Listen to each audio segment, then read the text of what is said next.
Chapter 284. Strange Interest Pavilion Workshop. Ha! Li Zishuan, what else do you have to say now? How dare you deceive me? Tell me, what is it that is making noise in this room? Li Er also heard the beeping sound in the room. He instantly remembered the situation that Zhao Song reported to him at noon in the palace, so he pretended to be dignified and pressured Li Zishuan. He wanted to go in and search, but as an emperor, it was already inappropriate for him to come to the outer room of Li Zishuan's bedroom. How could he enter the inner room? Li Zishuan looked at Li Er and didn't know if old Li was really angry or faking it. In terms of acting, he was not old Li's opponent. He said with a guilty conscience, "Your Majesty, I have never deceived you from beginning to end. This is just a small toy that I made to please my fiancée. It is not worth mentioning and is not presentable." Oh? What kind of thing can please a girl? Can Li Sai take it out and let me see? Empress Zhongsun chuckled. Alas, Li Zishuan sighed in his heart. It seemed that he had to take it out. He could only hope that Li Er had some moral bottom line and wouldn't confiscate his dating tool. Yes, Your Majesty. Li Zishuan cupped his hands and obediently went in to carry out the pile of devices. He placed it on the table between Li Er and Zhongsun. Your Majesty, this is a small toy that I made for my fiancée. What is this thing called? What is its use? Why does it look so ugly? Zhongsun looked at the strange and ugly machine and frowned in confusion. She didn't think that this thing could please a girl. Li Er didn't judge a book by its cover. Well, he judged an object by its cover. After looking at the machine with many wires, he said, "You brat, don't hide it. Tell me the truth. Zhen and the Empress won't snatch your things. Look at your stingy appearance. You're a minister of the Imperial College. If word gets out, you'll embarrass the Imperial Court." He was an astute person. From the moment he entered the room, he had sensed Li Zishuan's strong vigilance. Thinking of this, he felt a little angry for no reason. He was the ruler of a country. Would he snatch something from you? Li Zishuan secretly rolled his eyes. In his heart, he cursed, "How many things have you snatched from me?" The immortal drunken wine had been directly snatched away and taken to the palace as the imperial wine. Your Majesty, this is a telegraph machine. It's a tool that I use to communicate with my fiancée. It hasn't been completed yet and is still in the testing stage. How can such a small box allow two people to communicate? When Li Er heard Li Zishuan's words, he was in disbelief. Empress Zhongsun also looked over curiously. Your Majesty, this telegraph machine is divided into two parts, the transmitter and the receiver. The transmitter can send out a signal through this key, and the other telegraph machine dozens of miles away can receive this signal. The people over there can translate the message sent by the transmitter according to the d sound. Li Zishuan was stunned by the question. It was not that he didn't know how to explain it, but that he didn't know where to start. The two of them didn't have any foundation in electromagnetism. It was too difficult to completely explain it to them. After thinking about it, he simply introduced the principle. If Li Er and Zhongsun didn't understand, then forget it. Of course, Li Er didn't understand. He frowned. When Li Zishuan finished, he looked unhappy and said, "Speak human language." Li Zishuan was almost choked to death. He thought for a moment and found that there was no way to explain it clearly in a few words. He could only say, Your Majesty, the principle of this telegraph machine involves a lot of electromagnetism knowledge. I really can't explain it clearly in a short time.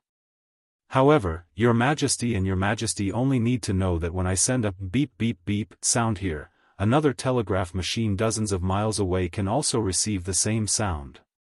This is how two people communicate with each other. Dozens of miles? It can be transmitted so far? Li Er saw that Li Zishuan wasn't deliberately beating around the bush. He understood that the principle of this telegraph machine really couldn't be explained clearly in a few words. He directly skipped the parts he didn't understand and captured the most important information in Li Zishuan's words. That's indeed the case. After I've tested the telegraph machine, I've found that it can send messages up to at least 11 miles away. And that shouldn't be the limit.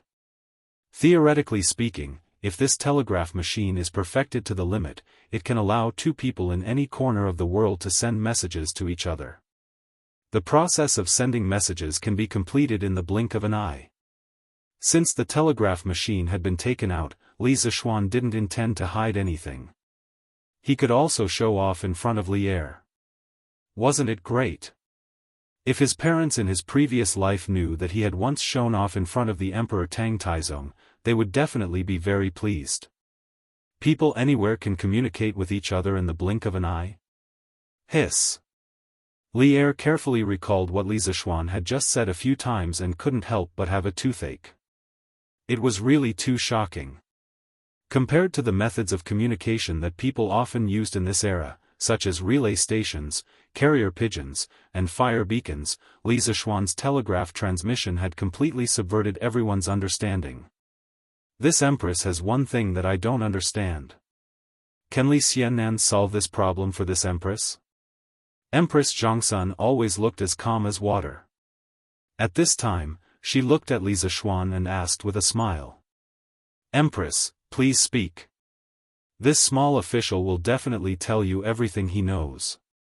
Compared to Li Er, who was a wolf in sheep's clothing, Li Zishuan preferred to talk to Zhongsun. He felt that Zhongsun was more gentle and virtuous, and her heart was better than Li Er's. However, it probably wouldn't take long for Li Zishuan to understand how stupid his current thinking was. Zhongsun nodded and said, according to what you said just now, this telegraph machine, regardless of whether it is sending or receiving a message, will make a d-d-d-d sound. However, with just this sound, how can we know what message the other party wants to send? Li Er also reacted and said, the Empress is right. With just this d-d-d-d sound, how can we send a message? Li Zishuan looked at the few eunuchs and palace maids who came in with Li Er and Zhongsun. He hesitated for a moment and said solemnly, this is a confidential matter. Your Majesty and Empress, please dismiss your servants. Li Er thought for a moment and waved his hand. All of you, leave for now. Zhao Song, you stand guard outside. Don't let anyone come near. He saw Li Zishuan's rare solemnity and realized the seriousness of the matter, so he dismissed his subordinates. Yes. Zhao Song responded. Brother Chicken heaved a sigh of relief. He didn't want to listen to those secrets here. He followed the eunuchs and palace maids and slipped out together. Chapter 285. Your Majesty, Your Ladyship, if you listen carefully, you will realize that this telegraph machine can actually emit two types of sounds. One is a short sound like this. When the people on the other side receive this signal, they can record it as a dot and read it as D. The other type is a long sound that lasts for a certain period of time. When the people on the other side receive this signal, they can record it as a horizontal line and read it as D. Your Majesty and Your Ladyship can listen carefully. Drunken Wind Pavilion. In order to clearly explain the telegraph machine's communication mechanism to Li Er and Zhongsun, Li Zishuan explained the principle while personally operating the telegraph machine. In fact, the principle was very simple. It was nothing more than controlling the telegraph machine to emit two different types of signals based on the length of time the switch was closed. And that's indeed the case. But with just these, I'm afraid they can't transmit the message, right? When Li Er saw Li Zishuan's demonstration, he was amazed by the telegraph machine's magic and asked doubtfully. Your Majesty, with just these two monotonous signals, of course, it can't completely express the meaning of both parties. This telegraph machine also needs to be used in conjunction with a codebook. Li Zishuan explained with a smile. What's a codebook? Kid, can't you say it all at once? Li Er frowned and said unhappily. This kid dared to deliberately use a bridge in front of him. He was really bold. Replying to your majesty, I just said that the two types of signals emitted by the telegraph machine can be recorded as dots and horizontal lines. I later combined the dots and horizontal lines, and each combination represents a number. For example, a dot with 4 horizontal lines represents the number 1, and the rest of the numbers so on. There are a total of 10 numbers, and then the sender can combine the 4 numbers to represent a word. In this way, there are 10,000 combinations. In other words, through this method, it is possible to express 10,000 different words. And the corresponding text of each combination is the codebook that I mentioned. Li Zishuan stood with his hands behind his back and spoke with a little bit of confidence. This guy thought that since it was a rare opportunity to show off in front of Li Er, it would be a waste not to show off. In fact, what he had just said was the famous Morse code in the modern history of the world. In 1832, the Russian diplomat Schilling built a machine for receiving messages by means of the deflection of a galvanometer pointer. Later, in 1835, after 3 years of research, the American painter Morse successfully used the on and off and length of electric current to replace human words for transmission. Morse code was an early form of digital communication, but unlike modern binary codes that use only zeros and 1 or 2 states, it consisted of 5 types: dots, dashes, pauses between dots and dashes, short pauses between each character, between dots and dashes, medium pauses between words, and long pauses between sentences. Then, using different combinations of dots and dashes, representing 26 English letters and 10 Arabic numerals, the communication could be achieved perfectly. One interesting thing was that the international distress signal SOS was not an abbreviation of any English word. It was just that its code was 3 dots, 3 long, 3 dots. In Morse code, the corresponding letter was SOS. Later, Morse code was introduced to China. In order to adapt to the Chinese language, it was modified. It was almost like what Li Zishuan just said, but there were a few more combinations on the original basis. Li Zishuan was frowning and thinking, so he didn't notice Li Zishuan's annoying look. Otherwise, he would have given him 2 big feet. Empress Zhongsun inadvertently glanced at Li Zishuan's expression, and she couldn't help but want to laugh. I see. Kid, your idea is really good. But according to what you said, the codebook can be changed at will? Li Er himself was a person with great wisdom. Putting aside the knowledge of electromagnetism that didn't belong to this era, he could still understand the principles of the combination of codes. Your Majesty's eyes are really sharp. Just as your Majesty said, this codebook can be changed according to needs. As long as both parties use the same codebook, there's no problem. It is precisely due to the ever-changing nature of the telegram code that guarantees the safety of the message between the two parties. This way, even if the message is intercepted, the other party won't be able to understand the meaning of the message just by looking at the dots and strokes. When Li Zishuan heard Li Er's question, his eyes lit up. He secretly thought that the ancient people weren't stupid. He just had more knowledge than them. Ha! Don't flatter me, kid. Oh, according to what you said just now, could it be that the message sent by this telegraph can be intercepted by others? Li Er was secretly happy, but on the surface, he laughed and scolded. However, he was a little puzzled. In his opinion, the message sent by this telegraph was silent and invisible. How could it be intercepted? Your Majesty, the message sent by the telegraph is actually equivalent to the military messenger sending military intelligence through text. They both have the possibility of being intercepted. As long as you have a high-power transceiver and adjust the receiving frequency of this transceiver to the corresponding wave band, you can capture the telegraph message sent by others. Of course, this is only in theory. This is because in the whole world, I am the only one who is proficient in the production principle of the telegraph. Nothing was invincible. Although the electromagnetic waves emitted by the telegraph were invisible and silent, as long as the method was right, it could still be captured. In some anti-Japanese war TV series, there were often plots of underground parties intercepting and deciphering the enemy's telegrams. In the military, Li Er's heart skipped a beat as he muttered to himself.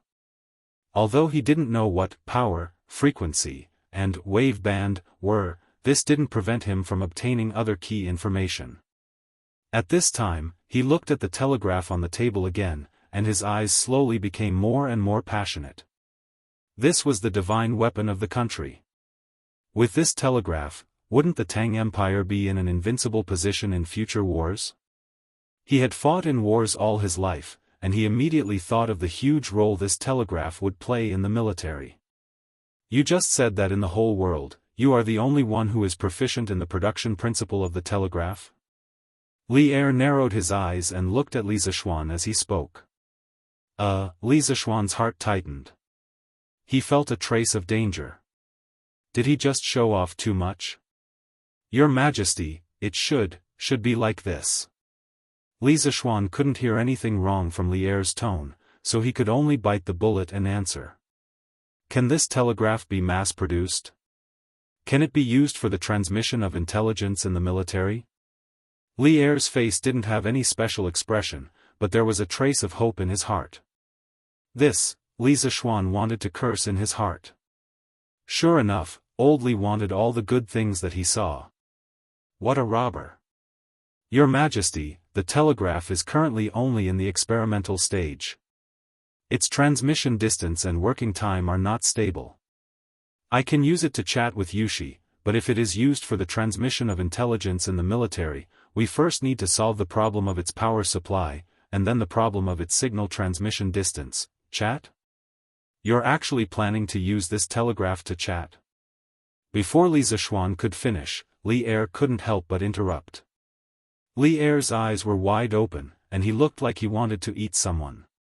If it wasn't for Zhang Sun beside him, he would have pulled out his sword and chopped Li Zishuan into pieces and fed him to the dogs. Your Majesty! Li Zishuan cursed in his heart. In a moment of desperation, he spilled the beans. This was a pill. The robber was going to eat someone. Chapter 286. Li Er still left in the end. After knowing that the telegraph machine was still defective, he naturally didn't borrow the telegraph machine on the table. But before he left a ruthless sentence: as long as the telegraph machine can't be used in the army, you will never be able to rise in the ranks of the nobility. Li Zishuan pointed his middle finger at Li Er's back. Pfft! King of a country? You don't even keep your words. Last time, you said that you would give me a promotion after the merchant ship came back. How many days has it been? You changed your mind again. Of course, he only dared to complain in his heart. He wouldn't dare to say it in front of Li Er even if he had two guts. You can say that he's a coward, but if you're not a coward, you can come up and try. Let's see if your neck is harder than Li Er's knife. Young Master. Young Master. I'm back. Young Master Yen is here too. At this moment, Xiaoxi's voice came from outside the door. Li Zishuan was stunned. After being interrupted by Li Er, he almost forgot that he was testing the telegraph machine just now. He had accidentally made Xiaoxi wait there for so long, but luckily this girl ran back on her own. Ha! Xiaoxi, go in and rest. Yo! Brother Xiaoning, why are you here? Li Zishuan stood up and walked to the door. He looked at the two of them and smiled. Yes, young master. Xiaoxi will get you some water. Xiaoxi answered, carried the big box, and ran in. Hey, Xiao Xian, you still have the nerve to say that? You caught me to be your coolie when you need me, but when you don't need me, you threw me to the back of your mind and didn't care about me. If I didn't come today, I'm afraid you would have already forgotten about me, right? Yan Xiaoning pointed at Li Zishuan and scolded him half-jokingly. Li Zishuan was embarrassed. He thought carefully and realized that he was really as heartless as Yan Xiaoning said just now. Damn, that's not right. You're not a girl, how can you be heartless? Li Zishuan reacted and shuddered. Could it be that Yan Xiaoning had taken a fancy to him? Otherwise, why would she act like a resentful woman? Cough, cough. Brother Xiaoning, what are you talking about? As the saying goes, if you have a bosom friend in the sea, you can be as close as a neighbor from afar. Between friends, as long as we know each other, why should we care about the distance between us? If there is a bosom friend in the sea, the distance of the world will be as close as neighbors? Good poem. Good poem. But who wrote this poem? Why haven't I heard of it before? While Li Zishuan was trying to pull the tiger's skin, he accidentally pulled the tiger that hadn't been born yet. Wang Bo would be born more than 20 years later. Wang Renbiao was dumbfounded. This is a poem that I came up with when I was bored. It's not worth mentioning at all. Brother Xiaoning, please come in and have a seat. Li Zishuan actually realized that something was wrong when he said those 2 lines of the poem. At this moment, he could only thicken his skin and admit that he wrote it. Then, he cleverly changed the topic. Brother Xiaoning, what brings you here today? In the hall, the 2 of them sat down and Li Zishuan asked with a smile. I met Miss Xiao Xi in the street in the afternoon. Only then did I know that Xiao Xian has been busy with this telegraph machine. I studied it for half a day, but I still couldn't understand the mystery behind it. So, I came here to ask for advice. Yan Xiaoning saw that Li Zishuan didn't seem to be willing to talk about the 2 lines of the poem, so he didn't ask any more. Although he knew a little about poetry, he still liked the way of mechanisms and machinery the most. Thus, he went straight to the point and told Li Zishuan his purpose. Oh. Li Zishuan nodded in realization. When Yan Xiaoning was here, the telegraph machine suddenly made a noise. It seemed like it was caused by Yan Xiaoning when he was studying the telegraph machine. The tragic Yan Xiaoning unknowingly took the blame for it. It's not that I don't want to talk about it, but the internal principle of this telegraph machine is very complicated. It involves a few profound knowledge. If Brother Xiaoning doesn't have the foundation, you won't understand even if I explain it to you for a day. Just now, Li Er insisted on listening to the principle of the telegraph machine. He wasted so much time talking, but Li Er probably only understood about 30% to 40%. If he explained it again at this time, first of all, he wouldn't be able to stand it. Secondly, Yan Xiaoning would definitely not understand it like Li Er. What's worse was that even if Li Er didn't understand, he wouldn't ask you to get to the bottom of it. After all, he was the ruler of a country. There was no need to understand everything so clearly. He only needed to know the general idea. But Yan Xiaoning was different. If this guy didn't understand something, he would ask until he broke down. What knowledge? Yan Xiaoning asked unwillingly. Electricity, magnetic field, and advanced mathematics. Yan Xiaoning, at #@. Ahem, I told you that you haven't heard of it, right? So I'll slowly explain the internal principle of this telegraph machine to you when I have the chance in the future. Then Xiao Xian, where did you learn these knowledge? Of course I learned it from my master.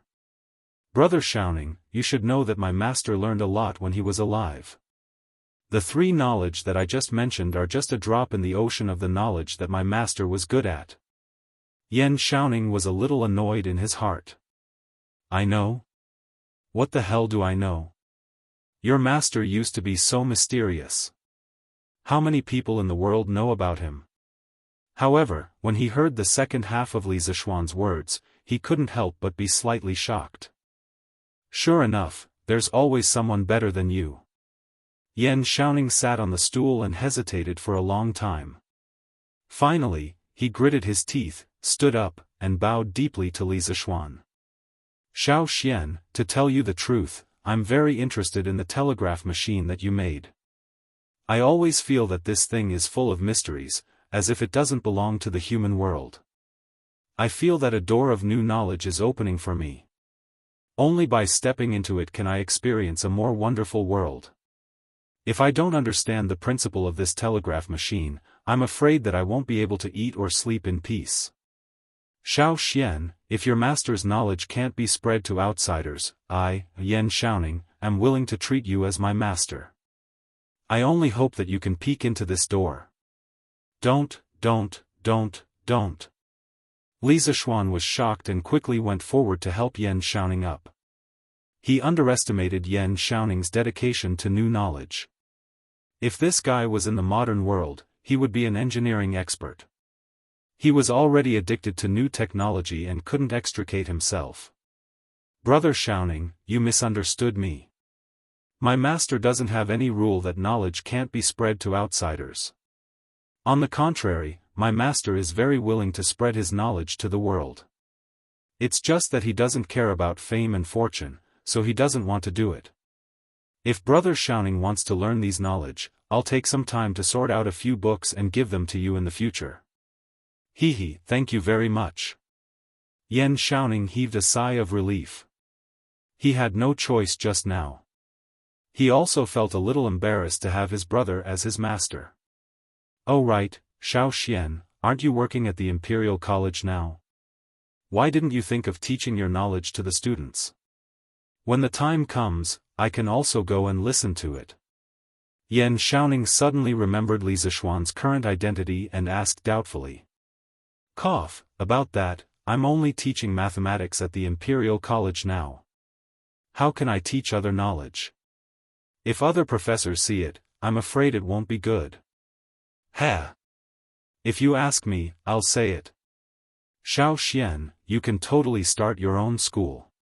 How can those classics and articles taught by the Imperial College be more practical than your knowledge?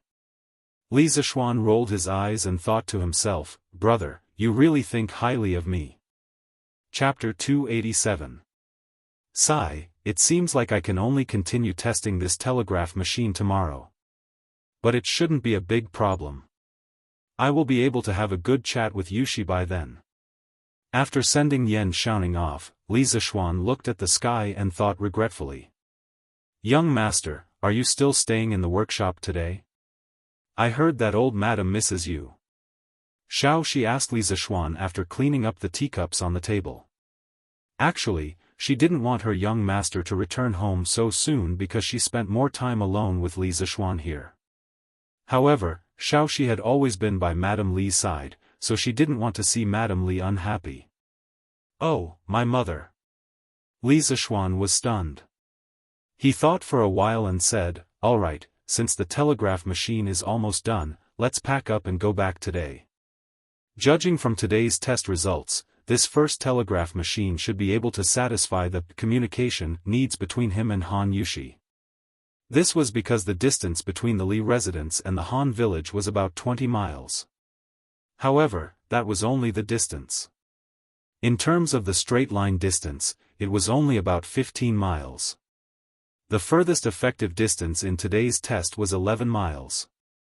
If nothing went wrong, this telegraph machine should be able to meet the standards. As for Li Er's excessive request, let's talk about it later. Please wait for a moment, young master.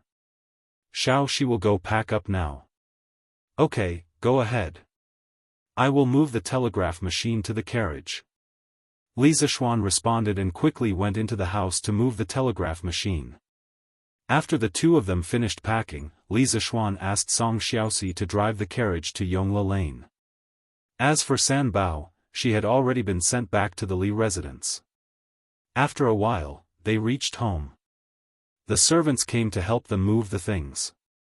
Li Zishuan thought for a while and decided to go to the east courtyard to greet his mother. After all, he had been away from home for so many days. However, he was stopped by the gatekeeper, Fu. Young master, old master is in the front hall. A teacher from the Imperial College just came to our house. Oh? Which teacher? Li Zishuan paused and asked. Replying to young master, I don't know about this, but it seems that this person should be very familiar with master. Fu scratched his head and said. Could it be Su Hongji? When Li Zishuan heard what Su Hongji said, he came to his senses and wondered why Su Hongji was at their house instead of attending class.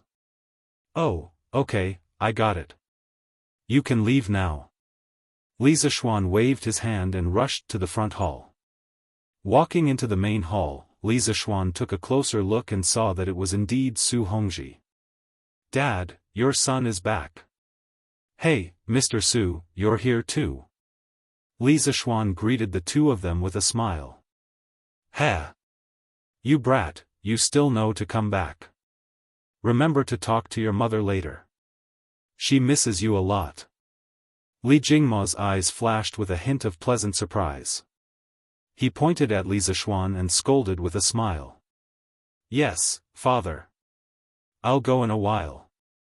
Li Zishuan felt a warmth in his heart. This was family, this was the feeling of home. No matter how far you were from home, there would always be someone missing you. Now that the telegraph machine has been made, I'll stay at home and accompany my parents in the future. As for Li Er's request to further promote the use of the telegraph machine in the military, to hell with it. Whoever wants to research it can do it.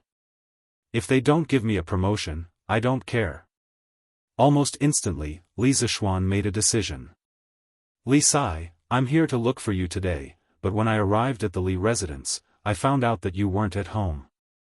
I was going to look for you at the workshop later, but I didn't expect you to come back so coincidentally." Su Hongji stood up and cupped his hands as he spoke politely. He was convinced from the bottom of his heart by Li Zishuan's attainments in mathematics. Mr. Su, don't be so polite. Have a seat. May I know why Mr. Su is looking for me today? Could it be that there are students from the school who are disobedient? If that's the case, just tell me. I'll deal with them myself.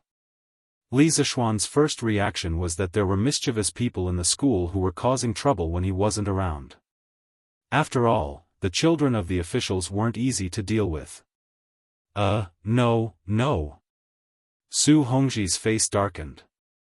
He quickly waved his hands and said, "I'm here today to remind Li Sai that your confinement period is coming to an end.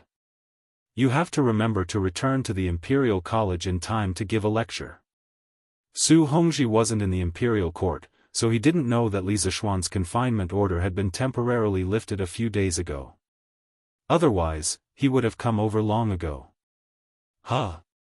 7 days are going to end so soon? Li Zishuan was a little dumbfounded. He thought that he could have a happy holiday in these 7 days, but because of Li Eru, he had been busy for 4 to 5 days. It was so King miserable. Su Hongji almost vomited blood when he heard that. Someone actually thought that the confinement period was too short. Cough, don't fool around. Speak properly to Mr. Su. Li Jingma was drinking tea. When he heard that, he immediately choked. He glared at his son fiercely and said unhappily. Okay, Dad. Li Zishuan murmured. Li Sai, according to the previous arrangement, the monthly examination of the school should be the day after tomorrow. I wonder if you've prepared the questions in advance? When Su Hongji saw Li Zishuan's unruly character, he felt that it was necessary to ask him personally so that he wouldn't be fooled when the time came. The questions. I've prepared the questions. Mr. Su, don't worry. There won't be any accidents when the time comes. It just so happens that my confinement period will be over the day after tomorrow. I'll personally invigilate the examination then. Li Zishuan panicked when he heard Su Hongji's question. Only then did he realize that there was such a matter. He felt that 2 pairs of eyes were staring at him covetously, so he hurriedly made up a story. As for whether the questions were actually out or not, only he knew in his heart. Su Hongji looked at Li Zishuan suspiciously, but he didn't say anything. Anyway, no matter what the truth was, he had already reminded Li Zishuan. It wasn't his fault that there wasn't a test paper during the examination. If that's the case, this old man will take his leave. Brother Jingma, take care. Su Hongji paused and cupped his hands to bid farewell to Li Jingma and his son. He, take care, Mr. Su. After sending Su Hongji off, Li Zishuan obediently went to greet his mother. Mrs. Li inevitably pulled her son and nagged him for a long time, saying things like, "I haven't seen you for a few days and you've suffered again, you've become haggard," and so on. Although Li Zishuan was touched, he couldn't resist the fierce attack of a mother's love. He found an excuse and took the opportunity to escape. After dinner, Li Zishuan went straight to his study in the west courtyard and began to bitterly make up for his homework. If Su Hongji didn't remind him today, he would have forgotten about the monthly examination the day after tomorrow. Although he could fool Su Hongji for a while, he couldn't fool him forever. It was a test paper, so he still had to write it. Li Zishuan knew this in his heart. Moreover, he himself also valued the first monthly examination very much. Chapter 288. Around 5:00, Ganlu Palace. After Li Er finished his dinner at Empress Jiangxuan's place, he moved here and continued to work overtime. As the emperor, Li Er's daily life was actually much more bitter than Li Zishuan's. For him, working overtime was a common occurrence. The hall was very quiet. From time to time, a cool breeze of the summer night would blow in, causing the candlelight on the wall to sway. Occasionally, the sound of crickets could be heard from outside the hall, as if singing a song of praise for this peaceful night. About an hour later, Li Er finished reading the last memorial. He let out a sigh of relief and leaned against the dragon throne a little tiredly. Then, he cast his gaze toward the candles in the palace, lost in thought for a while. He was thinking about the telegraph machine he saw in the afternoon in the workshop of the interesting pavilion. To be honest, before today, Li Er thought that only immortals would have a tool like the telegraph that could transmit messages from dozens of miles away. But today, not only did he see it with his own eyes, but the creator of this divine tool was only a 14 or 15-year-old boy. This really subverted Li Er's understanding of the world. On the way back, although Li Er's expression didn't change, his heart was surging with waves, and it was difficult for him to calm down. Of course, this is only in theory. There is a possibility of being intercepted because in the world, only I am proficient in the production of the telegraph machine. Li Zishuan's words in the afternoon kept echoing in Li Er's mind. Arrogant. Without a doubt, this sentence revealed arrogance everywhere, but he had the qualifications to be arrogant. Previously, when Li Yuan was only the Duke of Tang, Li Er was the second son of the Duke's family. Not only did he have a famous teacher to teach him martial arts, but he also had a certain level of accomplishment in literature. Thus, in the early days, Li Er could be said to be both versed in literature and martial arts. Although he didn't read more than 10,000 books, his knowledge was definitely not ordinary, especially at the end of the Sui dynasty. Li Er followed Li Yuan to start a rebellion in Taiyuan and swept through the world like a hot knife through butter, finally settling in the Central Plains. Now that he had ascended the throne, his status changed again and again, rising step by step. Correspondingly, his experience and knowledge became more and more extensive. Even so, he had never seen such a thing as a telegraph machine. As for the set of principles of the telegraph machine that Li Zishuan explained, he had never heard of it. He was very sure that the knowledge that Li Zishuan spoke of had never appeared in the world. Spiritual master's martial arts is extraordinarily high and his medical skills are the best in the world. His knowledge is actually so profound?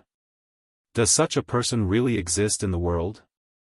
At this moment, Li Er had a trace of curiosity, or perhaps suspicion, towards spiritual master Ling Su whom he had never seen with his own eyes and only heard of by word of mouth. Could it be that he doesn't belong to the world? Then doesn't the knowledge that Li Zishuan displayed come from immortals? Li Er let his imagination run wild and couldn't think of a reason. After a moment, he suddenly ordered, "Summon the Prince of Wei." Those who had more contact with Li Zishuan and were more familiar with his knowledge, Li Tai could be considered to be on the list. Li Er decided to ask Li Tai properly. Previously, the scooter, the plow, the paper machine, and the compass were still fine. Although the structure of these things was ingenious, they were still within the scope of Li Er's knowledge. However, the telegraph machine that Li Zishuan made this time was really too mysterious. Yes, it was mysterious, as if this thing didn't belong to this world. It was for this reason that Li Er decided to ask properly. Your son greets Imperial Father. After about half an hour, the chubby Li Tai arrived at the Sweet Dew Hall. This couldn't be blamed on him. Among the adult princes, Li Tai was an exception. Li Er specifically allowed him to build a residence in Chang'an. This treatment was almost as good as that of Crown Prince Li Qingqian. There was still some distance between the Prince of Wei's residence and the palace. At this time, all the gates of the palace were closed. Although the imperial eunuch had Li Er's warrant and could bring Li Tai into the palace unimpeded, it would still take a lot of time to sit in a hanging basket and climb over the palace walls. Rise. Come, give him a seat. Li Er couldn't help but feel happy when he saw his chubby son. He had always doted on Li Tai.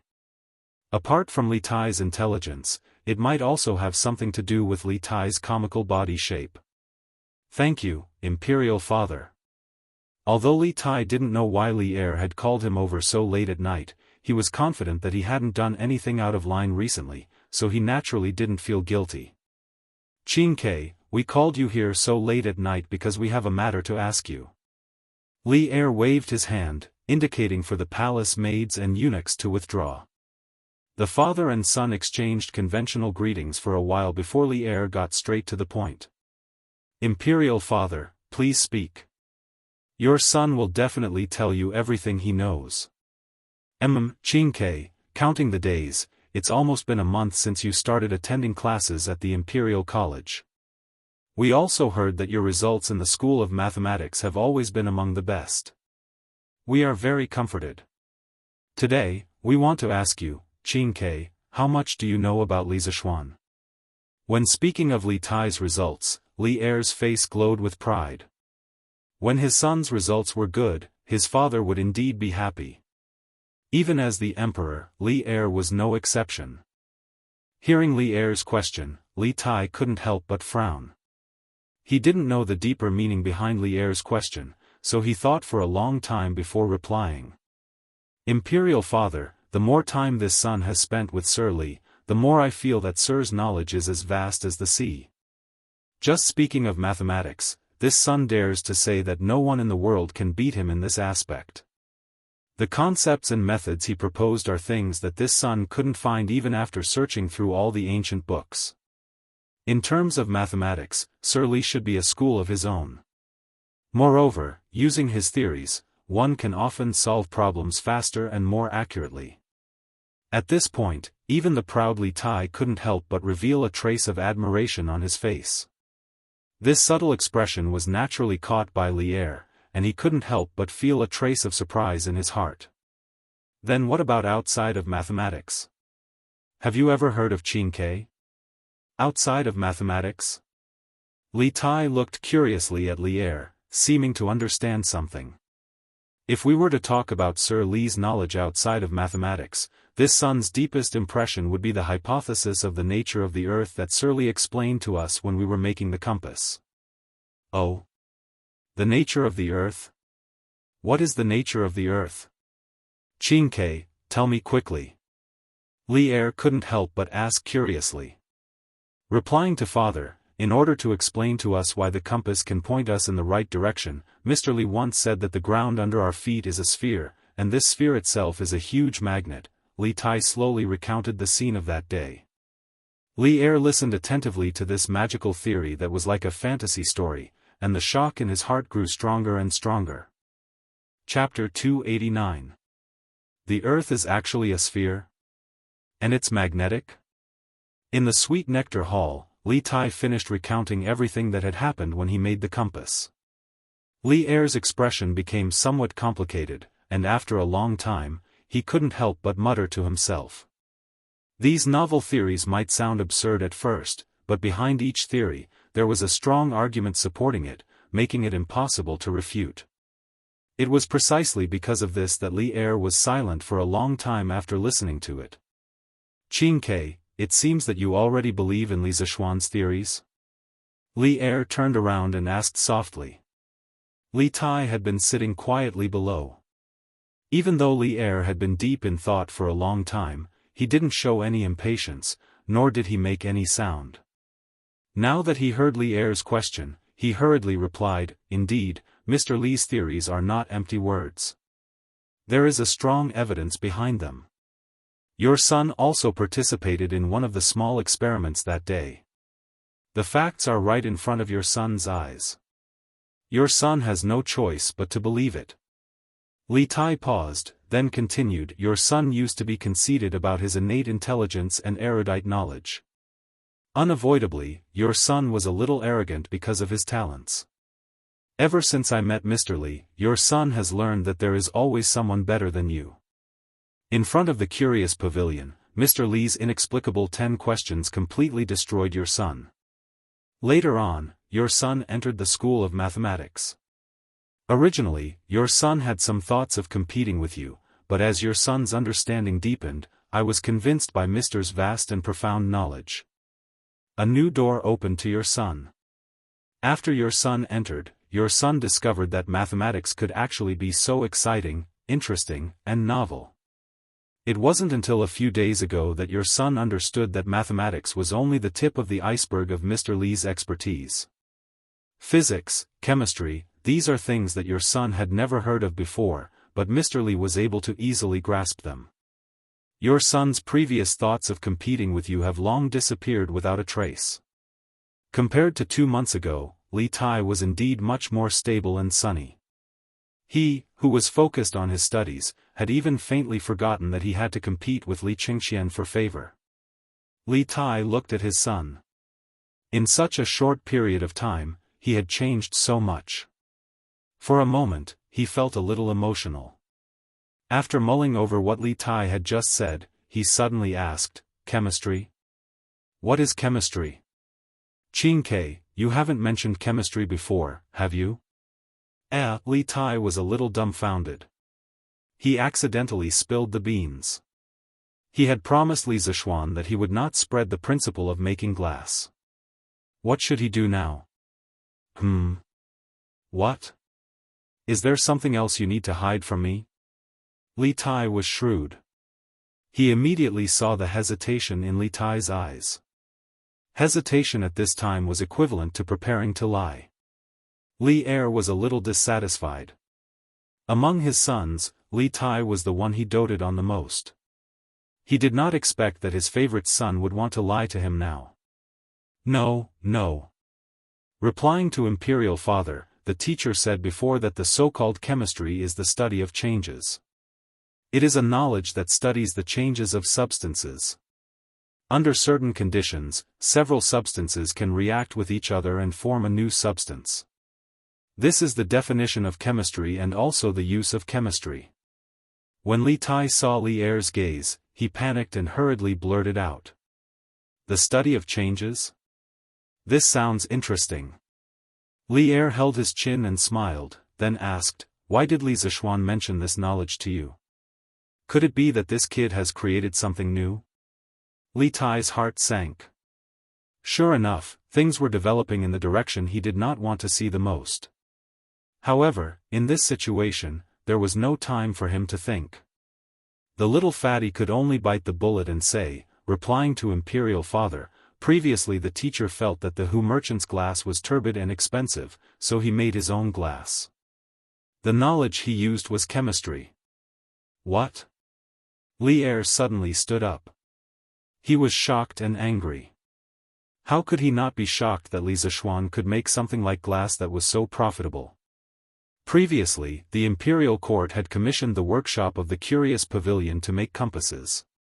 Li Zishuan had asked for a high price because it contained glass. At that time, he thought about it and agreed. However, now that Li Zishuan could make his own glass, the cost of the compasses would definitely be much cheaper. Thinking of this, how could Li Er not be angry?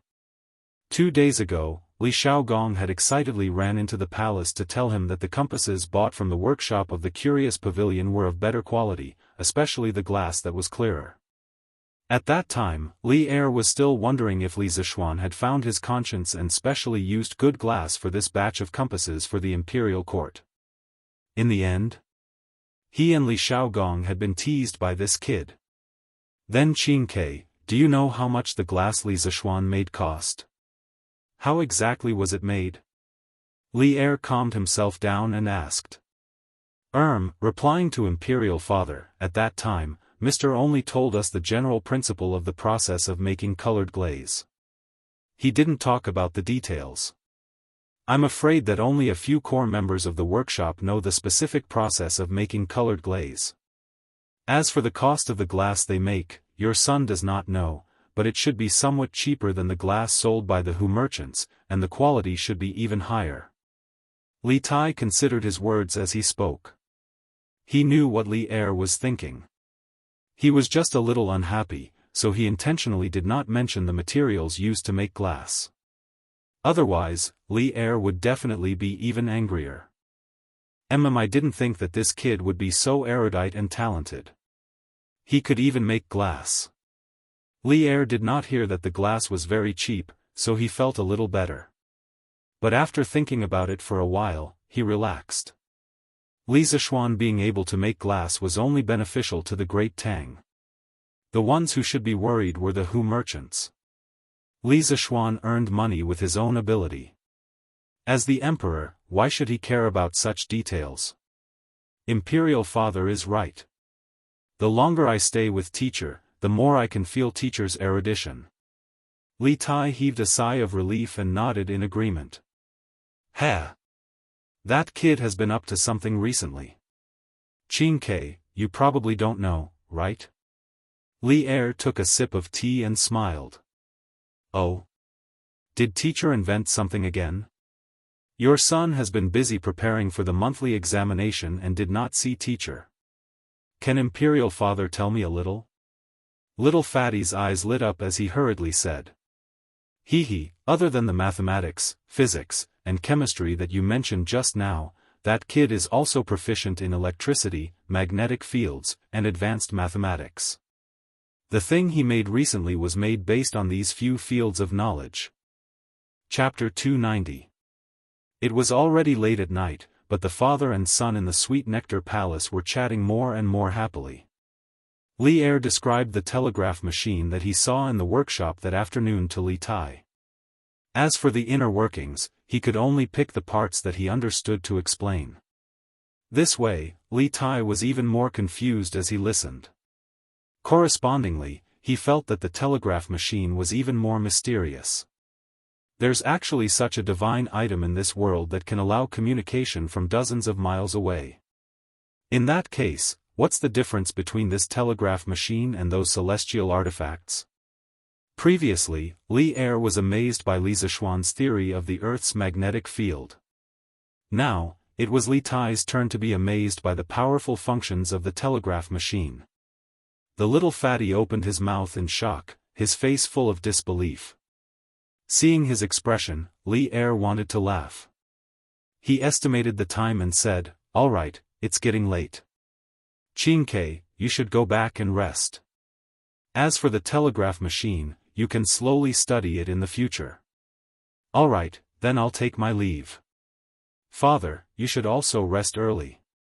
Li Tai came back to his senses and cupped his hands in salute. "Oh, right. Qingke, you said earlier that you were preparing for the monthly exam. I heard that Li Zishuan set a monthly exam reward and punishment system for the School of Mathematics. Qingke, you have to take the exam well this time.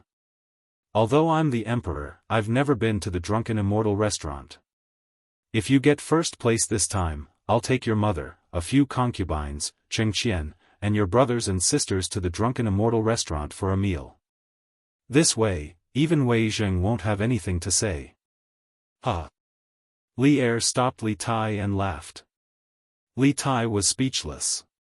He couldn't help but mourn for Li Zishuan in his heart. There were probably more than 20 people in their family, right? If they all went to the drunken Immortal restaurant for a meal, it might even cost more than 1,000 strings of coins. That would be enough for Li Zishuan to eat. Li Tai was speechless and could only flee. Li Er didn't immediately return to the harem to rest. He looked at Li Tai's back and his gaze became somewhat deep. After a long time, he stood up and sighed, "Even Qin Ke has been subdued by you, kid." The disciple of spiritual master Spirit Su really lives up to his reputation.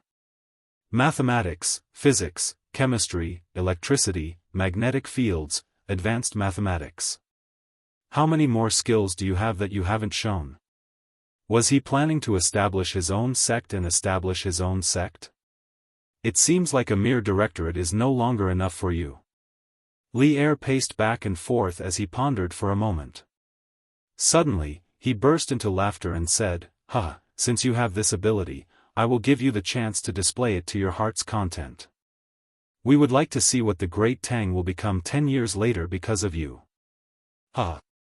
He was not like some conservative emperors who saw new theories and ideas as heresy and wanted to nip them in the bud. As an enterprising emperor, Li Er had a high and radical fighting spirit in his bones. He was happy to see the emergence of new theories. The Confucian school had been dominant for nearly 1,000 years and had gradually become the orthodox school of thought. However, Li Er didn't particularly agree with the Confucian school of thought that emphasized theory over practice. He had once conquered the world on horseback. What he valued was still practicality and efficiency. Yongla Lane. Li Zishuan racked his brains and finally came up with a set of questions of higher quality. He didn't take the unconventional path like the previous weekly exam. The difficulty of the questions this time wasn't high. It mainly tested the foundation. Of course, there were many small pitfalls in the questions. If one was careless, it was very easy to be tricked. Li Zishuan didn't feel that Li Er was trying to trick him with this monthly exam. After finishing the papers, he washed up and directly lay on the bed and fell into a deep sleep. These few days, in order to invent the telegraph machine, it had really been hard on him. It was really hard for him not to fall asleep when he finally returned home and lay on the familiar bed. Li Zishuan had a dream. In the dream, he was actually chatting with Yushi on QQ. The strange thing was, he didn't feel that anything was wrong in the dream. All kinds of flirtatious words came out, and he was flirting with the girl. Li Zishuan, Yushi, do you know what a door made of wood is? Han Yushi, a wooden door. Li Zishuan, what about a door made of iron? Han Yushi, an iron door. Li Zishuan, what about the door to happiness? Han Yushi, I don't know. Li Zishuan, silly, it's us. Han Yushi, carat omega carat. Li Zishuan, Yushi, can you show me the way? Han Yushi, the way to where? Li Zishuan, in your heart. Han Yushi, shy. Young master, Yushi is sleepy. I want to sleep. Li Zishuan, you want to sleep together so soon? I'm not ready yet. Now, I'm so nervous. Han Yushi, young master, you, brother must be dreaming of something delicious. He's still smiling in his sleep. In the morning, Lan, who hadn't seen her brother for a few days, sneaked into Li Zishuan's room, intending to wake him up. However, she found that Li Zishuan was still smiling with his eyes closed. He was obviously having a sweet dream. The innocent Lan naturally couldn't tell that Li Zishuan's smile had a trace of wretchedness. The little girl thought that her brother was dreaming of something delicious. Lan tiptoed to the outer room to take a piece of cake and returned to Li Zishuan's bedside. At this moment, Li Zishuan smacked his lips. Lan saw the opportunity and quickly brought the cake to her brother's mouth.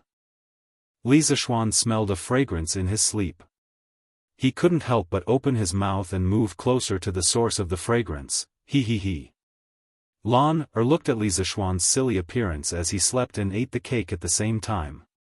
She couldn't help but laugh loudly. Li Zishuan was awakened by the laughter. Logically speaking, with his martial arts, he should have woken up long ago if someone approached him. However, on one hand, he was now at home, so of course he wasn't vigilant at all. On the other hand, this body of his had been spoiled since he was young. If it wasn't under the care of his parents at home, then it was under the guidance of spiritual master Lingxiu in the mountains. He had never experienced the life of a vagrant in the Jianghu. Besides, he was only an ordinary student in his previous life, not a killer in the Jianghu. He didn't have the habit of being vigilant at all times. Okay. Little Lan, you're being naughty again. See how I'll deal with you. Li Zishuan saw that Lan was laughing so hard that she couldn't straighten her back. He immediately understood what was going on. He unhappily wiped the cake crumbs from the corner of his mouth. Then he picked up his little sister who didn't manage to escape in time and threw her on the bed.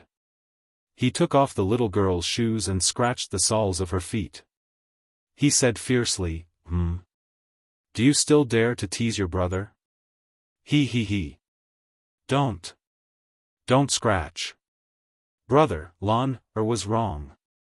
Ha ha ha. You know you're wrong. I think you're getting bolder and bolder. Didn't I tell you to knock before entering a room? Why didn't you knock? Woo ha ha ha, I knocked. Brother, you didn't hear it. Hey. Still stubborn. He, stop scratching. I know I'm wrong woo. Chapter 291. After playing with the little girl for a while, Li Zishuan was no longer sleepy. So, he carried Lan and left the room. Under the care of Xiao He and Xiao Shi, the siblings washed up and went to the front yard to have breakfast.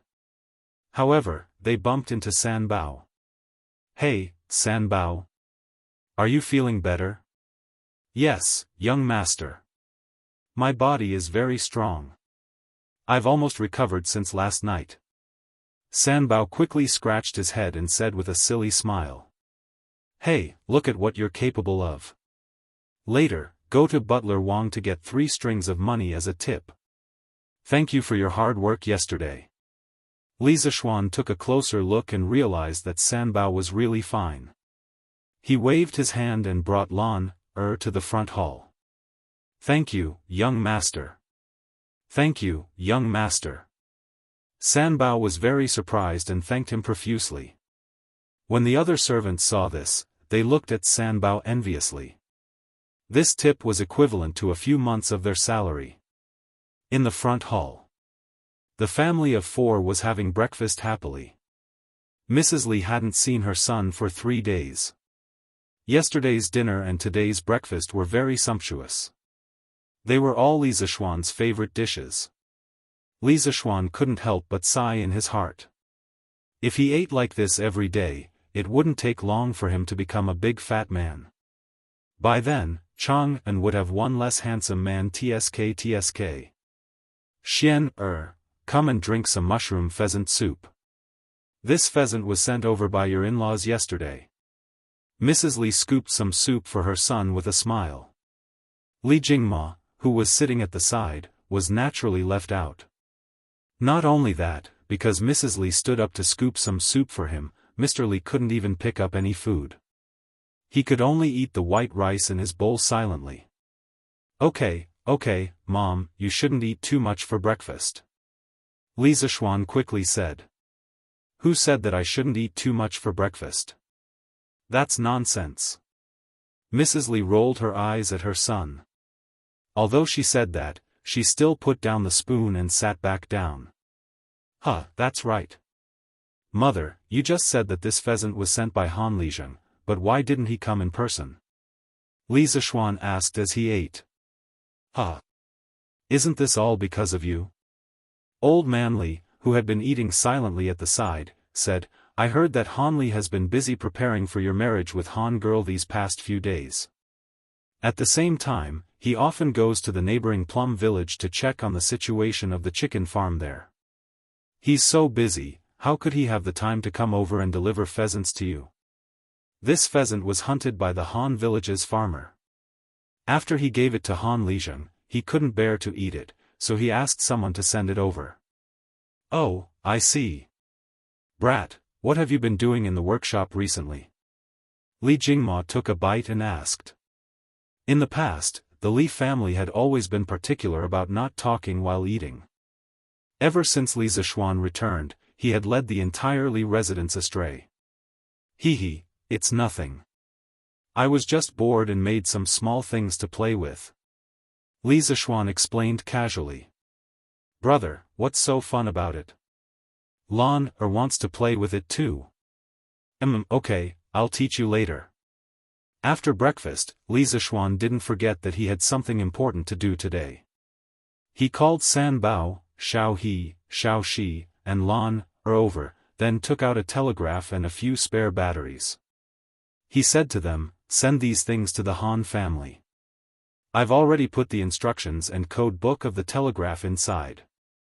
Xiao Shi, you know more about the telegraph. If Yushi doesn't know how to use it, you can teach her. Yes, young master. Lan, don't run around. Do you understand? Hee, I know. Brother is so long-winded. Li Zishuan couldn't be bothered to banter with her. He looked at San Bao and said, San Bao, ask a few guards to go with you later and protect Mrs. Safety. Li Zishuan didn't plan to let Lan go with them. However, he couldn't resist the little girl's pestering. Now, he could only arrange a few more people to take care of her. Young master, don't worry. I will definitely not let anything happen to Miss Lan. San Bao patted his chest and promised. His loyalty to Li Zishuan was unquestionable. He was almost equivalent to Li Zishuan's #1 henchman. Go quickly. Xiao Shi, remember to send me a telegram when you arrive. Yes, young master. A group of people drove the carriage out of Yongla Lane and went straight to the west gate of Chang'an City. Li Zishuan estimated that Xiao Shi and the rest wouldn't be able to reach the Han family in less than 2 hours. After all, the road from Chang'an City to the Han family village wasn't wide and flat. It wasn't easy to walk on it. So, he went back to his room to catch up on his sleep. For the past 3 days, he had been working overtime and didn't have much time to rest. Today, he wanted to sleep for the whole morning but was woken up by Lan. Since the telegram machine was in his room, he would be able to hear Han Yushi's message immediately. Li Zishuan slipped back to the west courtyard, closed the door and windows, and started to sleep. Eat and sleep, sleep and eat. If old man Li was at home and knew about this, he would probably scold Li Zishuan for not doing his job properly and being a good-for-nothing. Li Zishuan laid on the bed and fell into a deep sleep after a while. This speed of falling asleep, no matter who it was, they would have to admit defeat. After an unknown amount of time, there was a sudden intermittent d sound. He woke up abruptly and knew that Xiao Shi and the rest had arrived at the Han family village. Li Zishuan walked quickly to the long table where the telegram machine was placed and started to record the telegram. Perhaps the person who sent the telegram wasn't very familiar with it.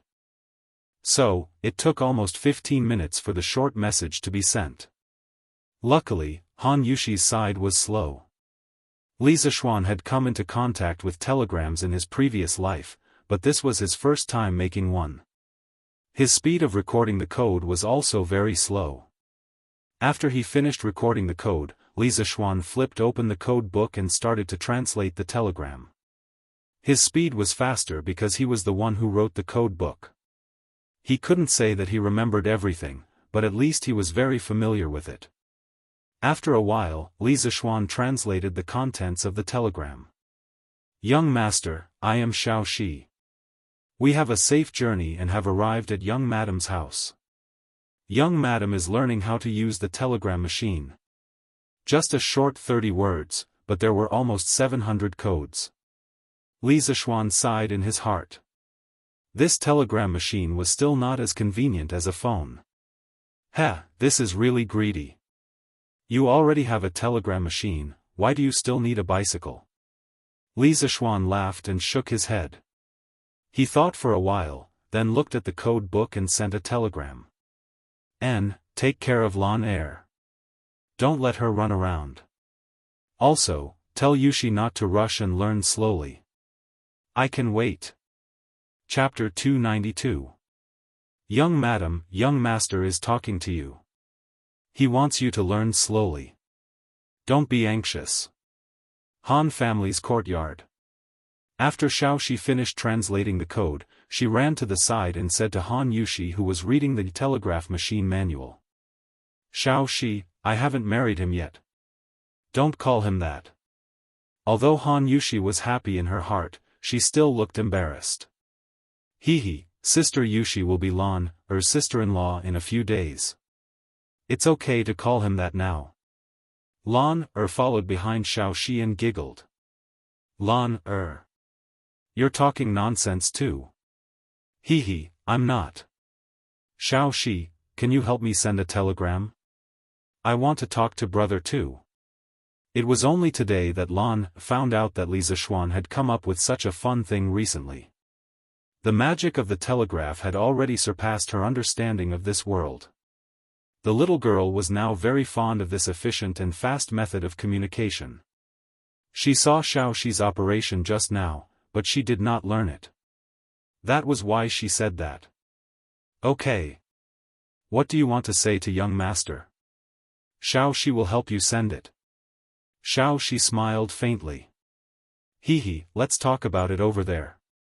Lan pulled Xiaoxi back to the telegraph machine and started chatting with Li Zishuan. On the other side, Li Zishuan waited for a long time, but there was no telegram. He could not help but think, could it be that the battery ran out of power? That shouldn't be the case. He had only sent and received 2 telegrams.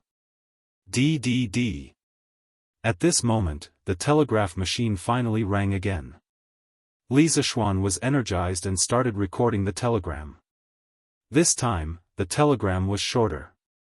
Li Zishuan translated it quickly after he finished writing. However, when he saw the translation result, he was speechless. Hee, guess who I am? Was there a need to guess?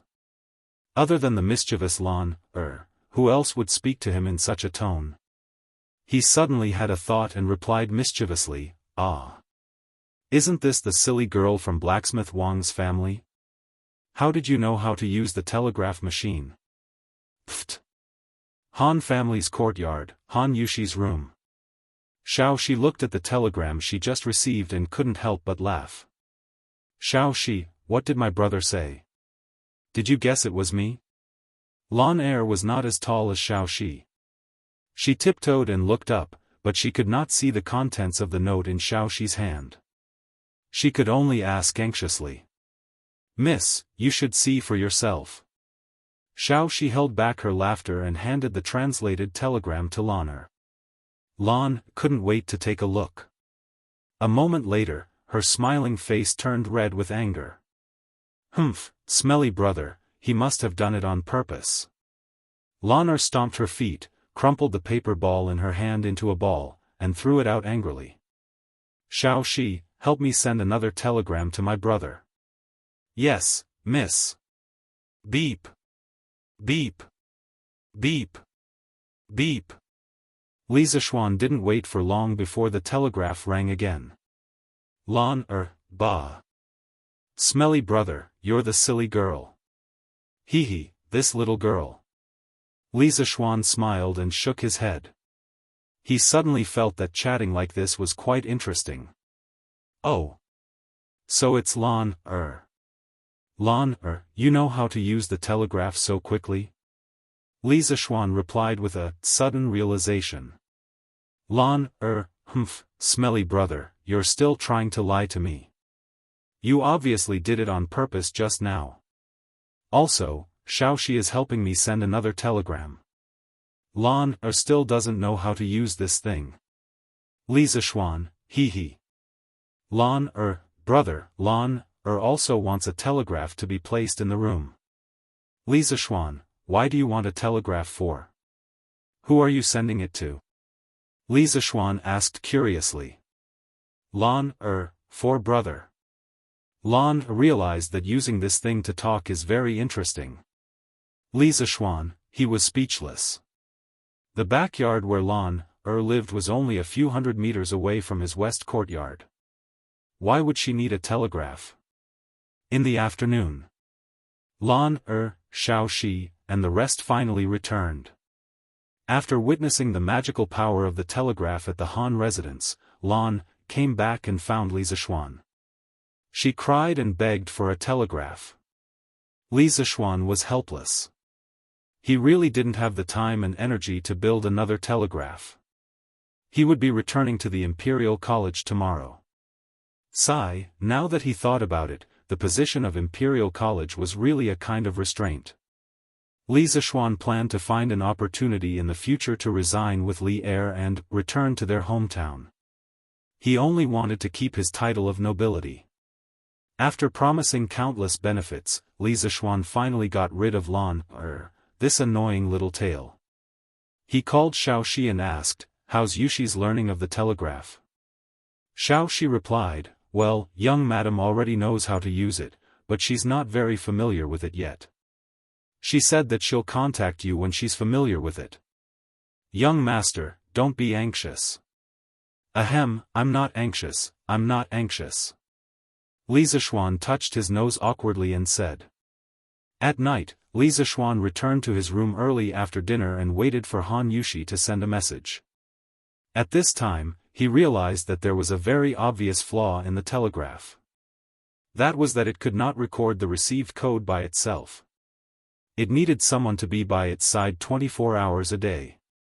Otherwise, he would not even know if he missed the telegram.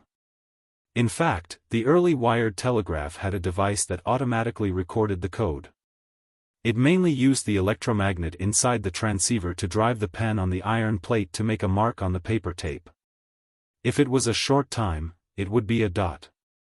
If it was a long time, it would be a line. Li Zishuan could not help but have an idea.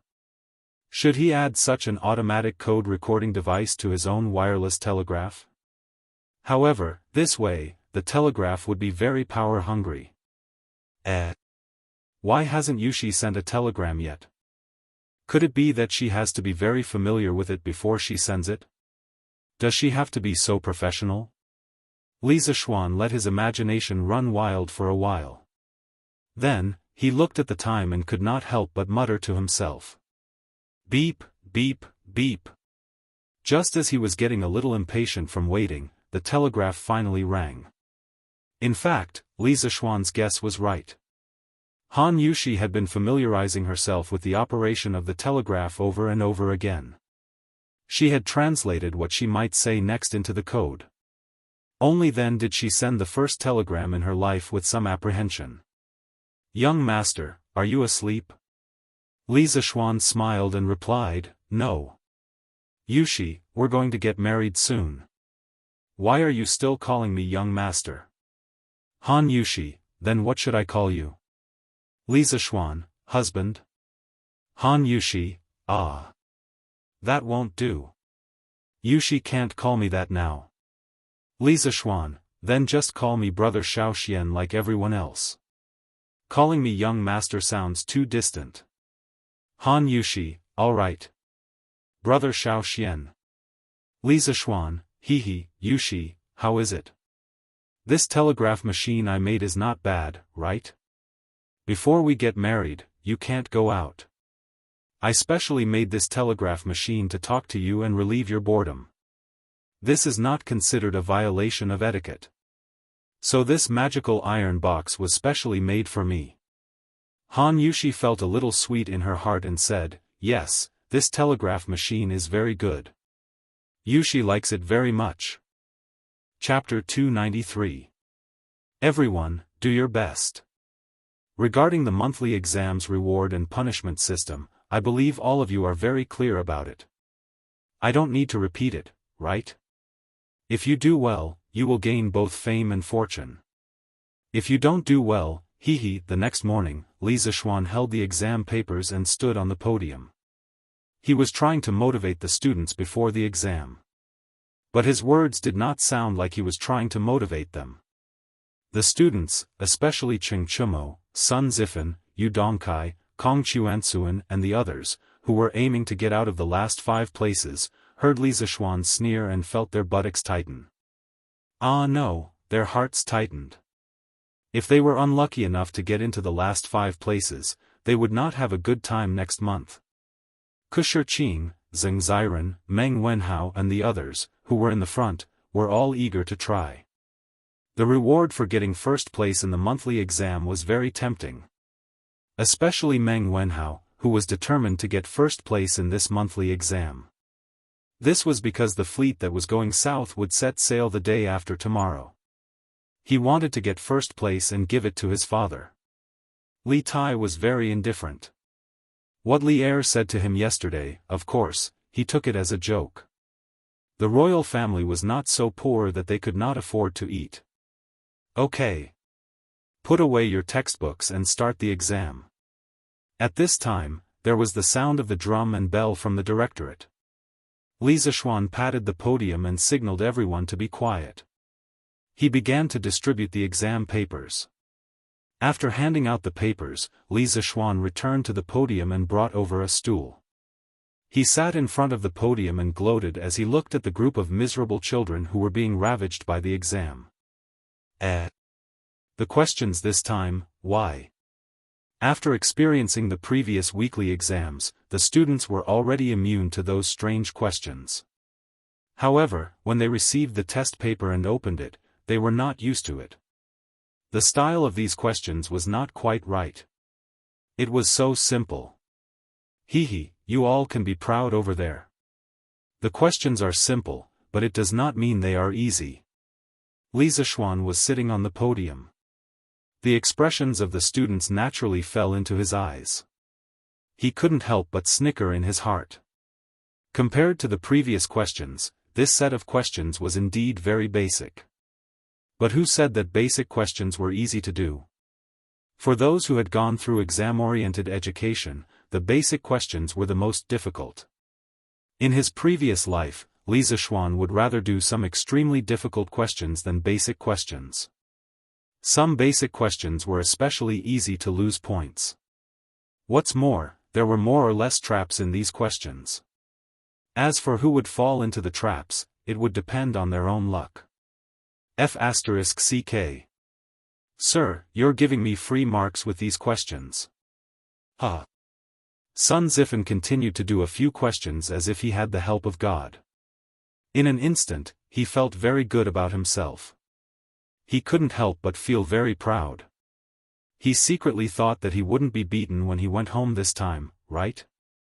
In the previous weekly exam, although Sun Zifan relied on the last additional question to get out of the last 5, but he only just got out of the last 5. He was the 8th from the bottom in the mathematics school. When his father, Sun Fujia, casually asked Kong Yingda about Sun Zifan's results after the morning court, he found out that Sun Zifan, the son of the top scholar, was honored as the 8th from the bottom in the class. He was furious. When he returned home, he did not say anything and beat Sun Zifan up. Mrs. Sun pleaded bitterly, but it was useless. Sun Zifan still remembered the next day when he came to the mathematics school with a swollen face and was laughed at by everyone. In order to not be beaten again, this guy had been studying hard recently. He had learned all the new mathematics knowledge that he had not learned before. At this time, if he was asked to do the last weekly exam again, Sun Zifan was confident that he would not be at the bottom. If 1 is equal to 4, 2 is equal to 8, 3 is equal to 24, then 4 equals ____. F***CK, this question is too easy, right? If it was 7 days ago, I might not even be able to understand this question. Even if I understood it, I wouldn't be able to calculate it in a short time. Hee, what a pity. A scholar who has been away for 3 days must be looked at with new eyes. The answer to this question is equal to 4 times 24. I can use the multiplication formula and calculate it in a moment. When Sun Zifan saw the 5th question, he was overjoyed. He was not stupid. Of course, he could find the pattern. Moreover, he now had a certain foundation in mathematics, so this guy thought that he could find the answer quickly. Sun Zifan calculated the result on the draft paper, 96. Then he proudly wrote the answer on the test paper. Of course, in the mathematics library, there were many masters. Naturally, there was no lack of smart people, such as Li Tai, Iron Egg, and Meng Wenhao. As they encountered more and more questions, the three of them did not relax at all. Instead, they became more and more serious.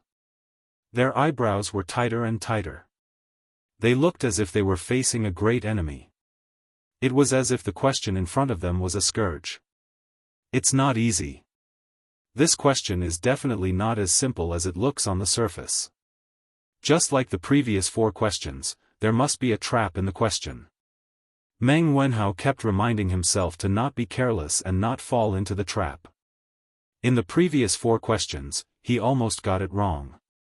Fortunately, he relied on his intuition and checked on the spot. That was why he did not fall into the trap set by Li Zishuan. Meng Wenhao had been tricked many times. His first instinct when he saw the 5th question was that this question was not easy. He secretly warned himself that he must not solve the question according to the usual way. Otherwise, he would definitely get it wrong. After looking at the question several times, Meng Wenhao's eyes suddenly lit up. I got it. 1 is equal to 4. Isn't 4 equal to 1? Sure enough, it's not 96. Sure enough, Mr. Wang deliberately set a trap to harm others. Meng Wenhao was happy, but he could not help but feel lucky. Fortunately, he was serious.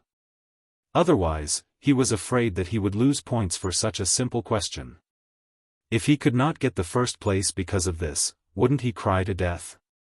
Iron Egg and Li Tai found the correct answer almost at the same time. They did not have the complicated inner experience like Meng Wenhao. The reason why they were not fooled by the simple appearance of these questions was that they were too familiar with Li Zishuan's character. They knew that with Li Zishuan's bad temper, he would never set such an easy question to let everyone get full marks easily. Therefore, the more simple the question looked, the more suspicious they were. Li Zishuan leaned on the podium and looked for a while. He felt that it was a little boring because there was no one who cheated. Now, he was considered a celebrity in Jianghu. The second generation of the officials in the Imperial College were not simple. Naturally, they were more well-informed than ordinary people. Through word of mouth, many students knew that not only was he good at learning, but he was also good at martial arts. Therefore, no one dared to cheat under Li Zishuan's nose. Li Zishuan leaned on the podium. His eyelids became heavier and heavier. Slowly, he fell asleep. The main reason was that he had chatted with Yushi too late last night. Chapter 294. The students were seriously working on the exam questions. In the classroom, only the rustling sound of the pen tip rubbing against the paper could be heard. In such a quiet environment, Li Zishuan naturally slept very comfortably. However, because the students were immersed in the sea of questions, no one noticed that Li Zishuan was taking a nap. Time passed slowly. The students below were sweating profusely while Li Zishuan was sleeping soundly. Fortunately, he didn't snore when he slept. Otherwise, wouldn't it be embarrassing? When the first class of the Imperial College was about to end, an old man in a scholarly robe suddenly appeared at the entrance of the Institute of Mathematics. It was Kong Yingda. Ever since Li Zishuan joined the School of Mathematics, the series of disturbances in the Imperial College had basically been caused by the School of Mathematics. The School of Mathematics had gradually become a hot topic among all the teachers and students, from an obscure and bottom-feeble existence. The Institute of Mathematics also became the most active of the 6 institutes of the Imperial College. Nowadays, the monthly examination of the mathematics school was not only a big deal for the mathematics school. The other 5 schools, as long as they were well informed, were also paying close attention to the monthly examination of the mathematics school. After all, the rewards for this monthly examination were too generous. If converted to money, it was almost equivalent to 100 strings of cash. To many people, this was a huge sum of money. And such a generous reward could be obtained as long as one got first place. This made many professors and teaching assistants want to participate in this monthly examination. The students from the other academies were naturally envious and jealous. They all made requests to the professors in their own academies, hoping that they could also have a reward system like the one in the Institute of Mathematics and Mathematics. In this way, those professors and teaching assistants were completely in trouble and annoyed all day long. Of course, there were also some narrow-minded people who secretly bore grudges. For example, Wuxia Xianxia, the professor of the Imperial College, had come to Kongyingda more than once 2 days ago to complain that Li Zishuan was affecting the academic atmosphere and maliciously disrupting the normal teaching order of the Imperial College. He begged Kongyingda to kick this kind of person who didn't follow the rules out of the Imperial College. Kongyingda was not an unreasonable person. He thought about it and used the excuse that Li Zishuan was the one who paid for the exam and that Li Zishuan was now the director of the Imperial College and had the right to slightly change the system of the Imperial College to send Wuxia Xianxia away.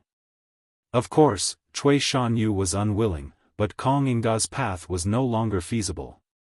Even if he was unwilling, there was nothing he could do. Perhaps he could only take another path. Yes, Li Sai is indeed very strict in his studies. The students are all very serious in their exams. Kongyingda stood at the door and glanced inside. He discovered that no one was looking around and doing nothing. Everyone was immersed in doing the questions. He couldn't help but inwardly sigh in admiration. However, in the next moment, the smile on his face suddenly froze. He saw Li Zishuan lying on the podium, snoring loudly in his sleep. Humph! Sleeping in the classroom is a disgrace to the educated. Kongyingda snorted angrily and walked in. His footsteps were very light. Most of the students did not notice him coming in. A small number of students who did notice him only raised their heads to glance at him before lowering their heads and continuing to do the questions. Kongyingda came to the podium and wanted very much to give Li Zishuan a hard slap on the back of his head. But after thinking about it, he felt that it was inappropriate. First, he was afraid that it would be too loud and affect the students' exams. Second, he was afraid that if he did it in front of the students, it would make Li Zishuan lose face and affect his prestige in the hearts of the students in the future. In the end, Kongyingda thought about it and only gently pushed Li Zishuan's shoulder. Kongyingda pushed him again, but he still did not wake up. Kongyingda could only use some strength. This time, Li Zishuan finally woke up. He raised his head and looked at Kongyingda. He was stunned for 3 seconds before coming to his senses. F***ck, as a teacher sleeping in class, he was caught red-handed by the principal who happened to pass by. What kind of experience was this? As the person involved, Li Zishuan only wanted to say, "Old Kong, you're here specially to mess with me, right? This young master has never slept in class before. Why did you catch me after I only slept with her once?" Li Zishuan stared blankly for a moment.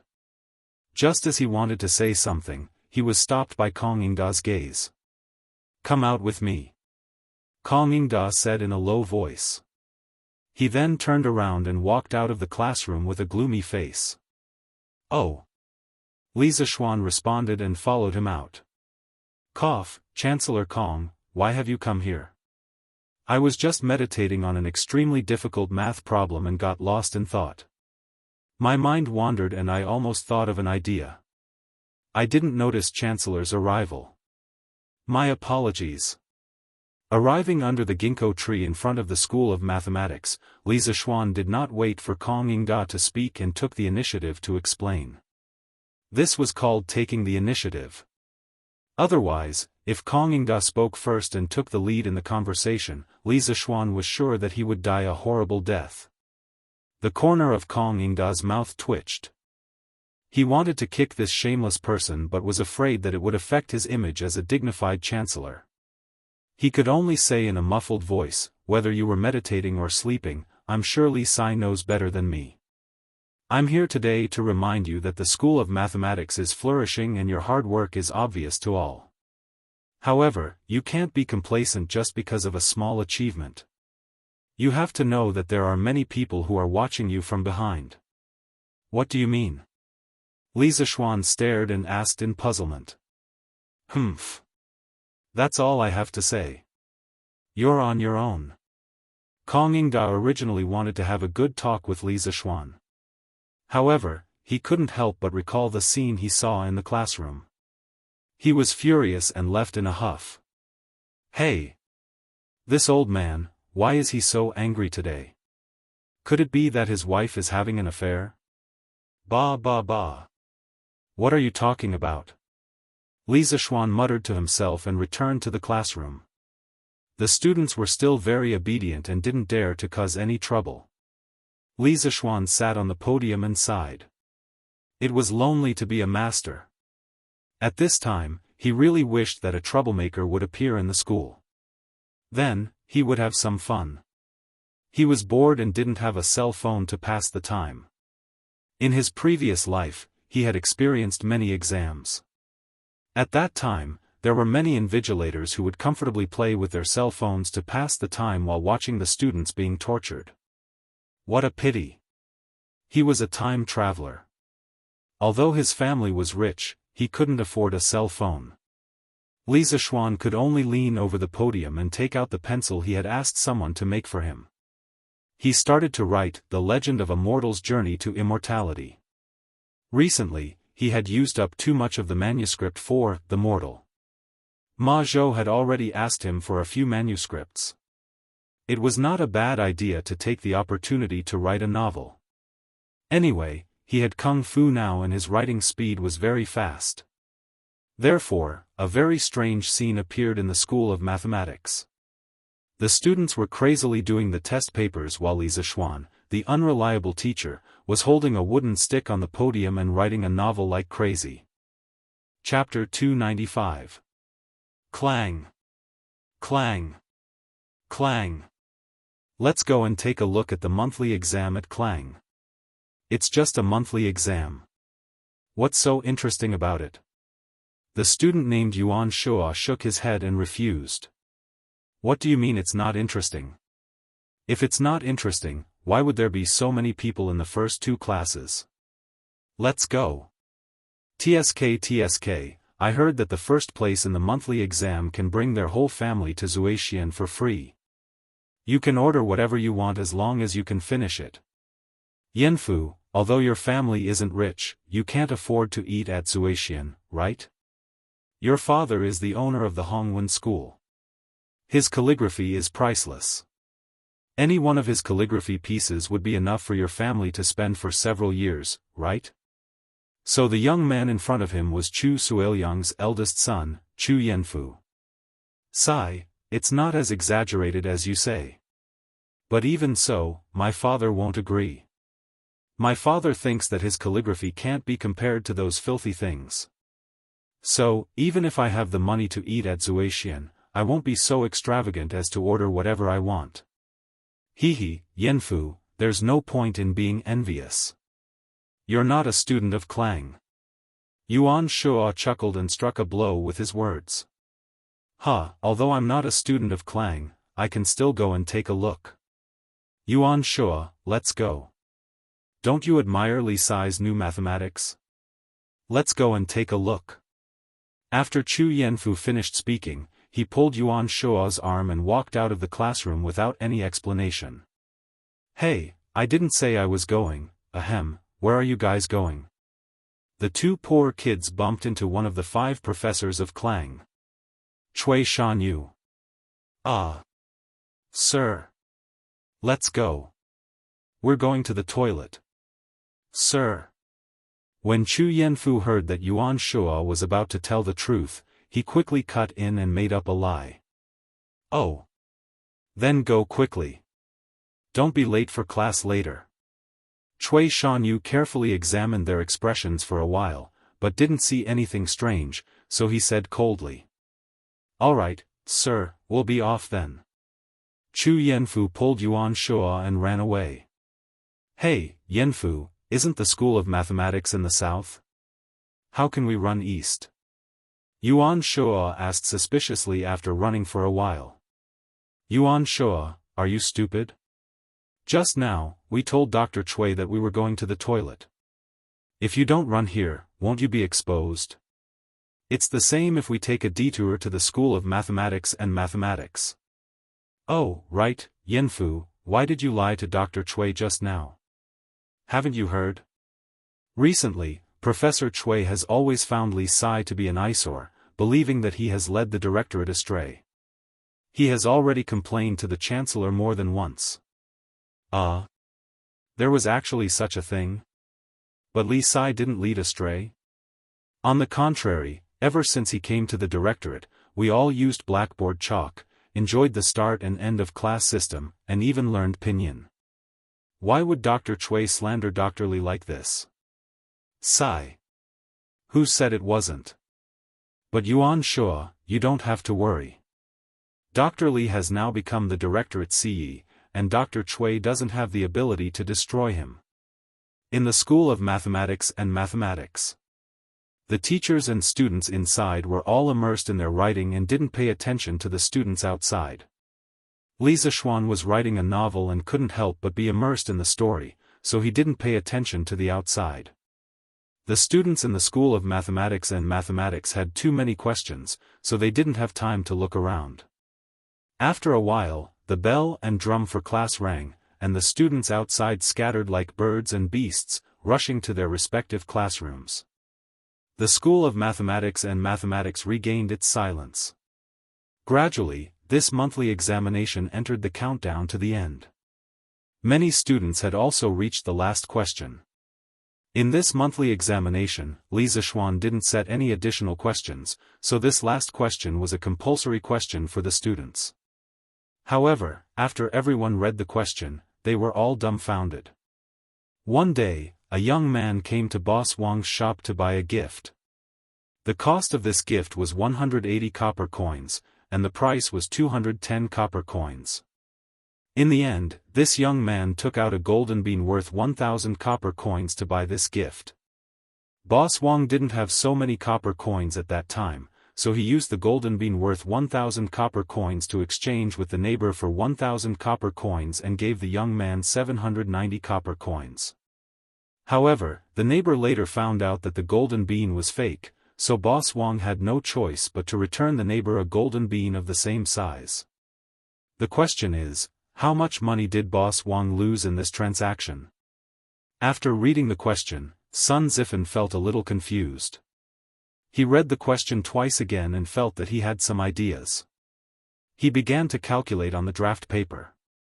The 790 copper coins that Boss Wang gave to the young man was his loss, and the 1,000 copper coins that he gave to his neighbor was also his loss.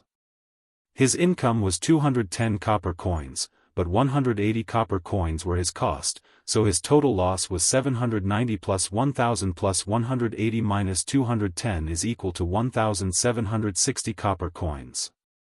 TSK, that should be it, right? Sun Zifan sorted out his thoughts and calculated the answer in a short while. He couldn't help but feel a little complacent. When he was about to copy the answer on the test paper, he suddenly felt that something was wrong. He paused and calculated again. No, I should think of it this way. Boss Wang's loss was the 1,000 copper coins that he returned to the neighbor and the 790 copper coins that he gave to the buyer. In addition to the 180 copper coins that the buyer took away as a gift, the total was 1,000 plus 790 plus 180 is equal to 1970 copper coins. This should be correct, right? Sun Zifan held his chin and thought for a while. He was a little hesitant about the second answer and didn't dare to write the answer on the test paper. He looked at the question again and still felt that something was wrong. That's not right. Although the cost of the gift was 180 copper coins, its price was 210 copper coins. Boss Wang could earn 30 copper coins if he sold it to someone else.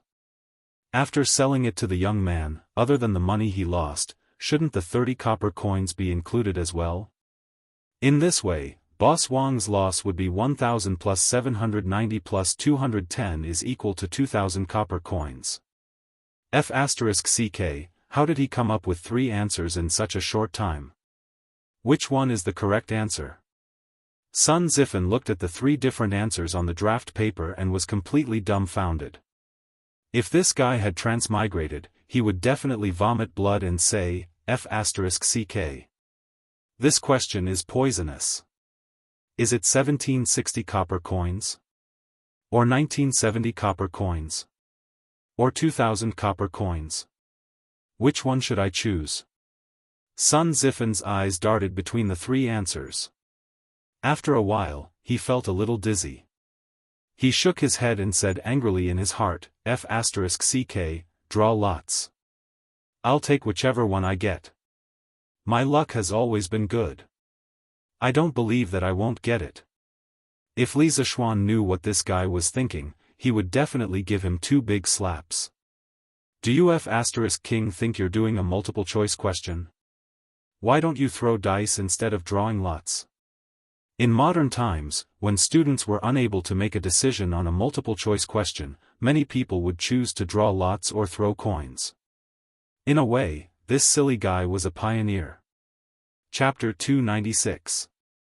The last question of the monthly exam was indeed poisonous. Of course, Sun Zifen was not the only one who was poisoned.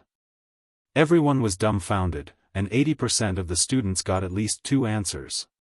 On the podium, Li Zishuan took a deep breath and shook his wrist. In half a day's time, he had actually written a full 20 chapters. He couldn't help but feel a little proud in his heart. It was good to have martial arts. If one were to make a quantitative analysis of everyone's attributes, an ordinary person's dexterity would be around 5 to 6. Li Zishuan's dexterity could reach 30. Of course, writing novels would be much faster.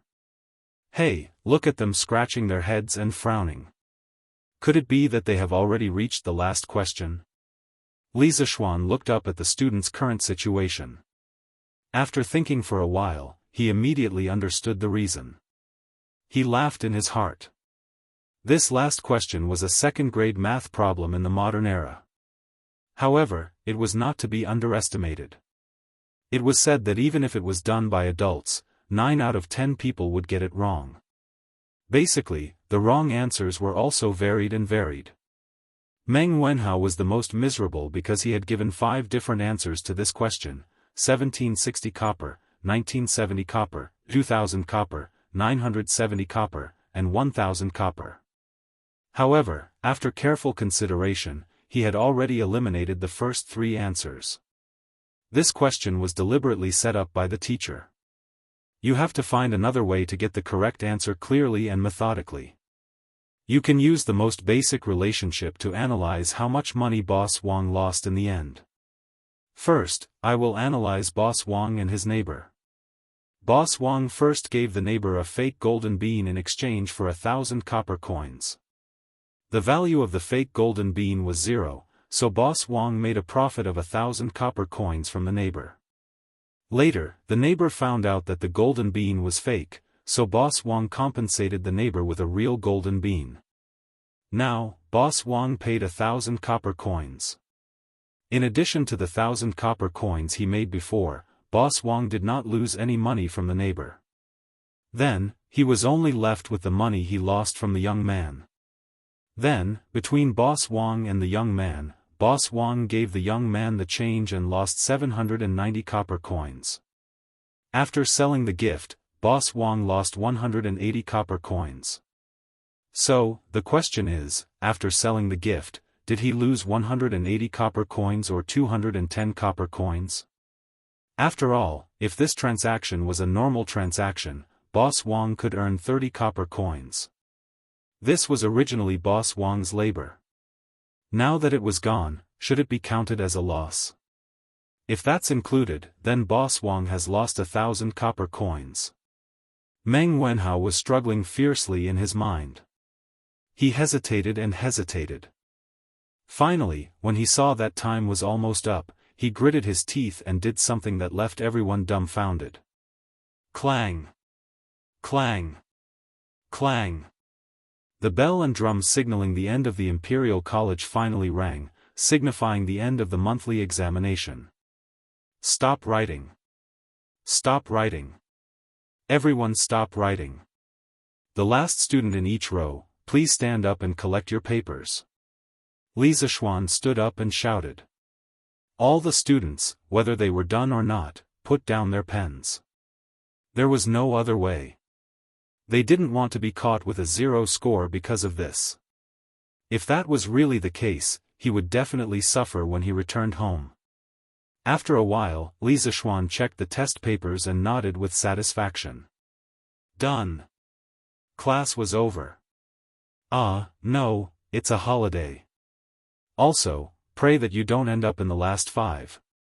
I have already asked the craftsmen to prepare the honor roll and shame roll. They will be erected in front of the School of Mathematics in 2 days. I wish everyone a happy holiday. The students were originally prepared to cheer when they heard that it was a holiday. However, the second half of Li Zishuan's sentence made everyone wilt. Damn, since you said that, how am I supposed to spend my holiday?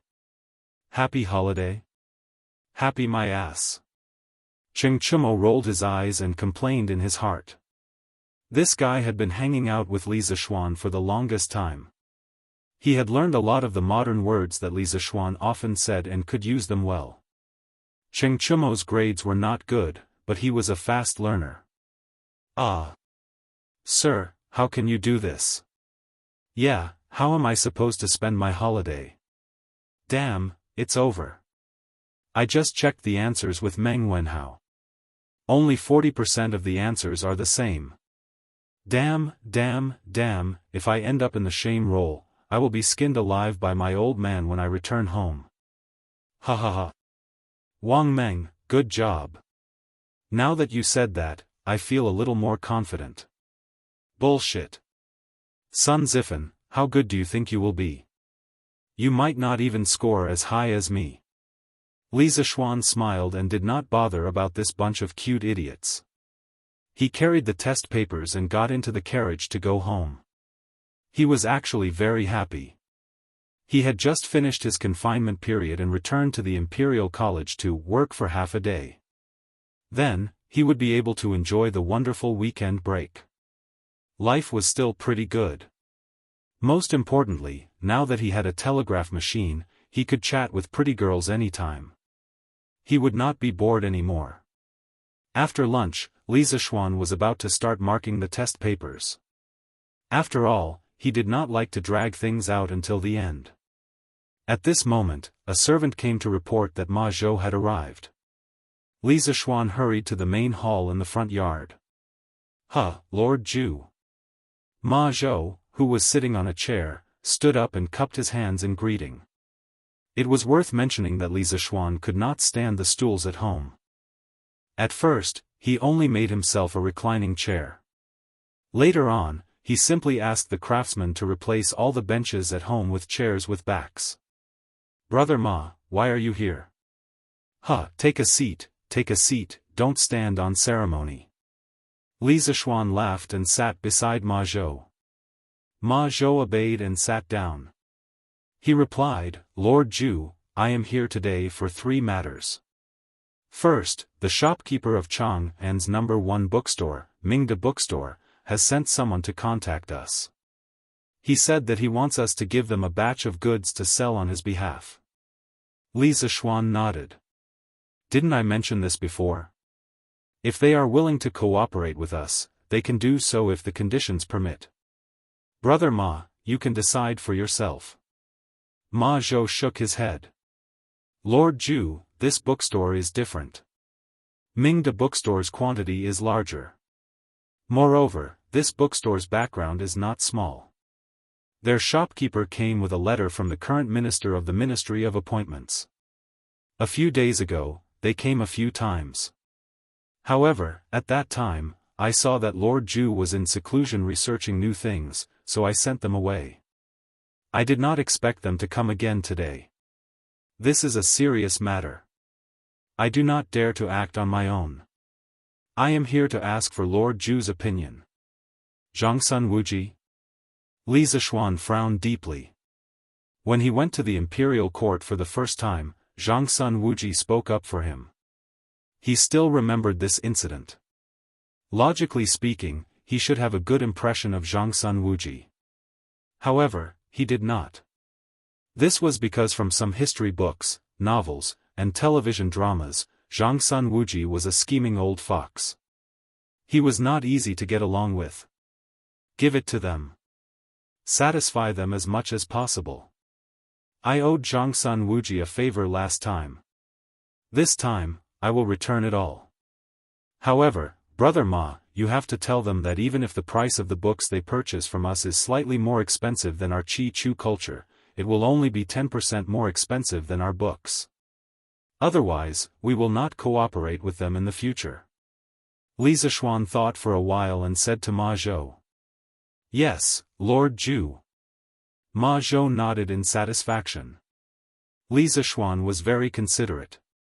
He also heaved a sigh of relief. Chapter 297. The second matter is about Datong Daily. Li Residence Main Hall. Ma Zhou took out a stack of manuscripts and handed it to Li Zishuan. He said, Lord Ju, after the publicity you planned, there have been a lot of people who have contributed to the Dehua Jianghu section.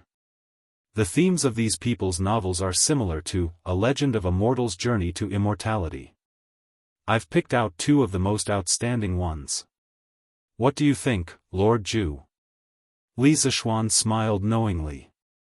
He had spent so much time promoting Datong Daily's novels, and his hard work had not been in vain. There were indeed people who were truly noble and virtuous in this world, but they were very rare. Most of the scholars, although on the surface they considered themselves noble and virtuous, would fight to fall into the mortal world if the price was high enough. This was exactly what Li Zishuan needed. The novel market would only become popular when there were more authors joining. Huh, not bad, not bad. Let me take a look. Why is the paper so rough? Li Zishuan took the manuscripts and laughed happily at first, then frowned. Cough, Lord Ju, those scholars who contributed were from poor families. They couldn't afford good quality rice paper. Ma Zhou explained. Oh, I almost forgot about that. How about this, Brother Ma, in the future, for every novel writer that we hire, we will give them 2 pieces of good quality paper for free for every manuscript they submit. This can be considered as a benefit for them. Li Zishuan slapped his head and shouted. This guy didn't know the cost of daily necessities until he was in charge of the household. He had forgotten that in this era, good quality rice paper was not something that ordinary people could afford. Once this method is out, I'm afraid that the enthusiasm of the scholars will be even higher, right? Ma Zhou nodded and smiled. That's exactly what I want. Anyway, the cost of making new paper in our workshop is not high. Li Zishuan said as he took the manuscripts and started reading. The name of the first novel was Zhang Xiaohua's Journey to Immortality. The author was Tian Xianghua. Introduction: A young man without spiritual roots, by chance, saved a seriously injured elder of Miaoyun Valley. The elder was grateful and recommended him to become a member of Miaoyun Valley, a small cultivation sect.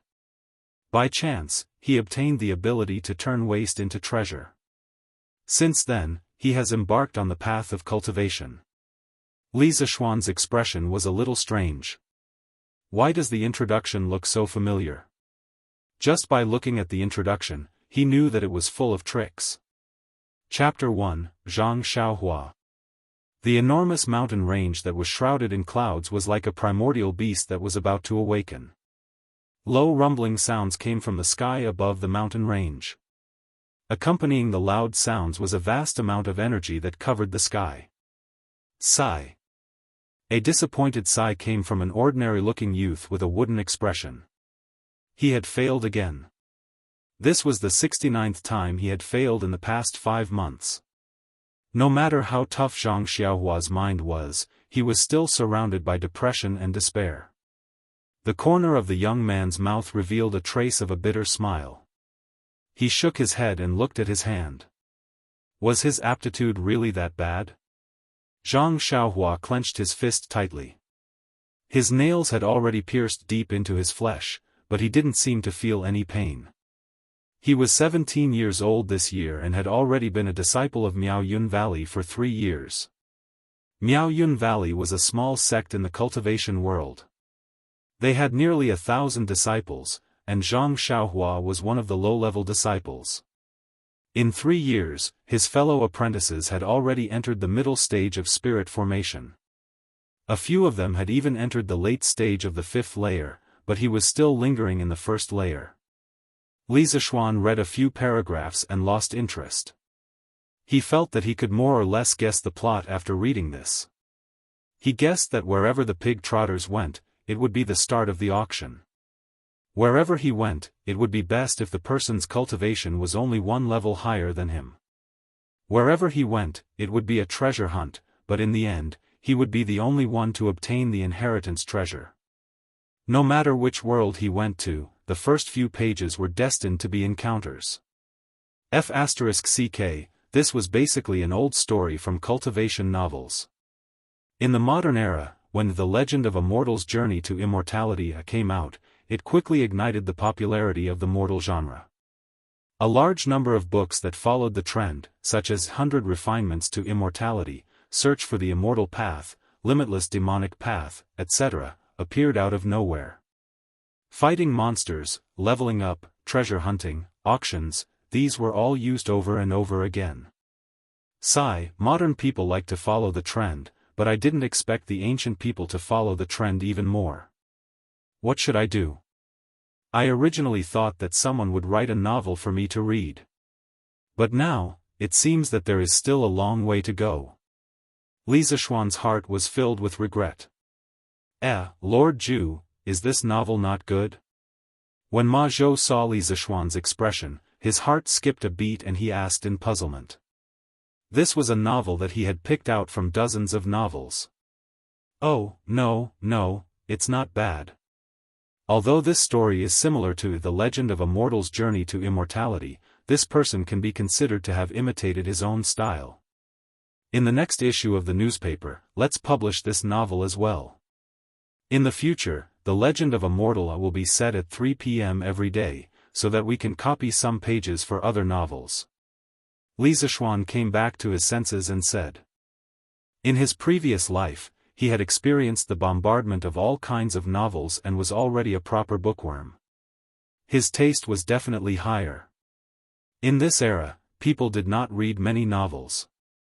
He felt that The Legend of Zhang Xiaohua's Journey to Immortality was old-fashioned, but that did not mean that others would feel the same way. Just like 100 Refinements to Immortality in his previous life, although it was a copy of The Legend of Immortal, it still attracted a large number of readers. Yes, Lord Zhu. Then what about the other novel? That novel is actually as good as this one. Do you want to hire it? Ma Zhou asked. Let's hire it. I believe in Brother Ma's taste. Li Zishuan waved his hand and said casually. When he heard Ma Zhou say that novel is actually as good as this one, he did not have the mood to open it to take a look. Thank you for your trust, Lord Zhu. Ma Zhou thought that it was really because Li Zishuan trusted him and was suddenly overwhelmed by the favor. No need. Oh right, Brother Ma, in the future, as we hire more and more novels, the original The Legend of the Underworld section will definitely not be enough. You have to be prepared to separate this section. In the future, Datong Daily will be separated into 2 separate publications, news and novels. Li Zishuan thought for a while and added. Yes, Lord Zhu. I will arrange it in advance. Didn't you just say that there are 3 things? What's the last one? Replying to Lord Zhu, the 3rd thing is that there are not enough chapters for The Legend of Immortal's Journey to Immortality. I know that Lord Zhu is busy, but I still hope that Lord Zhu can find the time to write a few more chapters. After all, you said before that the authors who stopped updating didn't have a little, know that thing? As Ma Zhou spoke, he almost blurted out that word. He suddenly felt extremely embarrassed. F***ck. Li Zishuan almost vomited blood in his heart. Was this considered shooting himself in the foot? Ahem, I've already prepared this. Here, I'll give it to you. This is the 20 chapters of The Legend of Immortal that I wrote this morning. Chapter 298. After sending off Ma Zhou, the debt collector, Li Zishuan shook his head and returned to his courtyard. He was surrounded by beauties, running water, and a gentle breeze. Under the pavilion, Li Zishuan was marking the test papers while enjoying the wonderful, humanistic care. He was very satisfied. He planned to finish marking the test papers today and then have a comfortable holiday for the next 2 days. Of course, the facts later proved that he was thinking too much. TSK, amazing. Yu Dongkai, this unlucky guy, perfectly stepped on all the traps I dug. He didn't let any of them go. Amazing. Did this little bastard do it on purpose? Li Zishuan looked at the test paper in front of him and sighed. On the top right corner of the test paper, there was 18 written on it. If Yu Dongkai was here, he would have vomited blood if he heard this sentence. What the hell do you mean by I did it on purpose? Isn't it because you purposely set me up? Doesn't your conscience hurt when you say that? But then again, Yu Dongkai was too good. As long as Li Zishuan purposely set a trap for him, he would answer all the questions wrongly. If this guy walked on a road with landmines, he would probably walk on all the landmines buried. Luckily, Li Zishuan set a few honest questions without any traps. Otherwise, Yu Dongkai wouldn't have dared to score a 0. Xiao He and Xiao Shi, who were waiting on the side, heard Li Zishuan's words and couldn't help but cover their mouths and chuckle. They silently mourned for this student named Yu Dongkai. Not bad. Sun Zifan, this kid, improved quite quickly.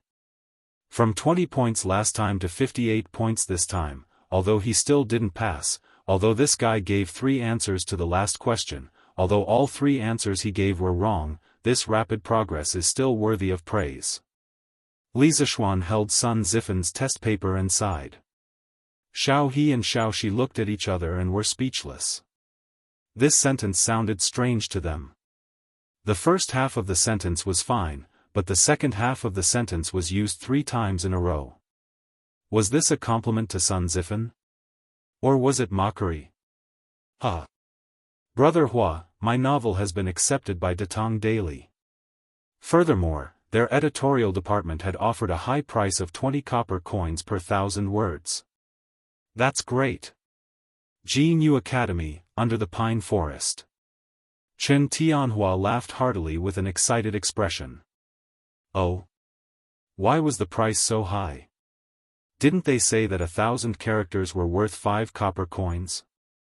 Hua Hongyi asked in surprise. Brother Hua, you didn't read it carefully. Back then, he said at least 5 copper coins per 1,000 words. As for the exact amount, it depends on the quality of the work. Chen Tianhua explained. Oh, then congratulations to Tianhua.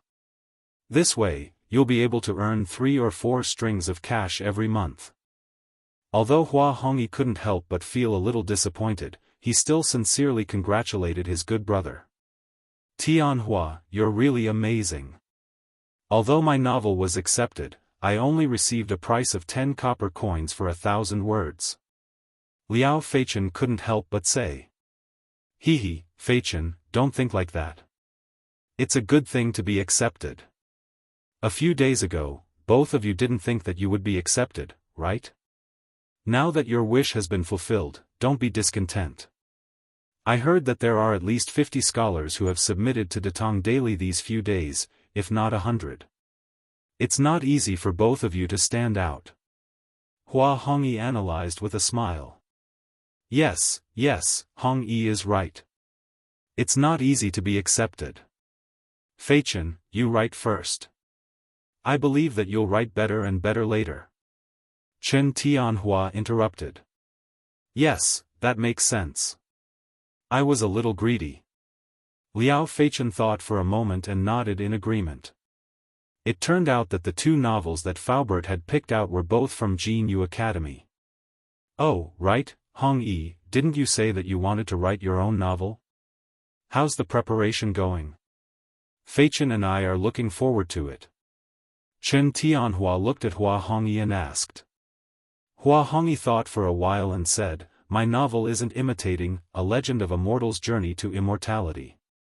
I plan to write a new story. There's no cultivation level, no treasure hunting, and no trial auction. I plan to write about a hooligan who knows a little about martial arts. I'll write about him roaming the Jianghu and serving justice. I've already built the framework of the novel. I should be able to write 30,000 words soon. I'll take it to the workshop and try my luck. It'll be great if I can be accepted. If not, I'll just treat it as my own entertainment. Wow! Martial arts? It sounded pretty good. But Hong Yi, have you seen any Jianghu masters? Liao Feichen asked in surprise. Of course I have. When I was young, I lived in the Sichuan area. There were many Jianghu sects there. I've seen many real Jianghu masters. So, I thought that instead of writing about those illusory cultivation and Dao, I might as well write about the Jianghu masters that I've seen. Hua Hongyi looked to the south with some nostalgia and said. After hearing what you said, Hong Yi, I can't wait to see it. Hong Yi, go and write it. Chen Tianhua said excitedly. Yes, yes, yes. Go and write it. I've never seen a legendary Jianghu master before. Husband, see if there's anything else you need. I'll go to the East Market tomorrow and buy it for you. The sea is windy and the waves are strong. You have to prepare everything in advance. Guyi Lane, Meng family. Although the fleet would set sail the day after tomorrow, Mother Meng had already started to help Father Meng pack his things. Hey, it's still early. Why are you in such a hurry, you silly woman? Besides, we're going out to sea to work. Why are you packing so many things for me? Isn't it troublesome to bring them along? Father Meng looked at the luggage on the bed and felt a little uncomfortable. However, he still said impatiently. But these are the clothes that you need to wear frequently. How can you not bring them? Also, I heard from Sister Wang next door that it's cold at sea at night. You might catch a cold. Bullshit. You believe that woman's words? Father Meng said angrily. It's always good to prepare more. Husband, you have to be careful at sea. How, and Yaya are counting on you. Mother Meng said weakly. It's fine. I won't die for sure. Don't you know how good I am in the water? Why are you wasting time here? Go and cook for the two children. Father Meng waved his hand and turned around impatiently. However, no one noticed that a drop of turbid tear almost fell from the corner of this tower-like man's eye. He was actually afraid that he wouldn't be able to come back this time. If that was the case, what would happen to his two children? All right, husband, I'll go and kill that old hen and stew it for you. Wait, you prodigal woman. That hen's eggs are for how, to nourish his body. How can you kill it? Chapter 299. Father, outside the house, Meng Wenhao stood in the corner with his back against the wall. He clenched his fists so tightly that his fingernails dug deep into his flesh. However, he did not seem to feel any pain at all.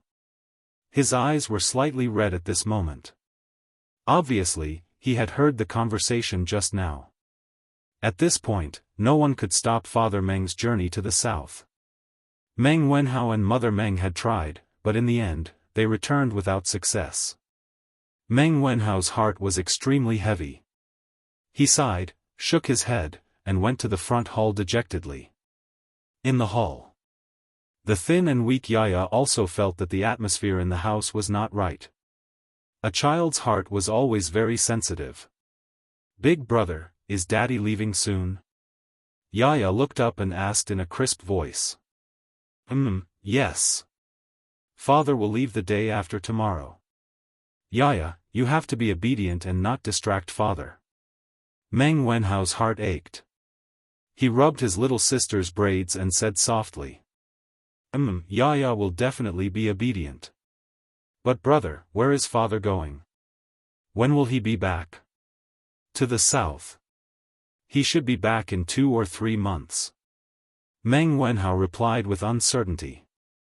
But Yaya heard from Fat Tiger that father might not be able to come back this time.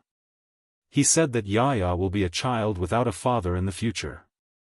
Yaya doesn't want father to leave, but father doesn't listen to Yaya. Brother, Yaya is so sad. Nonsense. Meng Wenhao was furious. He clenched his fists and said hatefully, Yaya, don't listen to that little bastard Fat Tiger's nonsense. The next time I see him, I will definitely beat him up. Father will definitely be fine and will definitely be back soon. Brother promises you. Yaya believes in brother. But brother, don't fight. Fighting is not good. Husband, this is the rice wine I bought in the East Market today. Do you want to try it? At night. Candles were lit in every house in the square. In the Meng family, a family of 4 sat around a shabby table for dinner. The atmosphere was very warm. Father Meng glared at his wife. He wanted to scold her for being extravagant, but in the end, he didn't say anything. Smelling the fragrance of the rice wine, Father Meng's long-suppressed alcohol addiction was also aroused. He picked up the bowl and took a sip. He didn't swallow it immediately, allowing the taste buds in his mouth to absorb the stimulation of the rice wine's fragrance. Good wine. A moment later, Father Meng swallowed the mouthful of rice wine and sighed. Father, what kind of good wine is this? The Drunken Immortal's Drunken Immortal is the real deal. Meng Wenhao forced a smile in order to liven up the atmosphere. Ha! You stinking brat. That immortal drunken wine is a liter of 5 strings, is it something that rough men like us can drink? Although Father Meng had never drunk the Drunken Immortal before, he was obviously quite knowledgeable. He pointed at his son and scolded him with a smile. Hey! Who said that father can't drink it? Teacher said before that everyone is born equal. The reason why we are treated differently is because we don't work hard.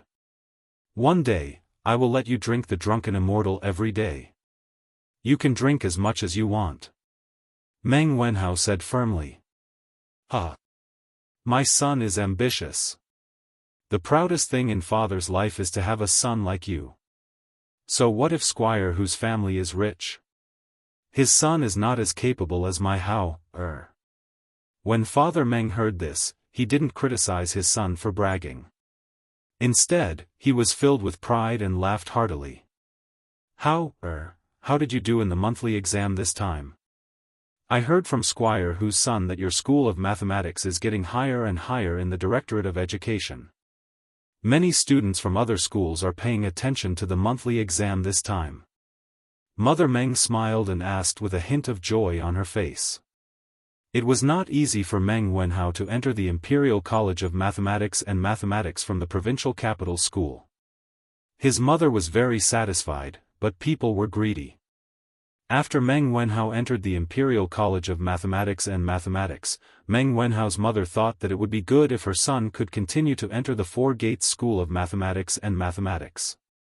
However, she didn't expect the School of Mathematics to suddenly rise in status.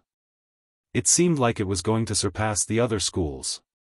When Meng Wenhao heard his mother's question, he couldn't help but think of the situation during the exam this morning. He pondered for a moment and answered, Mother, I think I did okay. As for whether I can get first place, it will depend on my luck. He looked at the wine bowl in Father Meng's hand and continued, If I can get first place, according to the rules of our School of Mathematics, I can bring you all to the Drunken Immortal restaurant for free. However, by the time the results are announced, I'm afraid Father will have gone to sea. The atmosphere in the room became a little heavy for a moment. you're such a boring woman. We're having a good meal, why are you asking about the exam results? When have we ever worried about our how's results? Father Meng slapped the table and glared at Mother Meng. He then looked at Meng Wenhao and said earnestly, although I won't be home at that time, you can take your mother and Yaya with you. All these years, our family has been eating chaff and vegetables. It's good to take this opportunity to improve our diet. Isn't Yaya craving for that gnawing chicken? This time, let's let her eat to her heart's content. As a man, how can you act like a little girl? Although father didn't study much, I know that separation and joy are common things in the world. A man should be open-minded. How can you care about these trivial matters every day? Yes, father, I understand. Meng Wenhao wanted to refute, but after hesitating for a moment, he still responded in a muffled voice. Father knows that you're all worried. Actually, there's no need for that. For this voyage, Boss Feng has equipped each of our ships with a compass.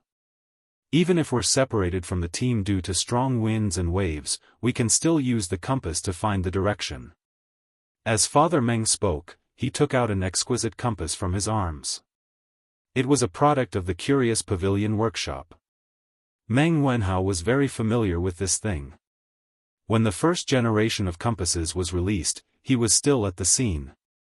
Mother Meng saw the shiny object and took it curiously. Hey, be careful, be careful. This little thing costs 5 strings of money. Father Meng hurriedly exhorted.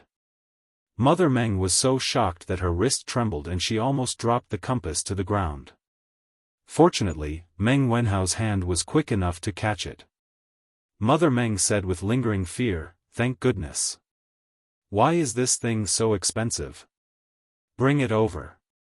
This thing is a navigation tool specially made by the Curious Pavilion for this voyage to the south. It's said that Hao-er's husband, Li Xiannan, personally invented it.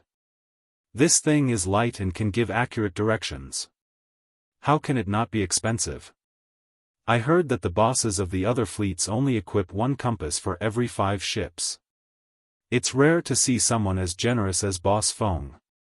Father Meng asked for the compass and carefully put it back into his pocket as he grumbled in annoyance.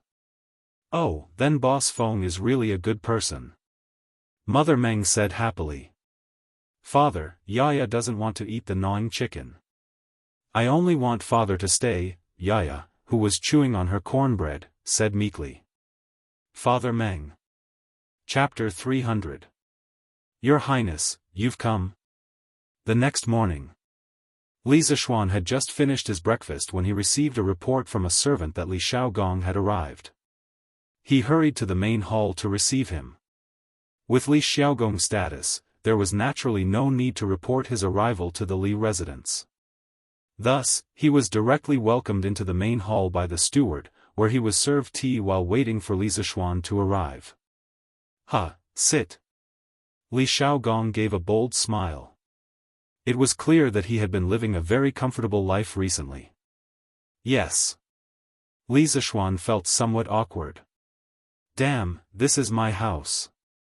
Why do you make it seem like I'm the guest and you're the host? Tomorrow, the army and fleet will set out for the south. Little Xian, you should know about this, right? Seeing Li Zishuan sit down, Li Xiaogong fiddled with the teacup in his hand as he casually asked this question. Li Zishuan nodded and smiled. This kid really does know. Shouldn't your highness be in the barracks organizing the army? Why do you have the time to come see this kid? My great Tang's army rests on their spears every day, and there's not a single one missing from their daily training. Why would they need to sharpen their spears at the last minute? Besides, even if this king wasn't here, the generals would have already made arrangements. Otherwise, what would they do? Li Xiaogong's lips curled as he nonchalantly said. Li Zishuan's heart was moved. This is the style of a powerful nation. From the sovereign to the common people, everyone had a powerful self-confidence in their bones. This was something that the Song, Late Ming, and Qing dynasties lacked. It was no wonder that in a few years, the great Tang would be so powerful that it would have no friends. This king came today to thank you for the compass. This thing is truly too useful. Many of this king's veteran navy soldiers loved it so much that they couldn't bear to part with it. They kept saying that this compass was a life-saving item. This king also asked His Majesty for a reward for you, but His Majesty seemed to have other plans and didn't want to reward you right now. This king couldn't change His Majesty's decree, so I could only personally come to thank you. Kid, your actions have saved the lives of many soldiers. After Li Shaogong finished speaking, he solemnly cupped his hands and bowed to Li Zishuan. Li Zishuan was shocked. He hurriedly moved aside and said, "Your Highness, you are too serious. As a commander-in-chief, it is understandable that you care about the lives of your soldiers. As a citizen of the Tang Empire, I am able to enjoy such a stable living environment because the soldiers on the front line sacrificed their lives for it. Now, it is my duty to do something for the Tang army. I dare not accept your Highness's bow."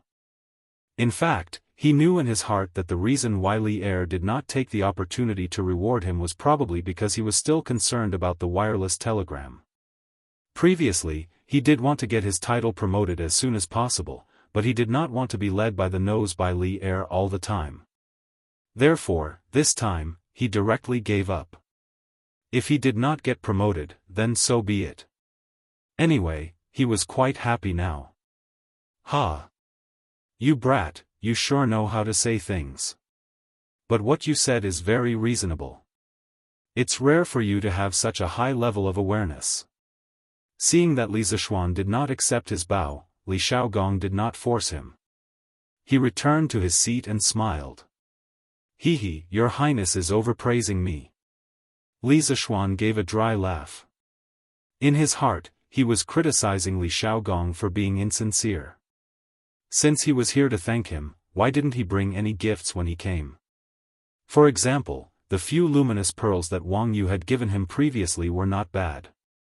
He believed that Li Xiaogong's house definitely had such things. It was just a matter of whether Li Shaogong was willing to part with them. If Li Shaogong knew what Li Zishuan was thinking, he would definitely give him a big kick. It was true that he was leading the army south this time, but this was not his personal work. In the end, he was still working for Li Er. There was no need for him to fork out his own money for this matter.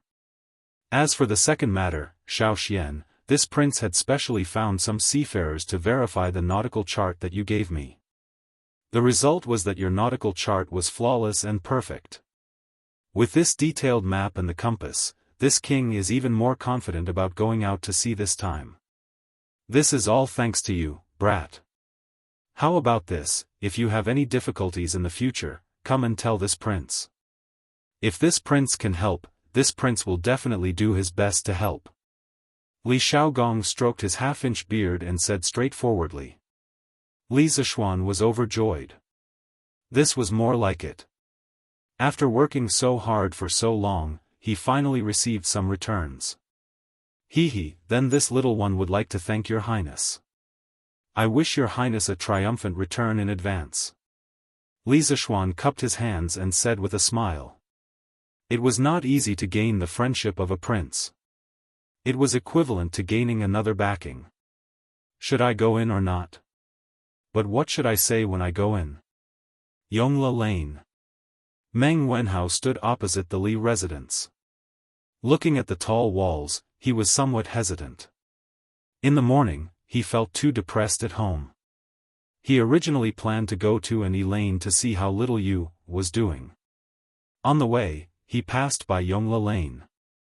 He did not know what he was thinking, but he unexpectedly walked in and stood beside the Li residence. He looked into the distance and hesitated. Then take care, your Highness. This little one will go to Murky Mountain to see you off tomorrow. While Meng Wenhao was hesitating, a burst of laughter came from the front door of the Li residence. Then two people came out. One was Li Zishuan, and the other was a middle-aged man with a noble aura. Meng Wenhao had never seen him before. That's fine. See you tomorrow on Murky Mountain. The middle-aged man laughed and got into a luxurious carriage parked in front of the door. Then the carriage started and gradually went away. Wenhao? Why are you standing here? Are you here to see your master? Why don't you come in? Li Zishuan was about to turn back to the house when he inadvertently glanced at Meng Wenhao at the entrance of the alley. He asked curiously. Meng Wenhao was shocked and panicked. He was so focused on watching Li Zishuan and the middle-aged man talking that he forgot to avoid Li Zishuan's sight.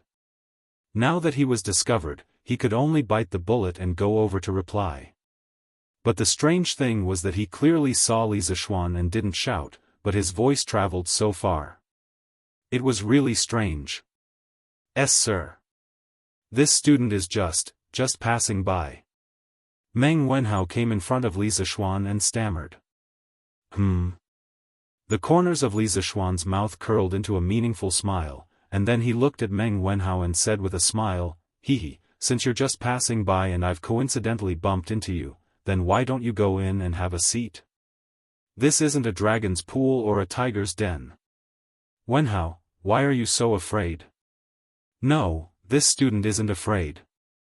I'm just afraid of disturbing sir."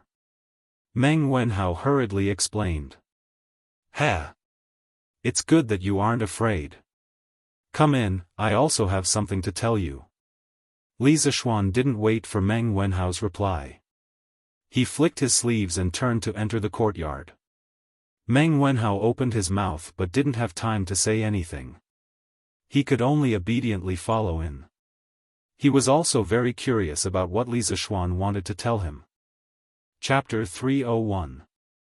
Meng Wenhao had just followed Li Zishuan into the front hall of the west courtyard when he smelled a faint fragrance of spices. Following that, he felt a trace of refreshing coolness. He looked around and found that there was actually a basin of ice placed in each of the four corners of the room. Above the wooden basins, there was still a trace of cold air. Meng Wenhao couldn't help but sigh in his heart at Li Zishuan's extravagance.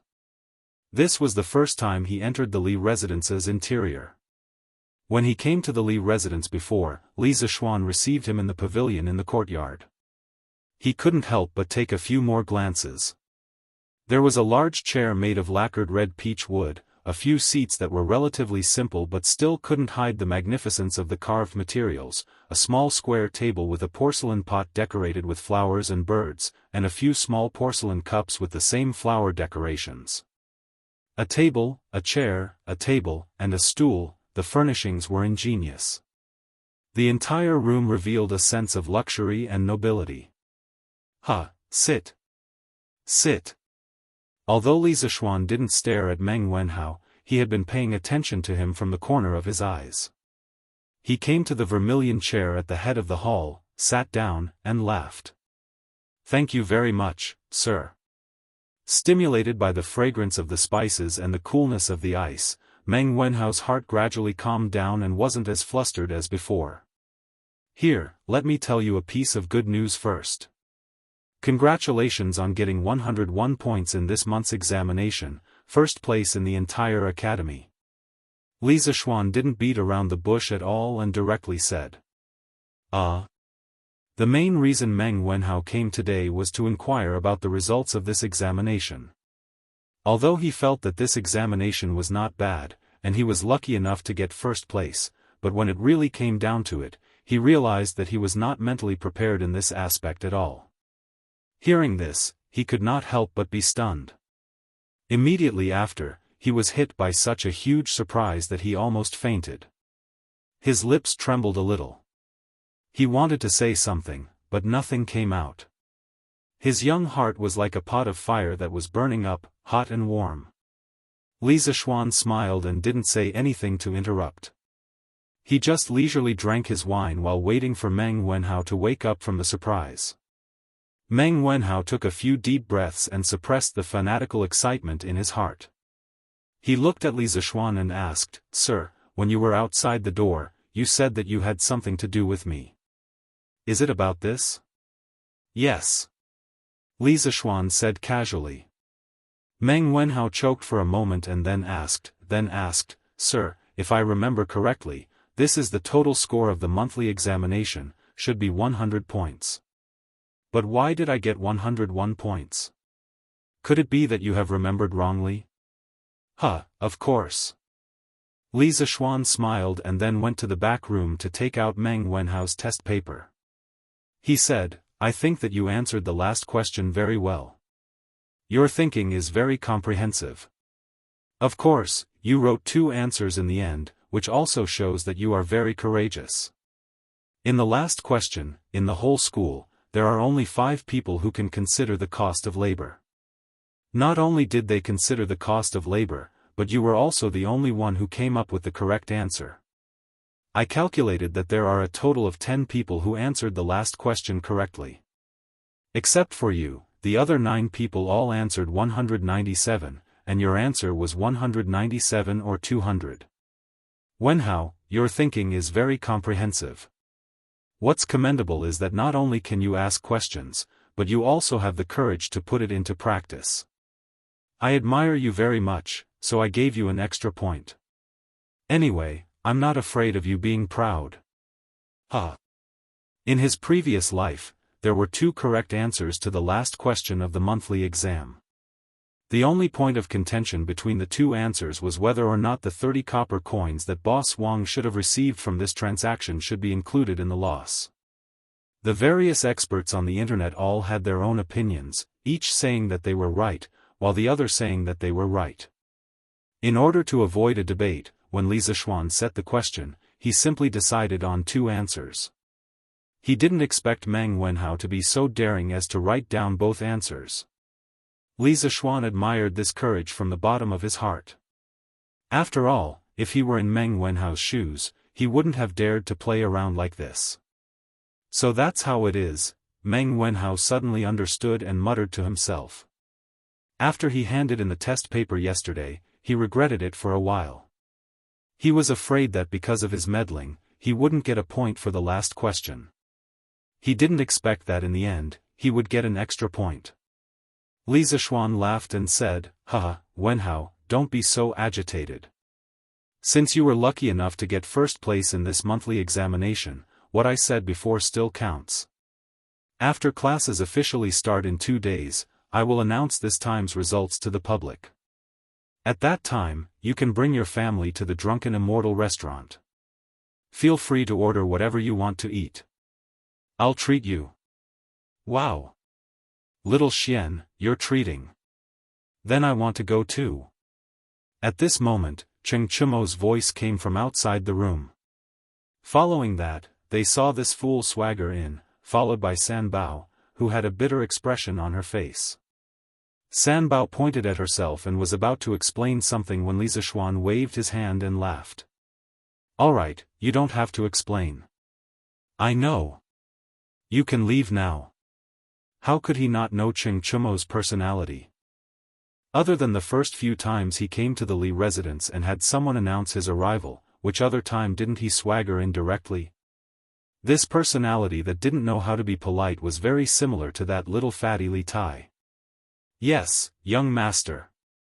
San Bao saw that Li Zishuan's tone was amiable and didn't seem to be angry. He heaved a sigh of relief and quickly left. Chumo. Cheng Chumo had taken care of Meng Wenhao in the School of Mathematics, so Meng Wenhao quickly stood up and greeted Cheng Chumo. Cheng Chumo smiled and nodded at Meng Wenhao in greeting. Cho Nyo, I haven't seen you come over to play recently. Why did you come over just because we talked about food? Li Zishuan joked with a smile. Ever since he started teaching at the Imperial College and became Cheng Chumo's teacher, this fellow didn't come over to play with him. Perhaps this was the natural fear students had for their teachers. Li Zishuan felt that it was a pity. Cheng Chumo was his first close friend after transmigrating. If he lost this friendship because of this, he would feel that it was a pity. Ahem. Who said that? I didn't come over to eat today. I just happened to hear it.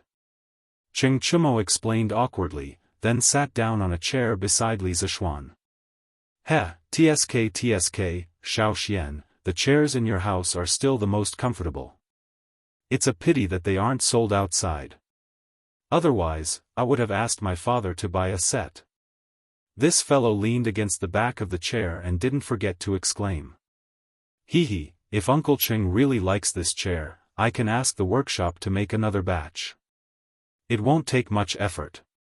But it's only you who wants it, not Uncle Cheng, so I think we should just forget about it. Li Zishuan didn't want to alienate this friendship. He didn't put on airs in front of Cheng Chumo and spoke as casually as before. Xiao Xian. You're not a good friend. Cheng Chumo said angrily.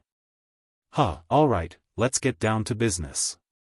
Chou Nyo, why are you here today? Li Zishuan laughed and asked, no longer teasing him.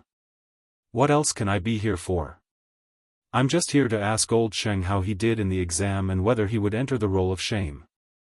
Cheng Chumo sat up straight and looked at Li Zishuan. Although Cheng Chumo didn't care about his results, he didn't want him to enter the roll of shame and embarrass the Cheng family. Chapter 302. Oh. So, Chou Nyo, you're here to ask about my results. Li Zishuan felt as if the sun had risen from the west when he heard that Cheng Chumo was here to ask about his results.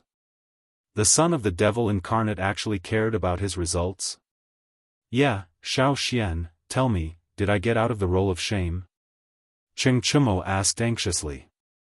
Li Zishuan glanced at Cheng Chumo and then looked at Meng Wenhao with a strange expression. They were both his students, but one of them was here to ask if he got first place, and the other was here to ask if he got out of the bottom 5. This was really, let me think about it. Oh, I remember, Chou Nyo, you got 59 points this time. Not bad, you're already in the middle of the school of mathematics. Li Zishuan's insane mental strength was not for show. With just a thought, the results of the monthly test appeared in his mind. He looked at it and found Cheng Chumo's results and ranking. Really? That's great. My dad has nothing to say now. Cheng Chumo was very excited when he heard it and shouted loudly. However, after a while, he suddenly reacted and said unhappily, that's not right. Why is it only 59 points? Xiao Xian, we have such a good relationship. Can't you give me more points? Don't worry, I won't be proud if you give me more points. Pfft. Meng Wenhao almost choked to death when he heard this. There was no other reason but because of what Cheng Chumo said. Li Zishuan had just told him that. Today, he had seen the strange relationship between Cheng Chumo and Li Zishuan. Both of them had a similar style of speaking. Li Zishuan was also speechless. Now it seemed that his previous worries were unnecessary.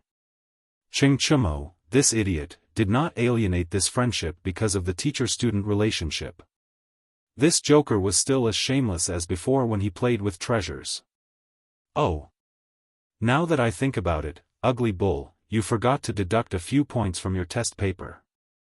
So you can only get 50 points. You're not just 1 point away from 60 points.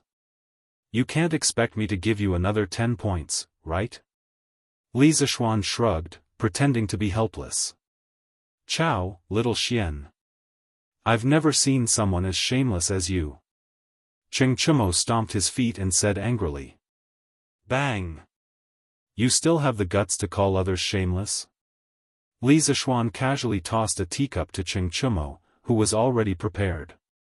He stretched out a hand and caught it firmly. Just kidding, don't take it seriously. Cheng Chumo laughed dryly. Then he suddenly sighed and said, that's right. Sigh, actually little Xian, you can also see that I'm not cut out for studying. The fleet heading south is going to set off tomorrow. If it wasn't for my father, I would have definitely gone with Uncle Li and the others. The vast sea, free and unfettered, this is where I, Cheng Chumo, should go. Li Zishuan could hear the loneliness in his words and couldn't help but feel a little uncomfortable. The atmosphere in the room also became a little quiet. Ugly bull, how's your swimming? After a while, Li Zishuan broke the silence and asked. I'm not good at swimming. Chengchumo's face turned red and he scratched his head awkwardly. F***ck, you're not good at swimming, and you still want to go south with the prince? Why don't you go and ask the prince if he wants you? Li Zishuan's face was as if he had just been F***ked. It turned out that he had worried for this guy for so long for nothing. I don't know how to swim, but I can learn, Chengchumo said unwillingly. Learn your ass. Li Zishuan waved his hand and didn't want to bother with this guy. He turned to Meng Wenhao and said, Wenhao, you actually came here today to check your score, right? Meng Wenhao heard Li Zishuan call him and he quickly recovered from the explosive conversation between the two and answered honestly, yes, sir. Well, since you have checked your score, then you can go back. The fleet will set off tomorrow, so you can go back and accompany your father. Wenhao, you don't have to worry too much. I've already asked Prince Hejian to send someone to keep an eye on your father's safety. Also, I know the owner of your father's boat company and I've already sent someone to talk to him. He won't make things difficult for your father. Li Zishuan nodded and said. Thank you, sir. Thank you, sir. Hearing this, Meng Wenhao was pleasantly surprised. The big stone that had been hanging in his heart for a long time finally fell to the ground. He stood up excitedly and bowed to Li Zishuan to express his gratitude. No need, no need. Sit down. This is just a small matter. You are my student. Of course, I can't just sit by and do nothing when you are in trouble. Li Zishuan comforted him. Yes. Wenhao, you don't have to be like this. I was wondering why you were so depressed these days. So it's because of this matter. If you had told me earlier, it would have helped you. Chengchumo was boasting shamelessly on the side. A good picture of a master and disciple was interrupted by this guy. Meng Wenhao was so amused by Chengchumo that he couldn't continue to bow. He stood up, hesitated for a moment, and said to Li Zishuan, Sir, this student has one more thing to ask. If it is convenient for you, please agree.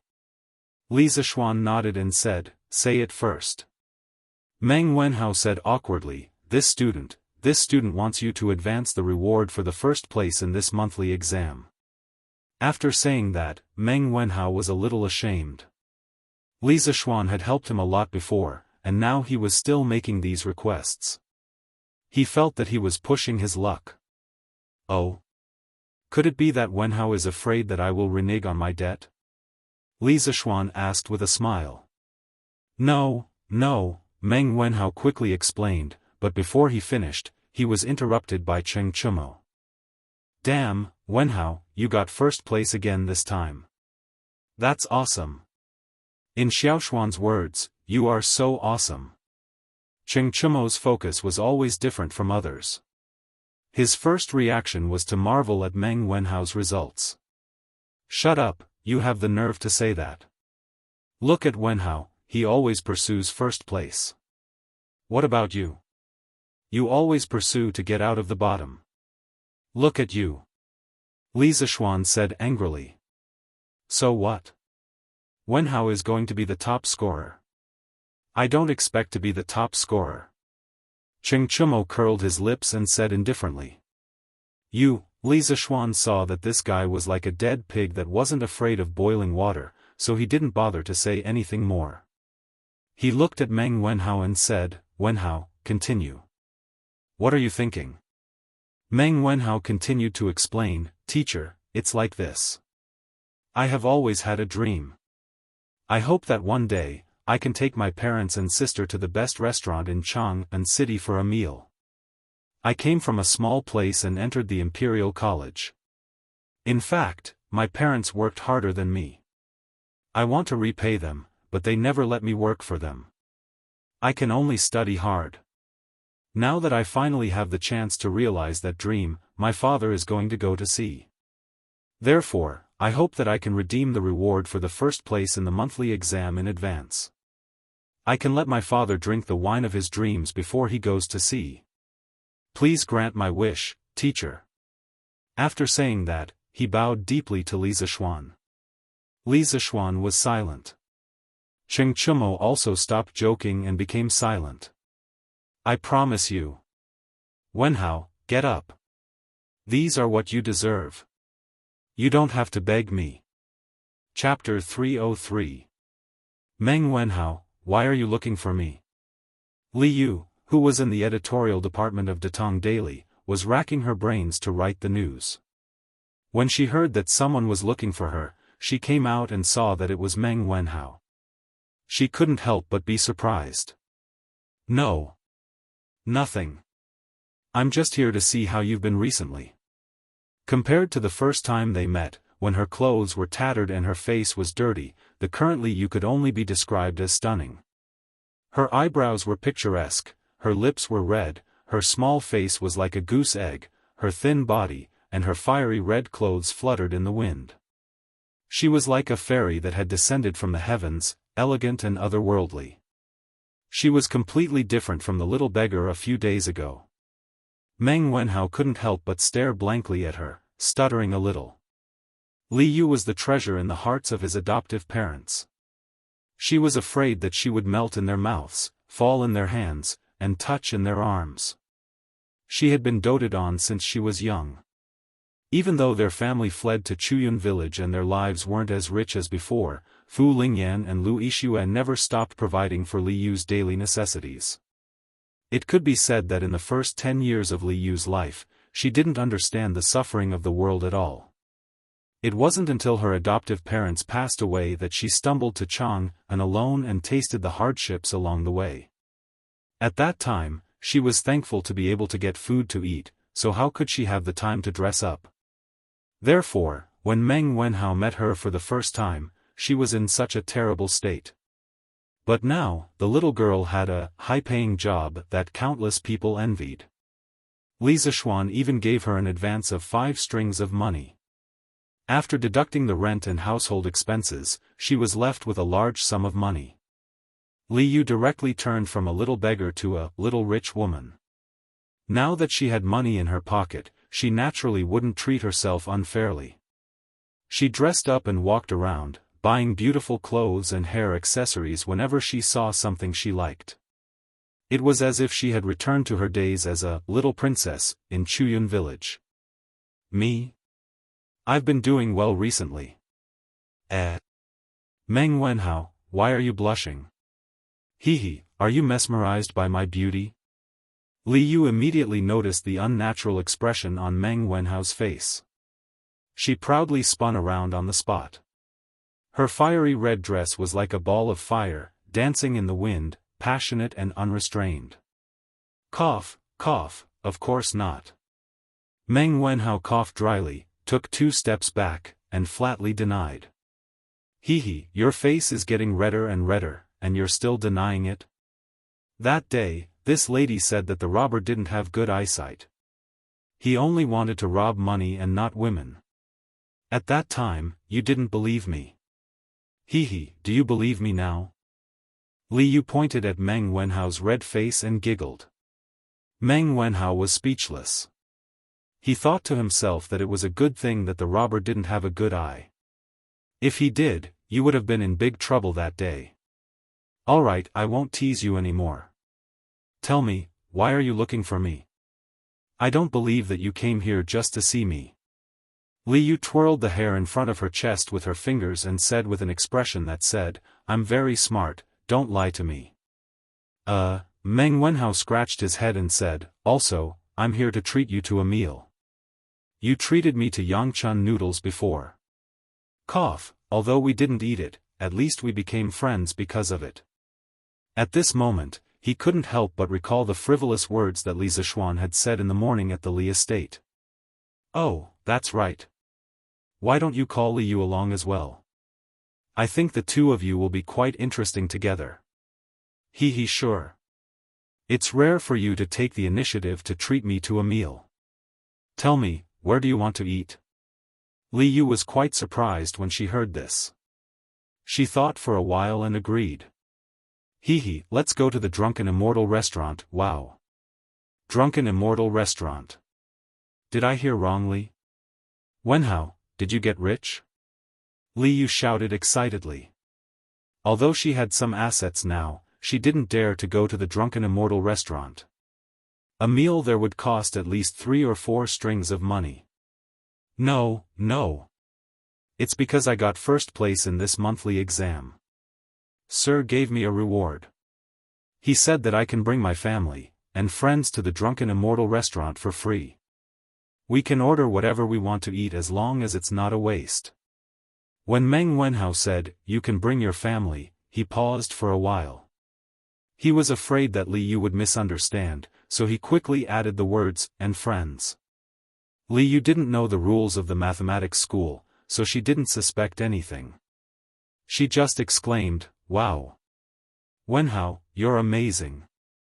There are so many talents in the Imperial College, and you actually got first place." Meng Wenhao was very happy to be praised by such a beautiful girl. He said embarrassedly, "I only got first place in the mathematics school, not in the entire Imperial College." "Little you, don't talk nonsense. That's still very amazing. But is it appropriate for an outsider like me to go when Sir is treating your family to a meal?" The mischievous Li Yu became shy at this moment, which was rare. "There's nothing inappropriate about it. Not only my family, but Sir and his friends will also go," Meng Wenhao explained. "Oh. Okay, I'll go to the Drunken Immortal restaurant after I'm done." Li Yu was relieved when she heard that Li Zishuan would also go and that she wasn't the only outsider. Although she looked like she didn't care about anything on the surface, she still had a sense of propriety in her heart. She knew what to do and what not to do.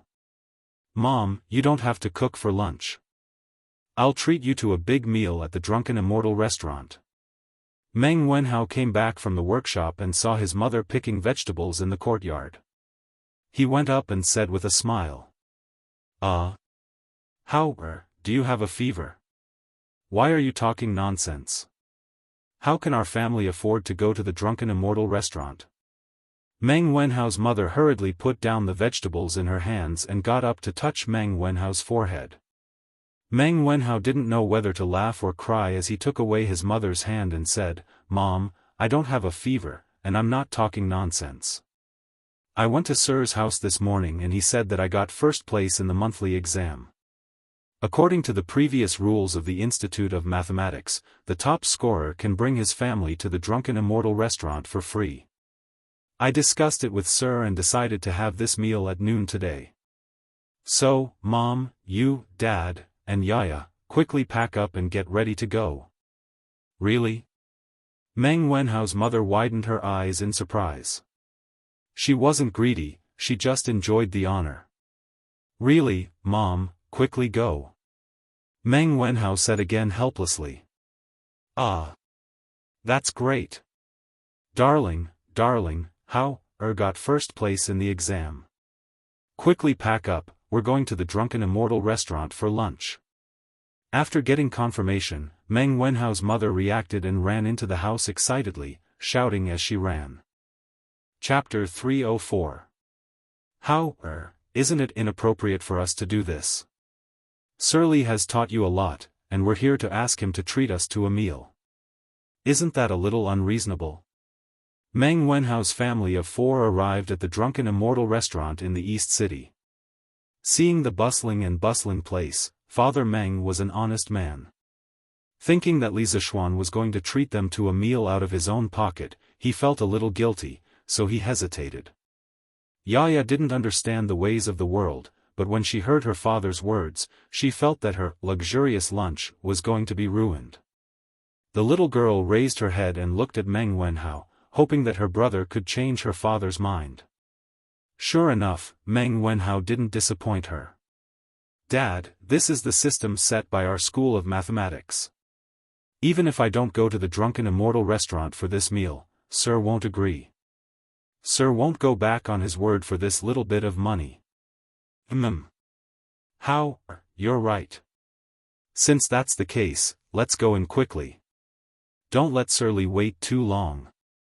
Father Meng agreed after hearing his son's analysis and felt that this was indeed the case. Yaya heard this and her little face immediately bloomed with a smile. Meng Wenhao smiled, pulled his little sister, and walked towards the drunken Immortal restaurant with his parents. Little Yu. You're here. In a private room on the 4th floor of the drunken Immortal restaurant. Li Yu was personally led in by manager Lu. After all, the 4th floor was usually not open to the public. Li Yu wouldn't be able to enter without someone leading the way. Li Zishuan looked at the splendidly dressed Li Yu, who was pretty and cute, as if she was a different person. His eyes lit up as he greeted her with a smile. Greetings, sir. Li Yu pursed her lips and smiled. She walked gracefully in front of Li Zishuan and bowed to Li Zishuan. Since the first time she met Li Zishuan, she had been calling him Mr. Li Zishuan like Meng Wenhao.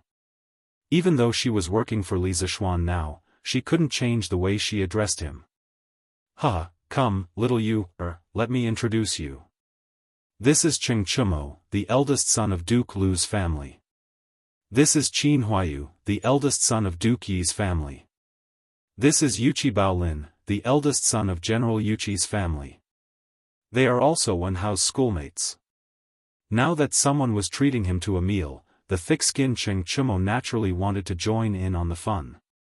Li Zishuan didn't refuse. He thought about it, then asked someone to invite Qin Huayu and Yuqi Baolin over to another table. Their families had always been close, so it wasn't a bad idea for them to meet up occasionally and get to know each other better. When Li Yu heard Li Zishuan's introduction, she was shocked. Cheng Yaojin, Qin Xiong, and Yuqi Jingda were all too famous. It was hard for her not to have heard of them. She didn't expect that she would be lucky enough to meet the descendants of these 3 famous generals today. Li Yu greets young Master Cheng, young Master Qin, and young Master Yuqi. Li Yu bowed to the 3 of them. Miss Li doesn't need to be so courteous. Just be casual. Little Xian has already told us about how you outsmarted the villains and punished the unscrupulous merchants. I admire Miss Li's wit. Qin Huayu politely returned the greeting. Huayu is right. No need to be so courteous. Yuqi Baolin wasn't good with words. As the saying goes, the more one talks, the more mistakes one will make. He could only agree. Young Master Qin is joking. Those things were just Li Yu's previous playful actions. It's nothing serious. Li Yu said, humbly. Li Zishuan rubbed his eyes. He suspected that this little girl in front of him was a fake Li Yu. The Li Yu he knew was clearly a willful, eccentric little girl. When did she become such a virtuous lady? It seems like this little girl could be both a spoiled lowly and a virtuous lady. She really was a little beauty with 100 transformations. Meng Wenhao had picked up a treasure. TSK, Wenhao's taste is not bad. Cheng Chumo had obtained more information from Li Zishuan. He pinched his chin and smiled as he looked at Li Zishuan for a moment and muttered in a somewhat improper manner. Li Yu didn't hear it clearly, but Li Zishuan's hearing was good. After he heard it, he glared at Cheng Chumo. He really didn't know how to chat. Who would joke with a girl like this? It seems like this guy was destined to be a single dog for life. Little Yu, sit here for a while. When Wenhao and the others arrive, you can go and eat with them. Mister, you're not going to eat with them? Li Yu was dumbfounded. We're not going. There are so many people at the table. Li Zishuan shook his head and said. Then. Mister, I'm not going either. I'll just eat here. Li Yu hesitated. We're all men here. Why are you, a little girl, joining in the fun? What's wrong? Our fearless little Yu, also knows how to be shy. Li Zishuan joked. Of course not. Who's shy? Young Master Meng, this way please. Yes, this is the room. The 4 of you can eat here. My young master and a few of his friends are next door. He'll be here in a while.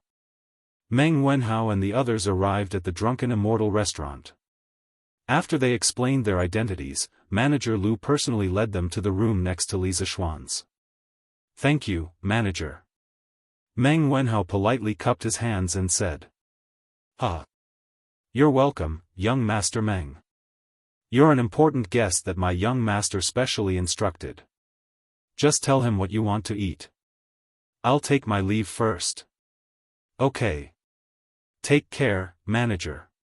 "Brother, Yaya wants to eat nibbled chicken." After Manager Lu left, Yaya pulled Meng Wenhao's sleeve and said greedily.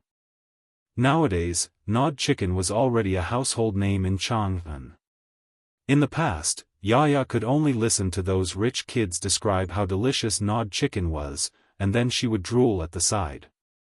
Now, after coming to the birthplace of gnawed chicken, how could the little girl hold back? "Okay, I'll let Yaya eat nibbled chicken today. You can eat until you're full." Meng Wenhao rubbed the little girl's ponytail and smiled. "By the way, Dad, do you want to drink Immortal drunken wine? Drunken Immortal restaurant's most famous is Immortal drunken wine. Do you want a liter?" Meng Wenhao looked at his father and asked. Ever since Father Meng entered the Drunken Immortal Inn, he had been in a daze. The Drunken Immortal Inn's extravagance and Manager Lu's respectful attitude had given him a huge mental impact. He never thought that a poor and pedantic man like him would actually have the opportunity to come to such a luxurious place and even receive such respect from the manager. He felt like he was dreaming. He had given birth to a good son. All of this was because of his son. Father Meng sighed in his heart more than once. What did you say?" Father Meng woke up and asked when he vaguely heard his son calling him. Meng Wenhao had no choice but to repeat himself. Father Meng hurriedly shook his head and said, "No, no, no. Dad heard that Immortal drunken wine costs 5 rounds a liter. It's very expensive. Although Lord Li is treating us to a meal, we can't not be generous and ask for such expensive things." Uncle Meng, you don't have to worry.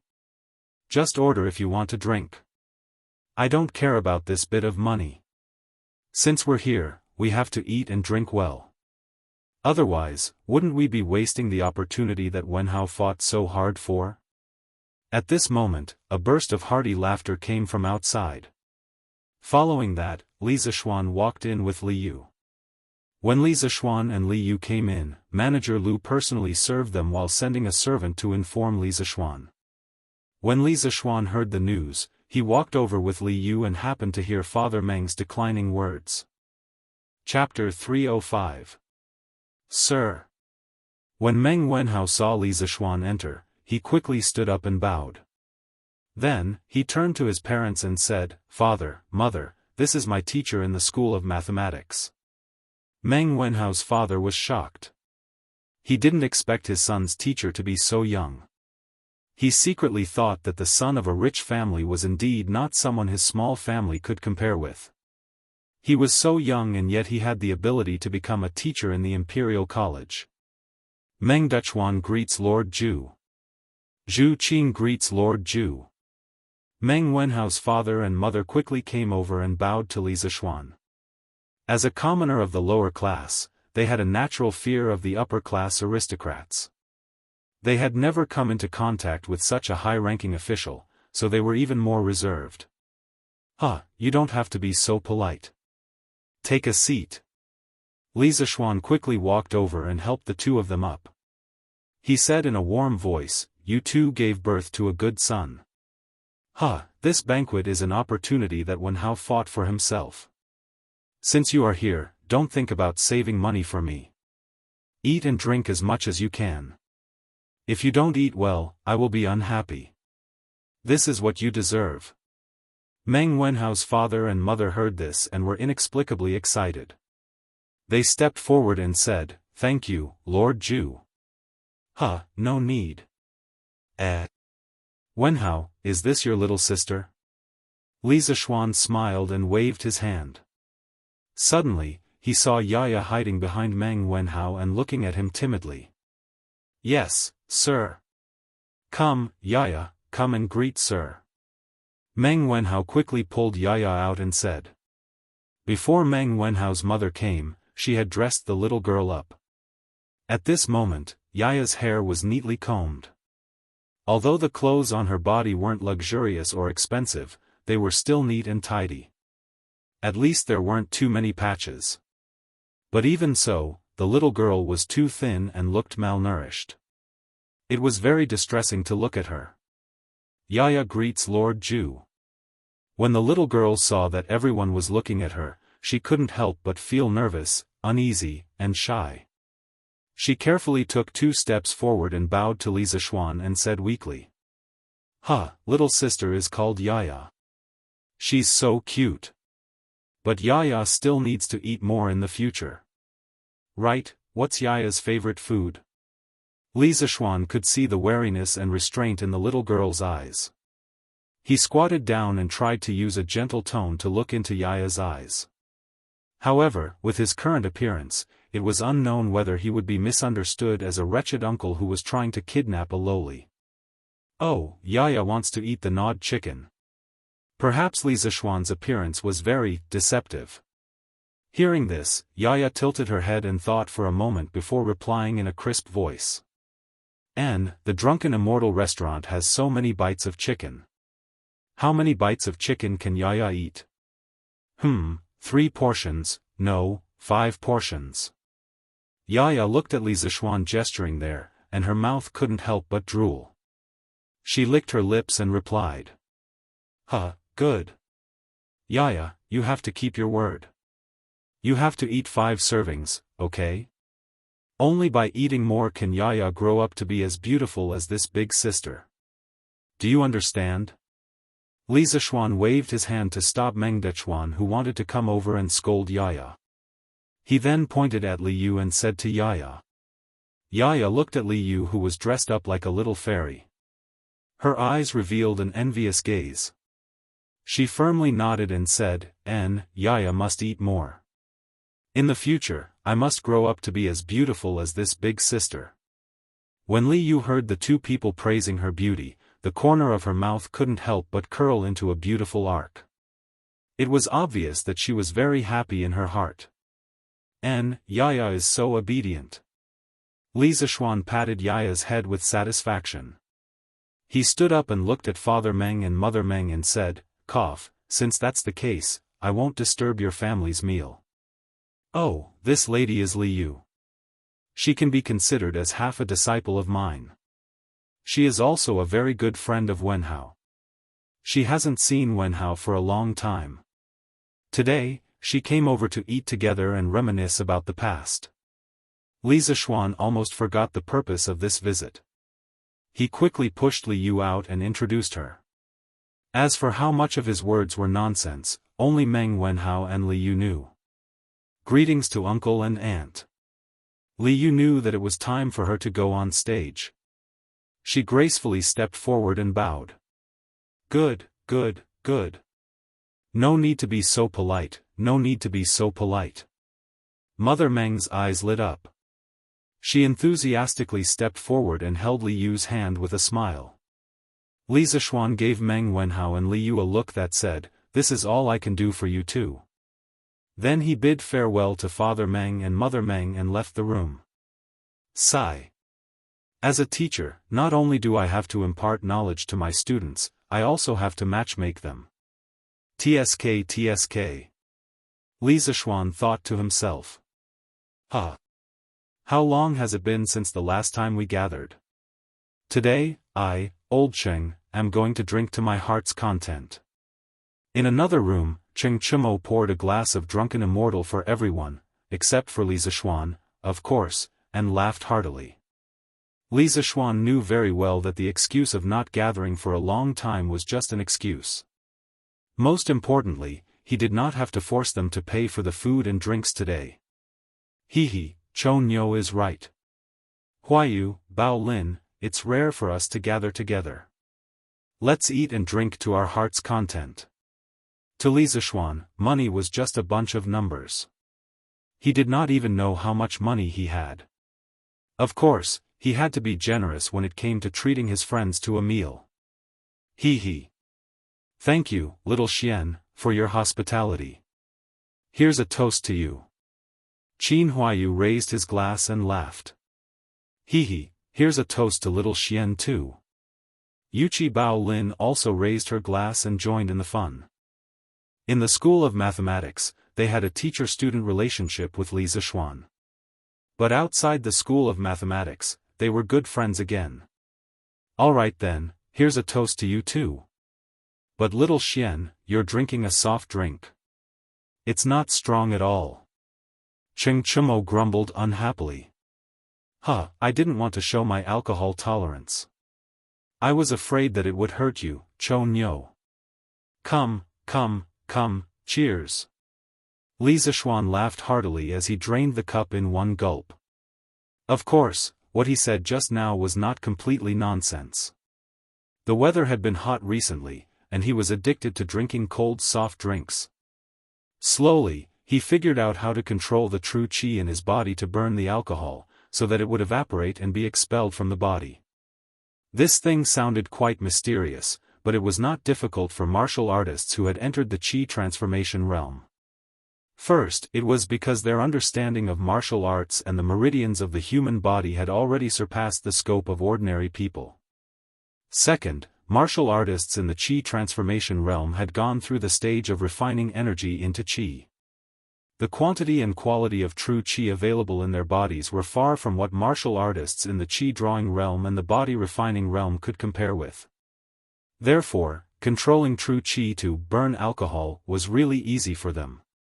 When Li Zixuan was bored out of his mind, he thought of those wuxia cultivation novels from his previous life where the protagonists used their internal energy to force alcohol. That was why he tried it out of curiosity. He didn't expect that he would succeed. Although the principle of forcing alcohol was different, the final goal was achieved. TSK, good. Little Xian, stop bragging. You should drink your soft drink. Cheng Chumo put down his glass and curled his lips in disbelief. Li Zixuan could not be bothered to argue with him. There was no need to compete between brothers. He smiled and shook his head, minding his own business as he ate. Although Qin Huayu could drink, he was not good at it. After drinking a glass of drunken Immortal, his face had already begun to turn red. Cheng Chumo looked at him and finally said to Yuqi Baolin, since both of them are not good at drinking, then Baolin, let's have a drinking game. Okay. Yuqi Baolin hurriedly agreed happily. Chapter 306. You two are good brothers. 3 stars illumination. 4 happiness wealth. 5 champions. 6 smooth. 7 coincidences. 8 immortals longevity. 9 consecutive rings. All of them. Baolin, you lost. Drink. In the private room. Cheng Chumo slammed the table and shouted excitedly. Burp. Let's drink, who's afraid of you? Yuqi Baolin was bigger than Cheng Chumo, but she wasn't as smart. She always lost when she played with Cheng Chumo, and her drunken immortal level was higher. Therefore, after a while, Yuqi Baolin was a little tipsy and couldn't speak clearly. Li Zixuan and Qin Huayu were almost full. They put down their chopsticks and sat at the side to watch the show with interest. This was the second time Li Zixuan saw the ancient version of the finger-guessing game. The first time was also in this place. That was when the gnawed chicken had just come out. Cheng Chumo and Li Chengxian were playing finger-guessing games here. However, Li Zixuan was accompanying Lan, and Chang'e to tell stories, so he didn't pay much attention. Therefore, this was the first time Li Zixuan seriously observed the ancient version of the finger-guessing game. The finger-guessing game was also known as finger-guessing, finger-guessing, finger-guessing, finger-guessing, finger-guessing, and finger-guessing. It was a game that people played to liven things up when drinking. It originated from the Han Dynasty. When drinking, 2 people stretched out their fingers at the same time and each said a number. Whoever said a number that matched the total number of fingers stretched out by both parties would be the winner. The loser would drink. There was a word from 1 to 10, which was collectively known as the fist word. The fist words were generally different from place to place. Later, the finger-guessing game developed into a family, and the method of execution became an independent system. Empty fist, inner fist, 5 poison fist, 5 elements order, 7 stars order, and 3 victories order were all in this category. Come again. As the finger-guessing game required shouting, it was easy to get excited in this kind of atmosphere. At this moment, Cheng Chumo was in a state of excitement. This guy had forgotten his purpose of coming here today to freeload. Good, again. Again. Yuchi Baolin was tongue-tied, but she still wanted to continue. Li Zishuan shook his head. He might as well let the 2 of them play to their heart's content. He and Qin Huayu started chatting on the side. What is Lord Li doing? Why is it so lively? On the other side of the private room, Mother Meng heard the commotion and couldn't help but ask. Judging from their voices, it seems to be Bao Lin and Huayu. They must have come with Sir. Meng Wenhao listened attentively and replied. Yes, it's the young masters of Duke Lu, Duke Yi, and Duke Yi. I just saw them over there. Li Yu, who was sitting beside Mother Meng, chimed in. Since he is the son of the Duke, how high is his official rank? Mother Meng had never been to school, nor had she seen much of the world. She thought that the son of the Duke was also a high-ranking official. Mother, they are still studying in the Imperial College. They don't have an official rank, so they can't be considered officials. That's right, Auntie. These young masters from the High Duke's family are Wenhao's classmates. So that's how it is. Little you know so much. No wonder Lord Li accepted you as his disciple. Today, Li Yu was going to be a lady to the end. Her words were appropriate and her actions were generous. Meng Wenhao didn't recognize her anymore. However, this made Meng Wenhao's mother very satisfied. She looked at Li Yu with admiration in her eyes, but there was also a trace of inexplicable meaning. Father Meng was greedily drinking the drunken immortal at the side. He didn't have time to pay attention to their conversation. From the moment he took the first sip of the drunken immortal, he had already forgotten the expensive price of this wine. He also didn't remember that he couldn't bear to drink it just now. The wine and meat passed through his intestines. The spiciness of the white wine and the sweetness of the mountain fruit exploded in Father Meng's taste buds. At that moment, he really felt as comfortable as a deity. No, he wouldn't exchange it for a deity. As for Yaya, she had transformed into a Tao Tai and was sweeping the goods like a whirlwind sweeping away the clouds. At first, the little girl ate 2 portions of chicken. Her mouth was full of oil and she was very satisfied. There were bits of meat on her face from time to time. Li Yu, who was beside her, kept wiping her mouth with a handkerchief. After eating 2 servings of chicken, Yaya rubbed her stomach because she felt that she was already half full. She thought about how she told Li Zishuan that she wanted to eat 5 servings of chicken and grow up to be as beautiful as Li Yu in the future. The little girl's eyes flashed with a trace of determination and stubbornness. She started to attack the other 3 servings of chicken. However, the tragedy was that after a while, the waiter came up with 4 more dishes. They were red braised pork, red braised lion's head, dongpa pork, and twice cooked pork. Just by smelling the fragrance, Yaya couldn't stand it. When she saw the others eating with relish, she could only eat the chicken at the side and watch helplessly. At this moment, the little girl's heart was filled with grievances. She had only heard people say that the chicken was delicious. Who would have thought that there was something more delicious than the chicken in the drunken immortal restaurant? Your Majesty, do you have something on your mind? Imperial Palace West Court, Empress's bedroom. Empress Jiangsun saw Li Er mechanically eating the food and staring blankly at the table as if there was something rare on the table. She asked with some concern. I was thinking about the telegraph machine I saw a few days ago. Guanyin maid, don't you think that thing is strange? It's just a small iron box. Not only can it make a sound by itself, but it can also transmit the same sound dozens of miles away. It's really amazing. Li Er put down his bowl and chopsticks, sighed, and said. So your Majesty is thinking about this. In fact, I also feel that this thing is quite amazing. Yesterday, when Li Xiannan explained the principle of the telegraph machine, I didn't understand it very well. I don't know how this child thought of making this thing. Seeing that Li Er didn't seem to want to eat anymore, Empress Jiangsun took a clean bowl and scooped soup for Li Er while smiling. Hey, this kid. Li Er laughed, took the soup from Jiangsun, and said, I didn't understand much, but I understood the general meaning. From what he said, the reason why this telegraph machine can transmit signals so far is because of the process of electricity generating magnetism, and magnetism generating electricity. I know about magnetism. Isn't it a magnet? But what is this electricity? Is it the thunder and lightning in the sky? Ah. Thunder and lightning? The thunder and lightning in the sky, we mortals can also create it?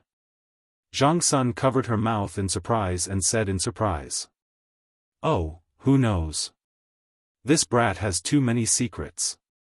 Previously, I sent 100 riders to Mount Longhu and asked them to investigate what this brat and spiritual master Ling Su had experienced in the 8 years that they had disappeared, but they didn't find anything.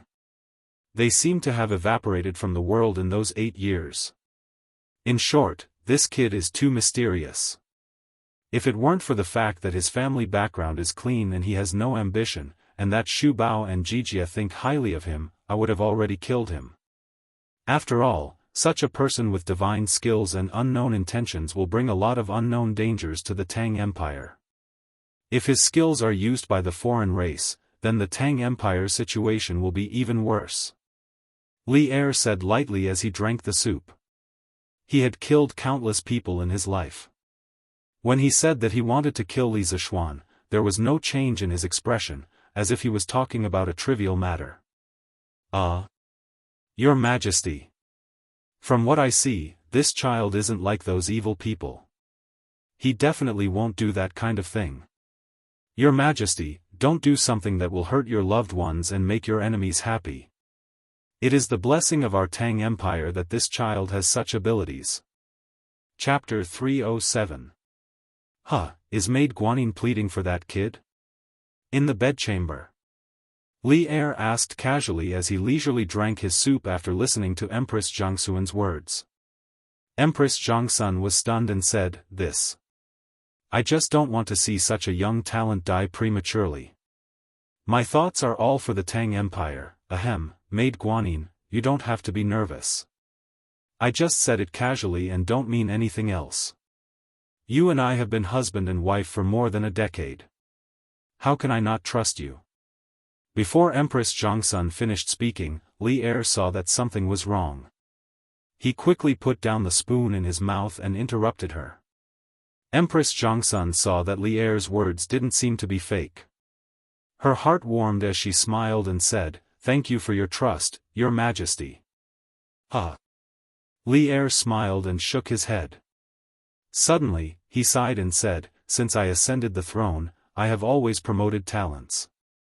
Needless to say, Li Zishuan is full of talent. Although his talents don't seem to belong to the mortal world, as long as he doesn't betray the country, I can tolerate him. The Tang Empire can also tolerate him. Now, I am worried about how to arrange for him. Empress Jiangsun blinked her beautiful eyes and asked curiously, Your Majesty, isn't that child already the youngest official in the history of the Imperial College? Why are you still worried about this? You can't say that. Li Er shook his head and said with a complicated expression, as the saying goes, make the best use of a person's talent. Since I have already decided to put Li Zishuan in an important position, I have to arrange a position for him that allows him to display his talents. But Maid Guanyin, look at the knowledge that kid is good at. Other than mathematics, physics, chemistry, electricity, electromagnetism, and so on. Who in the world has heard of these knowledge? How can the position of an official in the Imperial College allow him to display all that he has learned? Hearing this, Empress Jiangxuan's brows furrowed slightly. She thought for a moment and said, Your Majesty's consideration is thorough. In that case, Li Zishuan is indeed not suited to stay in the directorate. Li Er rubbed the space between his eyebrows and sighed in annoyance. He is indeed not suitable to stay in the Imperial College, but there is an even more serious problem. This brat has learned many different things. Although we do not know where he learned all this knowledge, we are very sure that he is not from the Confucian school. Thus, even though we clearly know that his knowledge can strengthen the Great Tang, we cannot give him too much support. Otherwise, if some of the great Confucians become dissatisfied and stir up trouble among the Confucians, the foundation of the country will be shaken. Empress Zhongsun thought about it in shock and said, Your Majesty, is it really that serious? Of course. Li Er stood up and looked out the door. With his hands behind his back, he said, Although Li Zishuan is currently teaching mathematics at the Imperial College, the content, methods, and systems that students study have all undergone earth-shattering changes. Moreover, these changes are constantly affecting other schools. He is already using the name of mathematics to develop his new school. No, this is a new study in the guise of mathematics. We are not the only one who has discovered this. Some of the professors at the Imperial College have also discovered this. We have previously heard from Kong Yingda that Cui Shanyu of the Imperial College has already requested to expel Li Zishuan from the Imperial College on the grounds of ruining the academic atmosphere more than once. Although Kong Yingda has sternly refused, it is said that Cui Shanyu has not given up and has the intention of further contacting the other great Confucians of the Imperial College to jointly write a petition. Cui Shanyu? I have heard of this person before. It is said that he is quite proficient in the Confucian classics. I thought that he was a person of profound righteousness, but why is he so unreasonable? Zhang Sun nodded and said with some confusion. Pfft! Profound righteousness? In the end, these people are just doing it for their own benefits. Li Er sneered and was unwilling to say too much on this topic. He only thought to himself, if we vigorously support Li Zishuan's new study, then I'm afraid that the tens of thousands of Confucian disciples in the world will become the current Cui Shanyu in order to maintain the orthodox position of the Confucian school. Empress Zhongsun was not stupid. She had just not thought of this for a moment. Once Li Er said this, she immediately understood. However, as the Empress, she knew that on this sensitive topic, she could only maintain her silence because the more she spoke, the more likely she would make mistakes. The room was silent for a moment. Li Er suddenly smiled and said, Ha. Now it seems that we were right to not have Qing Qian go to the Imperial College's School of Mathematics to study. Otherwise, there would definitely be more great Confucians who would not be able to sit still right now, right? When Li Er said the words, Great Confucian, he emphasized the syllables. He was probably dissatisfied with some people in his heart. Yes. As the heir to the throne, Qingxian's every action represents His Majesty's attitude. If even he went to the School of Mathematics, the officials would definitely not agree. However, this is also difficult for Qingxian. I heard that not only does he have an extremely good relationship with Li Zishuan, but he is also very interested in Li Zishuan's new mathematics. He has always been studying the textbooks of the School of Mathematics in the Eastern Palace. Today, he is probably still studying the monthly exam papers that the School of Mathematics just went through. In addition, Qingxian would occasionally run to Qingke to ask questions. In this way, the relationship between the two brothers has improved quite a bit.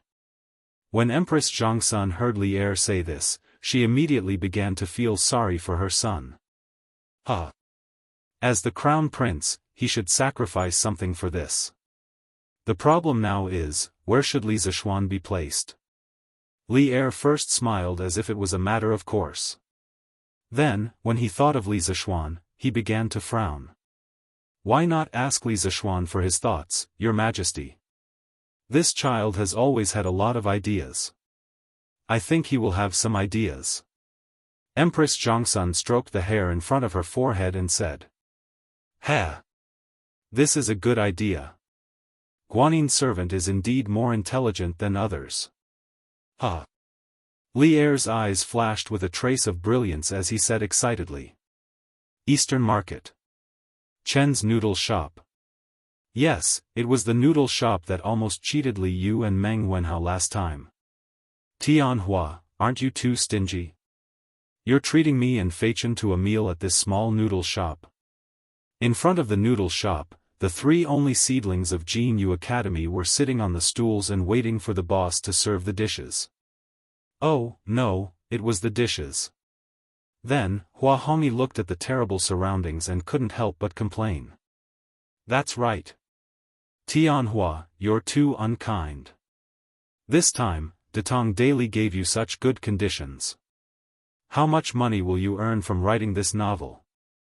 Moreover, today is the first time your novel is in the newspaper. It's fine if you don't treat us to Zuaxian restaurant to celebrate, but no matter what, you can't come to this broken noodle shop. Liao Feichen also quickly agreed. Chen Tianhua's mouth twitched slightly. Zuaxian restaurant? His 1 month's remuneration was probably not even enough for the three of them to have a meal at Zuaxian restaurant. Feichen, Hong Yi, I haven't received my remuneration yet, right? Datong Daily will only give me this month's remuneration next month. When I get my remuneration, I'll bring you to a good meal, but definitely not at Zuaxian restaurant. Moreover, the Yangchun noodles in this noodle shop are not bad either. Chen Tianhua was helpless. Tycoons were always used to be cheated. Dad, that pretty boy with a mole on his face outside called our noodle shop a broken noodle shop. Do you want me to beat him up? Not far away, in the kitchen, Giant Baby complained to Boss Chen who was cooking noodles. Are you surprised? Are you surprised? After the dinner gathering, the swordsmen immediately wrote a chapter to calm themselves down. Therefore, the record of the swordsmen for 144 days did not break. Although I'm tired now, I'm still happy. Dear readers, seeing that the swordsmen are working so hard to update, can you come to QQ to read or subscribe to a few chapters on Qidian? Because I found a lot of students who read pirated versions, and some of the pirated versions are very interesting. If there's no author on it, I'll write it at the end, and the pirated readers won't be able to see it. Swordsmen drag their tired bodies to update every day. Don't tell me I can't exchange it for 20 cents a day from you guys? Chapter 308. What are you talking about? Dabao, don't cause trouble. Boss Chen, who was rolling out noodles, heard his son's silly words. His arm shook and he almost crushed his fingers. He immediately said to Dabao angrily. Ever since Li Zishuan caused trouble in his noodle shop, not only was his business not as good as before, but he was also scared out of his wits by Li Zishuan's martial arts. He used to think that with 2 giants at home, he didn't have to be afraid of some unruly and evil customers. But Li Zishuan taught him how to be a person through his abnormal martial arts value, so he didn't dare to be as arrogant as before. Oh. Dabao knows. The giant baby scratched his head. He was somewhat puzzled by his father's attitude, but he didn't dare to continue asking. Outside the noodle shop. Sigh, I don't know how my Zhang Xiaohua's biography of a cultivator is received. On the way here, we only heard people talking about Immortal's journey to immortality, but no one talked about my Zhang Xiaohua's biography of a cultivator. Hong Yi, Feichen, does this mean that my novel isn't popular? Chen Tianhua saw that Yang Chun's noodles hadn't come up yet. He recalled the scene on the way here and said worriedly. Tianhua, you're simply insatiable. Datong Daily has already given you such a generous reward, why aren't you satisfied? So what if your novel isn't popular? At most, you'll lose some readers who give you tips. But now, the money that Datong daily gives you is enough for you to live comfortably. Why do you have to be so stubborn? Liao Feichen didn't realize that he was almost beaten up by the giant baby because of his cheap mouth. He complained to Chen Tianhua with a speechless face. As he spoke, he suddenly realized something. He slammed the table and shouted, "Oh! I understand, Tianhua, you want to compete with Immortal's Journey to Immortality, right? Why bother? Our two novels are both imitating Immortal's Journey to Immortality. It's very difficult to compare with it. Let's just focus on writing our own novel." Hearing this, Chen Tianhua's face was full of awkwardness. In his heart, he didn't want to surpass Immortal's Journey, but he more or less hoped that his novel would be like Immortal's Journey and receive the support and rewards of many readers. "Tianhua, you've only released 3 chapters of your novel today. How could someone reward you so quickly?" Even when The Legend of Immortal's Journey to Immortality was first published in the newspapers, no one took it seriously either. For something like a novel, without a long period of accumulation, it was impossible to produce results. You need to calm down and write slowly. You can't rush it, or it will affect the quality of your work. Hua Hongyi was a mature and steady person. He hit the nail on the head and pointed out the crux of the problem. "Brother Hong Yi is right. I've gone too far. Thank you, Hong Yi, for enlightening me." Hua Hongyi's words were like a wake-up call to Chen Tianhua. Chen Tianhua was stunned for a moment, then reacted. He cupped his hands and thanked Hua Hongyi. "Yang Chun noodles are here. Please enjoy your meal." Boss Chen brought out 3 bowls of Yang Chun noodles on a tray and bowed to Hua Hongyi and the other 2 with a smile. Let's eat noodles. No matter what, thank you for your hospitality today, Tianhua." Hua Hongyi laughed. Yes. Let's eat noodles, hiss. This restaurant's Yang Chun egg noodles are so delicious. Liao Feichen was already starving. He cheered, picked up his chopsticks, and started eating. Chen Tianhua smiled helplessly. He wasn't in the mood to eat noodles now. He wanted to go back and write his novel in peace. I'm not drunk, let me drink another cup this. This Immortal drunk is really good wine. Burp. Good wine. Drunken Immortal restaurant. The banquet was over. Everyone was full, especially Yaya. The little girl was rubbing her stomach in pain. As for Father Meng, he was drunk and was throwing a tantrum. "You're already so drunk and you're still not drunk? I told you to drink less, but you didn't listen. Come, get up, let's go home." Mother Meng pulled Father Meng's arm and shouted angrily. "Auntie, why don't I hire a carriage to send Uncle Meng back? After all, Drunken Immortal restaurant is quite far from Gi Lane." After this banquet, Li Yu had become very familiar with Meng Wenhao's family. She quickly suggested. This, Mother Meng hesitated. Hiring a carriage would cost a lot of money. There's no need to hire a carriage. Drunken Immortal restaurant has its own carriage. I'll ask Boss Lu to send someone to send you back later. At this time, Li Zishuan walked in with a smile. The banquet was over. Qin Huayu had already left with the drunk Cheng Chumo and Yuchi Baolin in the carriage. "Thank you, Lord Zhu." Mother Meng was surprised and happy at the same time. She thought to herself that Meng Hao's teacher was not only kind, but also considerate of others. No wonder he could reach such a high position at such a young age. This kind of cultivation was not something that ordinary people like us could have. "Thank you, sir." Meng Wenhao also came over and thanked him sincerely. Today was the happiest day of his life. Through his own efforts, he had finally brought his family to Drunken Immortal restaurant. Furthermore, his family had received the respect that they deserved. He was now grateful to Li Zishuan from the bottom of his heart. Well, Wenhao, now that your wish has been fulfilled, you have to focus on your studies. As your teacher, I look forward to you getting first place in the next monthly exam. Li Zishuan patted Meng Wenhao's shoulder and smiled. I won't disappoint you, sir. Meng Wenhao replied confidently. Hee, good. Wenhao, go find Boss Lu and ask him to arrange a carriage. Yes, sir. Meng Wenhao replied with a smile and went out. Little you, isn't it time for you to go back to the workshop? If you don't go back now, Steward Ma will probably come and ask me for you. Li Zishuan looked at the mischievous Li Yu and smiled. At the same time, he secretly felt that it was a pity that there were no televisions or cameras in this era. Otherwise, he really wanted to cultivate Li Yu into a little child star. Because of Li Yu's sweet appearance and her unrestrained and mischievous personality, it would be a pity if she did not become a star. Hee. Then I'll take Sir's carriage on the way.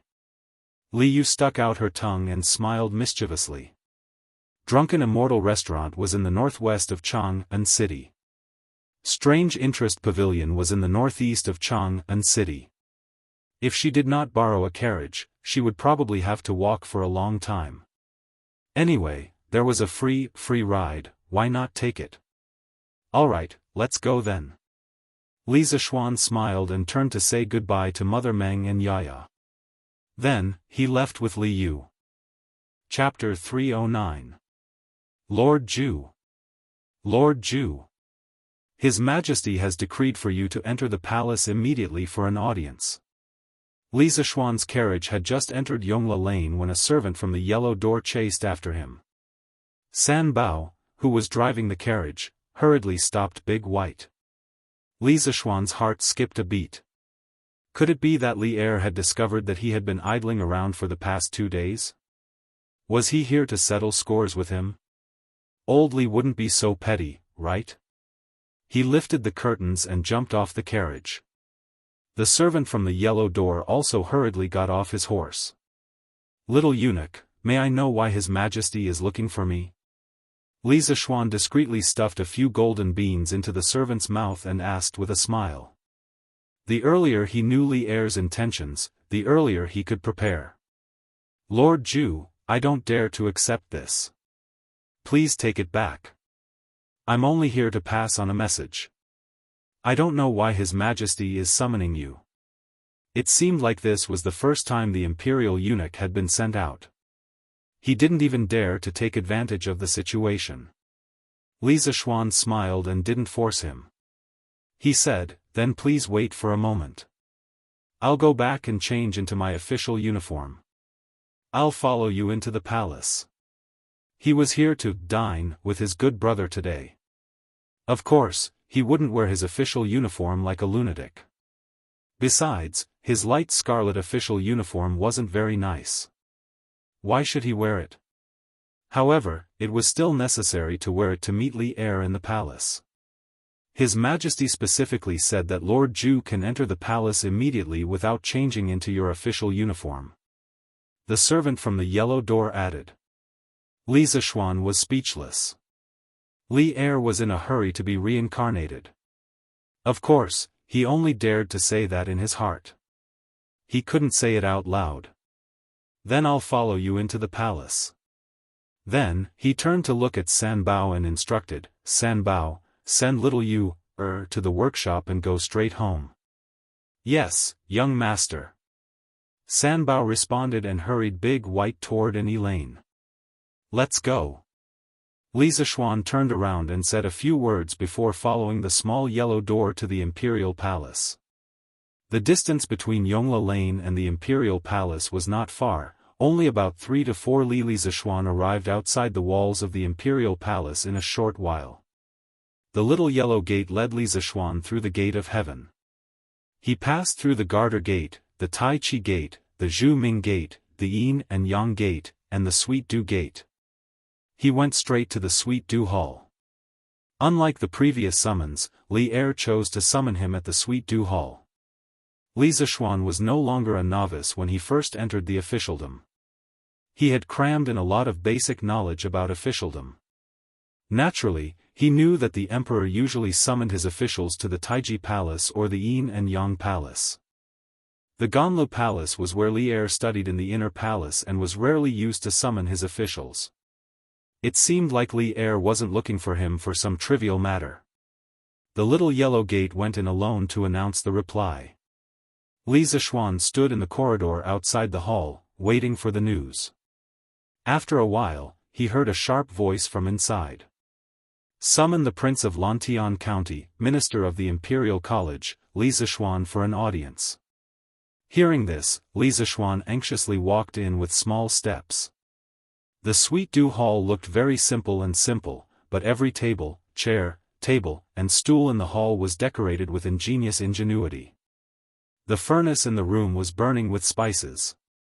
Li Zishuan smelled it, but he couldn't tell what brand the spices were. Li Er sat upright on the dragon throne, wearing a bright yellow dragon robe. He didn't wear the sky-reaching crown that he wore during morning court. Instead, he used a purple and gold crown to tie up his hair. Li Er probably felt that the sky-reaching crown was too heavy. Li Zishuan silently criticized him. "Greetings, Your Majesty." When Li Zishuan walked in, Li Er was holding a book and reading it with great interest. It was as if he didn't notice that someone had walked in. Li Zishuan didn't care if Li Er really didn't see him or if he was pretending. He went forward and bowed. He guessed that Li Er was most likely pretending. Leaders all like to pretend to be deep. Li Zishuan expressed that he understood, but he didn't want to play along with Li Er. He wanted to finish his work quickly and go home. "Rise. Have a seat." When Li Er heard the voice, he put down his book and raised his head. Of course, he was reading seriously just now. He wasn't pretending to be deep like Li Zishuan thought. He wasn't that bored. The fact that Li Er was able to succeed in the governance of Zhenguan was inseparable from his humility and diligence. "Thank you, Your Majesty." Li Zishuan was happy. Since he came in and had a seat, didn't that mean that Li Er wouldn't make things difficult for him today? 3 days ago, I asked you to hurry up and think of a way to improve the telegraph. How was it? How's the progress now? Li Zishuan had just sat down when Li Er asked. Li Zishuan shouted in his heart. It turned out that he was thinking too much just now. "Your Majesty, there's no progress." Li Zishuan wanted to fool him, but he couldn't fool him. Old Li had too many spies under him. He might have already known. Even though Li Er already knew the result, when he heard Li Zishuan's reply, he couldn't help but get angry. "Are you taking my words as a joke?" Li Zishuan heard Li Er raise his voice by an octave and knew that old Li was a little angry. However, he was already mentally prepared. "Your Majesty, that's not the case. With the current technology of Tang Dynasty, 20 to 30 li is the maximum distance that the telegraph can transmit. If we want to break through this limit, we need to create a new device, the triode. It can amplify the signal from the telegraph so that it can be transmitted further. However, the triode requires 2 new materials that I haven't found yet. Even if I find them, with the current technology of Tang Dynasty, it's very difficult to create them. On the other hand, regarding the problem of power supply, the power source that I currently use can only supply power on a small scale. If I want to achieve a large-scale power supply, I need to build a large generator and a container to store the power. I also need to build a huge power transmission line. To do this, in addition to a huge amount of financial and material resources, the most important thing is that I need a group of corresponding talents. Otherwise, I won't be able to do it alone." When Li Zishuan decided to quit, he already knew that he would be questioned by Li Er. He also had a draft of the relevant excuses. At this moment, he spoke one set of words after another. It seemed like he was really serious. Li Zishuan was a little confused by Li Zishuan's words. Although Li Zishuan had already said it more straightforwardly, he didn't know what the triode, generator, container to store the power, and so on were new terms. However, it still sounded very professional. Li Er frowned and thought for a while. He said, "What you said is not unreasonable. Let's not talk about this for now. I have another matter to discuss with you today." Chapter 310. We have another matter to discuss with you today. In the Sweet Dew Hall. Hearing this, Li Zishuan's spirits were suddenly lifted. He thought to himself, here comes the main topic. The things before should be just the appetizer. Otherwise, Li Er wouldn't have called him here to talk. Here, take a look at this memorial first. Li Er pulled out a yellow memorial from the dragon table in front of him. Zhao Song hurriedly took it and handed it to Li Zishuan. Li Zishuan didn't know what Li Er was up to. He opened the memorial and started reading. He skipped the routine at the beginning and went straight to the main body. Today, this subject, Cui Shanyu, together with 7 professors from the Imperial Academy, and the 4 Gates Academies, will jointly impeach Li Zishuan, the Secretary of the Imperial Academy, for corrupting the academic atmosphere of the Imperial Academy, disrupting the teaching order of the Imperial Academy, and privately spreading and teaching miscellaneous studies. Your subjects do not deny that Li Sai has brought some positive changes to the Imperial College since he joined, such as the blackboard and chalk. However, merits are merits, and demerits are demerits. Li Sai privately changed the teaching schedule and even proposed a 2-day break for every 5 days. This greatly affected the enthusiasm of the students in the other academies. Your subjects believe that Li Sai is using the excuse of giving the students a break to slack off. Such behavior is indeed unbecoming of a teacher. Your subjects are ashamed to work with such a lazy person. Your subjects also believe that the opinion proposed by Li Sai is inappropriate. Since the 3 sovereigns and 5 emperors, Chinese characters have been passed down for more than 1,000 years. From the Shang dynasty's oracle bone inscriptions to the Qin dynasty's Shaozhuan script, the Han dynasty's Zhenkai script, and the standard handwriting of our dynasty, Zhenkai script. It has gone through dozens of forms, but most of them are derived from hieroglyphics. The pinyin proposed by Li Sai has a strange shape and definitely doesn't originate from the Central Plains. Your subjects believe that the Chinese language is broad and profound. How can it be labeled with symbols from a foreign land? Li Sai's actions are an insult to the ancestors of our country and are destroying the foundation of our great Tang. If we allow pinyin to be popularized, we Confucians will become sinners for all eternity. This subject earnestly requests Your Majesty to immediately stop Li Sai from running amok. In addition, this subject has heard that Li Sai often imparted miscellaneous knowledge to the students, both in and out of class. His Royal Highness, Prince of Wei, has also been poisoned by this. This subject is deeply saddened. The King of Wei is a disciple of the imperial family. If he doesn't bathe in the holy light of the Confucian Tao, why would he learn the unorthodox Tao? Li Sai is trying to shake the foundation of the country. We ask Your Majesty to punish him severely. Such a morally corrupt person simply doesn't have the right to hold the post of Secretary of the Imperial College. I hope that Your Majesty can quickly choose someone more worthy. Otherwise, my great Tang's holy land of talents will quickly become a place of filth and corruption because of Li Sai alone. Your subjects Cui Shanyu, Zhu Qinglu, Sima Minglang, Gu Fengyan, Shangguan Yufeng, Lu Yenyu, Zheng Zhanli, and Xikong Linghao respectfully greet you. I implore Your Majesty to make a decision as soon as possible. Don't tolerate and nurture evil, and return the Imperial College to its former glory. F***ck Your mother. This old thief has gone too far. The more Li Zishuan read, the angrier he got. Cui Shanyu's memorial was simply too infuriating. Li Zishuan's true energy was in a mess from his anger. His long hair was fluttering even though there was no wind. This was caused by the uncontrollable flow of true energy from his body. His eyes were also a little red. After transmigrating for so long, this was the first time he had been angered to such an extent. Cui Shanyo's memorial completely described him as a piece of dog sh*t, a black sheep, a cultured scum, and a treacherous subject of the country. At this moment, Li Zishuan no longer cared about where he was. He threw the memorial to the ground with all his might and cursed loudly. But he still wasn't done venting his anger. He went up and stomped on it twice more, 2-3-3-3-3-3-3. When Zhao Song saw Li Zishuan's furious look, he immediately circulated his true energy and secretly raised his guard. Bam! How dare you! You impudent brat! Li Er's eyes widened.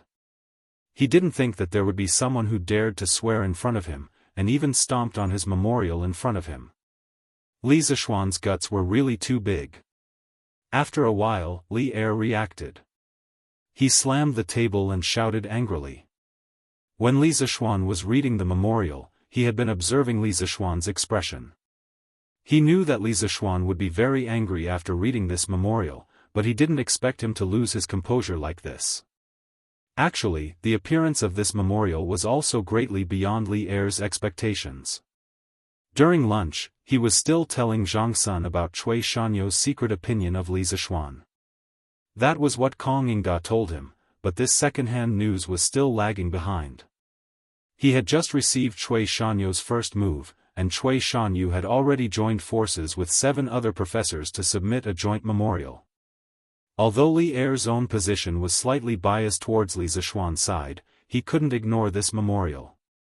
This was because this was an impeachment case. Cui Shanyo's memorial this time didn't even go through Kong Yingda. He directly sent it to the palace in the form of a secret memorial. In addition, there were too many people involved in this joint impeachment. There were only 15 people in total from the Imperial Academy, the Imperial College, and the 4 great academies, and 8 of them were on this memorial. If it was not handled properly, it would definitely cause a commotion. Your Majesty, please calm down. I was too angry and lost my composure in front of you. Please calm down, Your Majesty. Li Er's shout caused Li Zishuan to quickly come to his senses. He looked around and remembered that he was still in the Sweet Nectar Hall. He quickly went forward and cupped his hands in apology. Humph. You're getting bolder and bolder. Ever since I ascended the throne, no one has dared to be so impudent in this palace. Li Er pointed at Li Zishuan and said angrily. Your Majesty, you can't blame me for this. With a bitter face, Li Zishuan explained, Old dog Cui, Professor Cui's memorial is completely distorting the facts. He wants to pull me down from my position so that he can take over the Imperial College.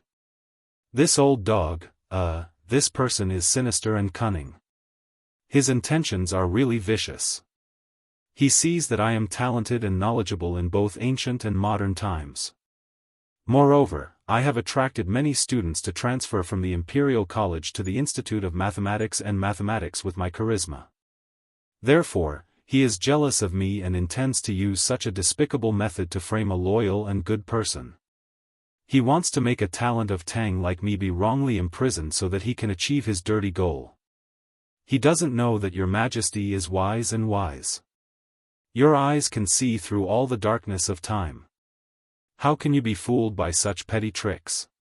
Therefore, any schemes and machinations will be useless in the face of His Majesty. Shut up. As Li Er listened, he couldn't take it anymore. Li Zishuan could be shameless, but he couldn't be shameless. At this moment, he really wanted to say to Li Zishuan, will you die if you don't brag? I'll shut up, shut up. Your Majesty, please calm down. Li Zishuan laughed dryly. In fact, he said this on purpose.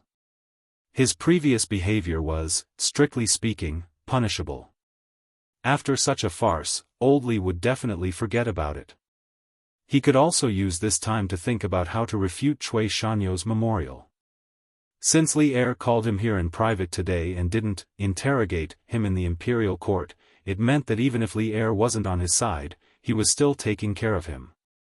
In this way, at least he had a chance to defend himself. I'm very smart, right? Li Zishuan thought proudly. Third update. I still managed to finish it before midnight. The temperature difference between the indoor and outdoor is too big. Swordsmen catch a cold. Their noses are stuffed, and their hearts are even more stuffed. Please support me with a genuine subscription. I don't have anything to eat.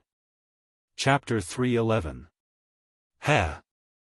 Since you say that Cui Shanyu, Lu Yanyu, Zheng Zhanli, Xikong Linghao, and the other professors are slandering you, do you have any evidence? Ganlu Hall. Li Er leaned back and looked at Li Zishuan sternly. Li Zishuan's previous thoughts were indeed correct. Regarding this matter, Li Er indeed had the intention of opening a back door for Li Zishuan. Calling Li Zishuan over for questioning today more or less had the intention of practicing in advance. Your Majesty, this matter doesn't require any evidence. Do you have any evidence for the 3 crimes that Cui Shanyu and the other professors have accused me of? They were just using their own opinions to judge whether I was guilty or not. Could they possibly represent the students of the Imperial College? Can they represent the millions of people of the great Tang Empire? As the saying goes, justice is in the hearts of the people. If they convict me based on their words alone, then I won't accept it. Firstly, Cui Shanyu accused me of implementing a 2-day break system in the School of Mathematics after 5 days of classes. He also thought that I was using the excuse of a break to slack off. I just want to say that it's bullsh*t. All of the above are just his personal conjectures. Did he investigate beforehand? How did he know that I was slacking off? The break system that I set doesn't contain any selfishness. Ever since I took over the School of Mathematics, the students' homework has become increasingly heavy. Coupled with the exam reward and punishment system that I set, the pressure on the students has also increased.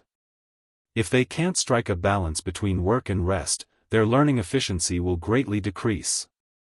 Although compared to the other schools, the School of Mathematics usually has a lot more holidays, but this official dares to say that in terms of academic pressure and academic performance, the students of the School of Mathematics definitely won't lose to the other 5 schools.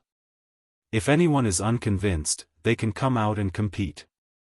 If they lose, this official is willing to accept this crime. Li Zishuan said heroically. What arrogance! I know that you are proficient in mathematics, but that doesn't mean that the students of the School of Mathematics are also proficient. Why are you so confident? Li Er couldn't help but laugh and interrupt. Of course. As the saying goes, great teachers produce great students. Like teachers, like students. I have absolute confidence in my students. Li Zishuan raised his chin and said affirmatively. Li Er was speechless. If he could, he really wanted to spit tea all over Li Zishuan's face. How could the saying, great teachers produce great students, be used in such a way? Secondly, regarding pinyin, when pinyin was first introduced, His Majesty, Kong Jijiu, and all the important officials in the imperial court unanimously approved it. Why didn't Cui Shanyu and the others jump out to oppose it? This old dog only knows how to bully the weak and fear the strong. Does he think that I'm a pushover? In the Imperial College's actions was the great Tang Empires is the Tang Empires is the Tang Empires Tang's the Foundation Empire's will. If pinyin is successfully popularized, we Confucians will become sinners for all eternity. Thus, Li Zishuan felt a wave of anger rush to his head, and vulgarities involuntarily escaped from his mouth. He had probably used more profanity today than he had in the past 20 years. Speak. If we hear any more obscenities, we will have you thrown out. Li Er frowned when he heard this and could not help but scold him. Cough cough, Your Majesty, please forgive me. Let's continue with pinyin. After interacting with Li Er for a long time and grasping his temper, Li Zishuan was no longer as afraid as he was in the beginning. Although Old Li liked to trick people, as long as they didn't commit crimes of principle like treason, Old Li wouldn't chop off people's heads. He wasn't like the Braid dynasty 1,000 years later, where they often held literary trials and had to be careful with their words. The benefits of pinyin are obvious. It will allow our great Tang to have thousands upon thousands of people who can read and write. It will definitely be a blessing to the poor. This subject believes that Cui Shanyu and the others must have ulterior motives for objecting in such a hurry. They are afraid that once there are more scholars, they will lose their sense of superiority. This subject has every reason to suspect that Cui Shanyu and the others are lackeys sent by the noble clans to obstruct the imperial court's education. I hope that your majesty will investigate this. Li Zishuan smiled sinisterly and began to paint Cui Shanyu and the others in the eye in front of Li Er. He knew that Li Er had the intention to attack the noble clans, so it was a good opportunity to have two appetizers. Among the 8 professors who impeached him, there were those with the surname Cui, Lu, and Zheng. He didn't know if these people were related to the 5 surnames and 7 hopes. In any case, even if they weren't related, this young master wanted to be related to them. Who asked you to stab this young master in the back? If I don't take revenge, I'm not human. As expected, Li Er's expression gradually turned serious when he heard this, but he didn't say anything in the end. Li Zishuan was slightly disappointed and could only continue. Regarding Cui Shanyu's words about pinyin being like a foreign language, this subject has something to say. First of all, Cui Shanyu's words have no proof. Since he said that pinyin is a foreign language, then he has to show proof and let everyone see which foreign language pinyin is from. Secondly, so what if pinyin is a foreign language? As long as it can allow more people to become literate and make our great Tang stronger, then it is a useful language. If our great Tang wants to stand at the top of the world, then we must learn to be tolerant. Take the strengths of others and make up for our own shortcomings. Only by being tolerant can we become the strongest great Tang. If my great Tang wishes to stand at the peak of all countries, it must learn to be tolerant, to take the strong points of others and make up for our weak points. Only by being tolerant can the great Tang become the strongest and most prosperous. Li Er's expression froze. He couldn't help but repeat Li Zishuan's words to himself. He asked Li Zishuan to come over today just to hear what Li Zishuan would say about Cui Shanyu's impeachment. He never expected to hear such a warning that made his heart surge with emotion and even made his blood boil. He was really touched. If our great Tang wants to stand at the top of the world, then we didn't expect you to understand such a principle of life. As expected of the disciple of an otherworldly expert. Li Er looked at Li Zishuan and praised with a complicated expression.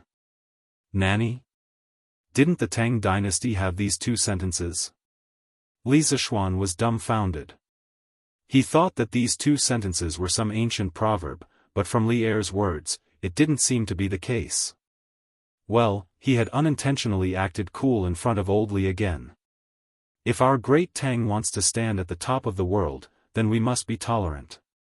These 8 words were like a self-encouraging couplet by the national hero Lin Zexu. If our great Tang wants to stand at the top of the world, then we must be tolerant. Your Majesty is too kind. Then let me continue with the 3rd crime of Cui Shanyu's impeachment, miscellaneous studies. The feeling of acting cool was naturally great. Li Zishuan felt as if he was possessed by Zhuge Liang. He was about to engage in a war of words and unleash a wave of AoE damage that ignored all skills. There's no need to say any more. It's enough that you know about Cui Shanyu's impeachment.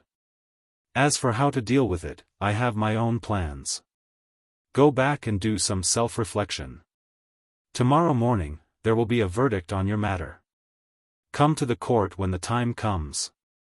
Alright, if there's nothing else, you may leave. Li Er's mind was no longer on this matter. He waved his hand absent-mindedly, as if he was shooing away a fly, telling Li Zishuan to leave quickly. Li Zishuan was speechless. He was in the middle of talking, but old Li was too deceitful. This was like taking off one's pants and telling a girl that her period was here. Then I shall take my leave. Li Zishuan had no choice but to cup his hands and leave. Chapter 312. He was impeached for no reason, and he had to attend the morning assembly tomorrow. He was just sitting at home, and trouble came from the sky.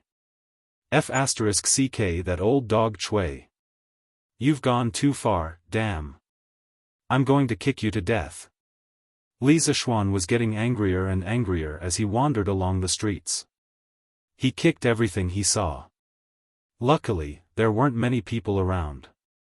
Otherwise, he wouldn't have felt good. Young master, you're back.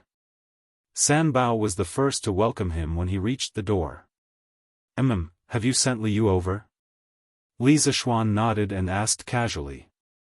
Replying to young master, it has been delivered. That's good. Li Zishuan waved his hand and was about to return to the house. Suddenly, he stopped in his tracks and waved at San Bao. San Bao, come here. Young master has something to tell you. Hey! Young master, please tell me.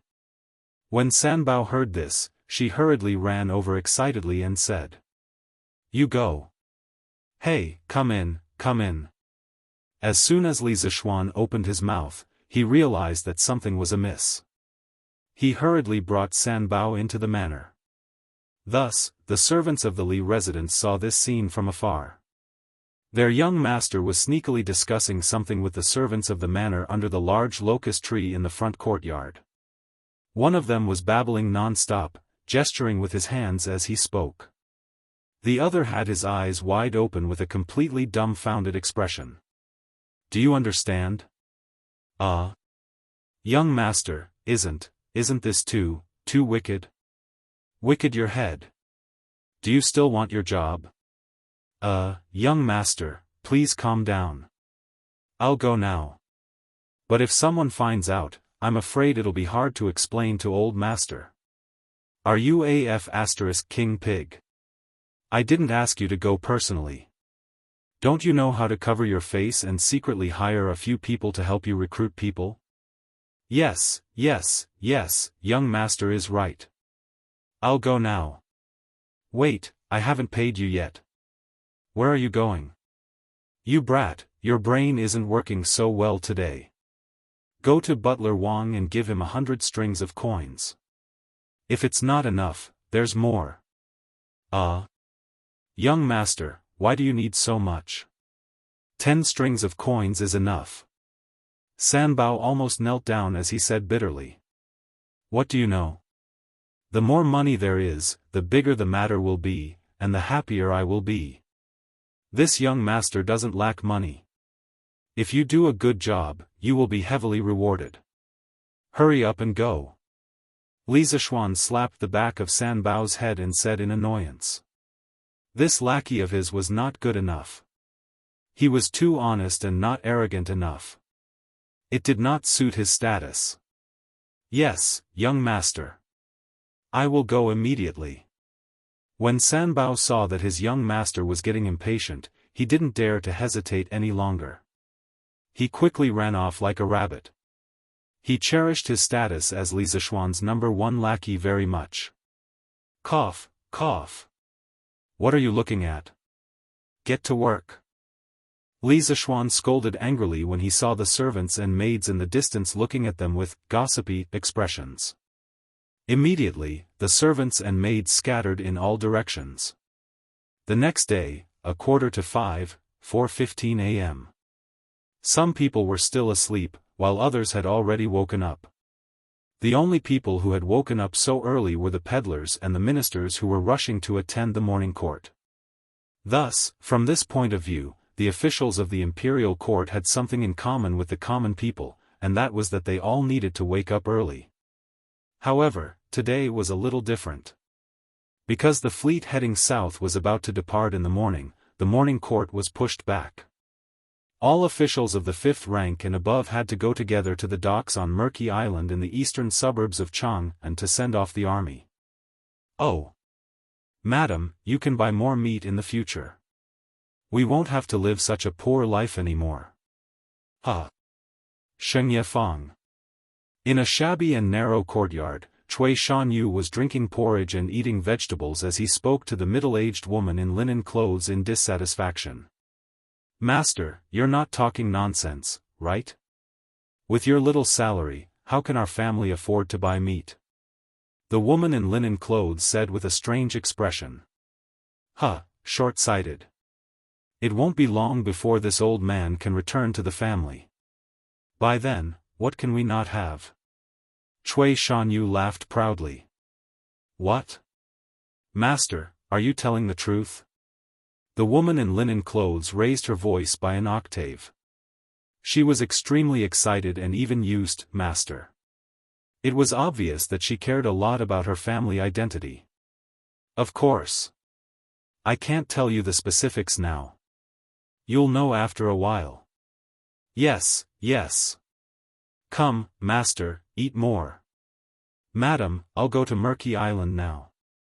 Today, His Majesty specially summoned me to attend the morning court, so I may be back later. You can have lunch first. Don't wait for me. Cui Shanyu finished his breakfast happily and was ready to go out. Of course, he didn't mean that the food was delicious, but that he had gained respect from his wife and could finally straighten his back. Okay, master, take care. The woman in linen clothes said quickly. Huh, silly tiger, let's go. To Murky Island. Cui Shanyu waved his hand in high spirits and was ready to go out with a hunchbacked young man. With Cui Shanyu's poor appearance, how could he afford to buy a horse and carriage? That was why he woke up early today, because the journey was long and he had to leave early. Ouch! Cui Shanyu pushed open the shabby courtyard door and took a step out. He almost slipped out of the door. Master, hee, what's wrong with you? The young man named Silly Tiger seemed to have something wrong with his brain. His master was in trouble, but this idiot could still laugh foolishly. He really didn't know how many episodes he could survive. I think I stepped on something soft. Silly Tiger, help me take a look. My eyesight is not very good. Oh, my other foot stepped on something too. Cui Shanyu didn't care about Silly Tiger's untimely laughter. Perhaps he was already used to it. It's just that he moved around like this, and his other foot immediately stepped on something soft. At this moment, the sky was just beginning to brighten. He was old and dizzy, so naturally, he couldn't see anything clearly. He could only ask Silly Tiger for help. Hee, master, I'll help you take a look.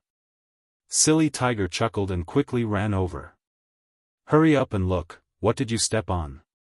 Could it be a poisonous snake? Speaking of this, Cui Shanyu immediately broke out in a cold sweat. Even a big man would be afraid of snakes. Hee, no, master, you stepped on shit. Hee. Stepped on shit. Shit. Shit. Hee, your mother. Cui Shanyu's face was full of Sparta. Even though he was used to Silly Tiger's way of speaking, at this moment, he still felt that the word hee was extremely harsh. Preposterous. Preposterous. Under the feet of the emperor, someone actually dares to pour such filth in front of my door.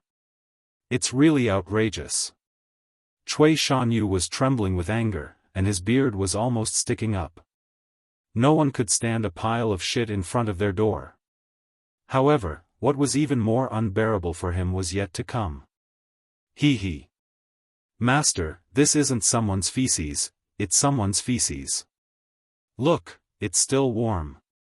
It was still warm. Still. Ah.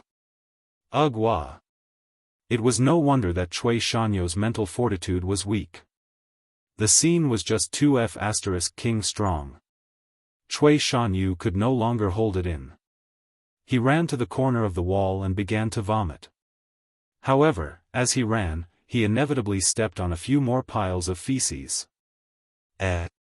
Master, what's wrong? I'm not done yet. I can see that this shit is from a child. Look, how thin are these strands of feces?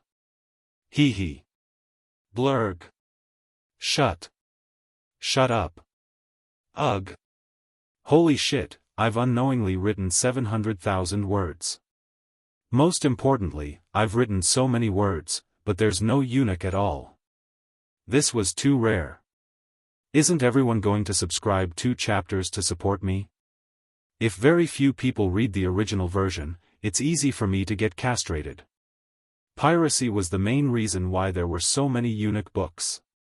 I hope everyone can come and read or support Qidian. Chapter 313. Cui Shanyu awkwardly returned home and changed into a new pair of shoes. He did not even bother to take a shower. He hurriedly held the lantern, bypassed the countless landmines in front of the door, and with a faintly discernible smell of feces, he headed towards Chang and East City Gate. As for where the landmines in front of the door came from, he did not have the time to investigate. He thought that when he came back from the morning court, he would find the people from Wuhou government and let them investigate. If I find out who is so wicked, I will definitely teach you a lesson. Cui Shanyu thought bitterly in his heart. Oh. That's great. Now I can have money to buy candy to eat.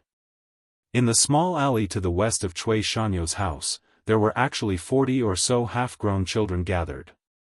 Among them was a big boy with a bare upper body.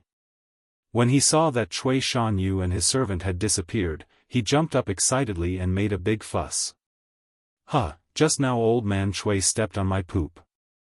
This time Xiao Wu can get an extra 100 coins of reward. A 6 or 7-year-old boy wearing rags and a bun on his head pulled the slightly older boy and asked. Xiao Wu, the sky is so dark, how can you see clearly? The big boy depressingly asked. Of course I can see clearly. If big brother Qi Nu doesn't believe me, you can go and take a look. Xiao Wu left a mark beside Zhao's papa. That place is half a step away from the door. Xiao Wu specially chose that place. That old man must have stepped on it.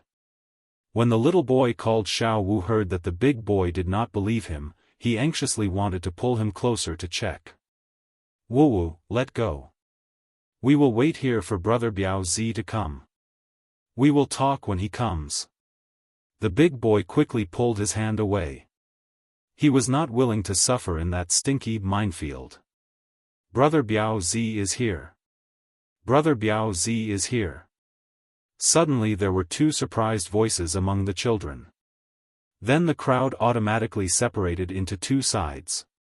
A bare-chested burly man walked over with 2 rascally-looking young men. Hello brother Biao Zi. Hello brother Biao Zi. More than 40 children bowed and greeted the burly man in unison. It looked as if the burly man was leading a group of children to mingle in the pugilistic world. It was quite comical. Not bad, not bad. I saw it from the side just now. You all did well. I, Biao Zi, always keep my word. I won't cheat you of your money. Here, 200 copper coins per person.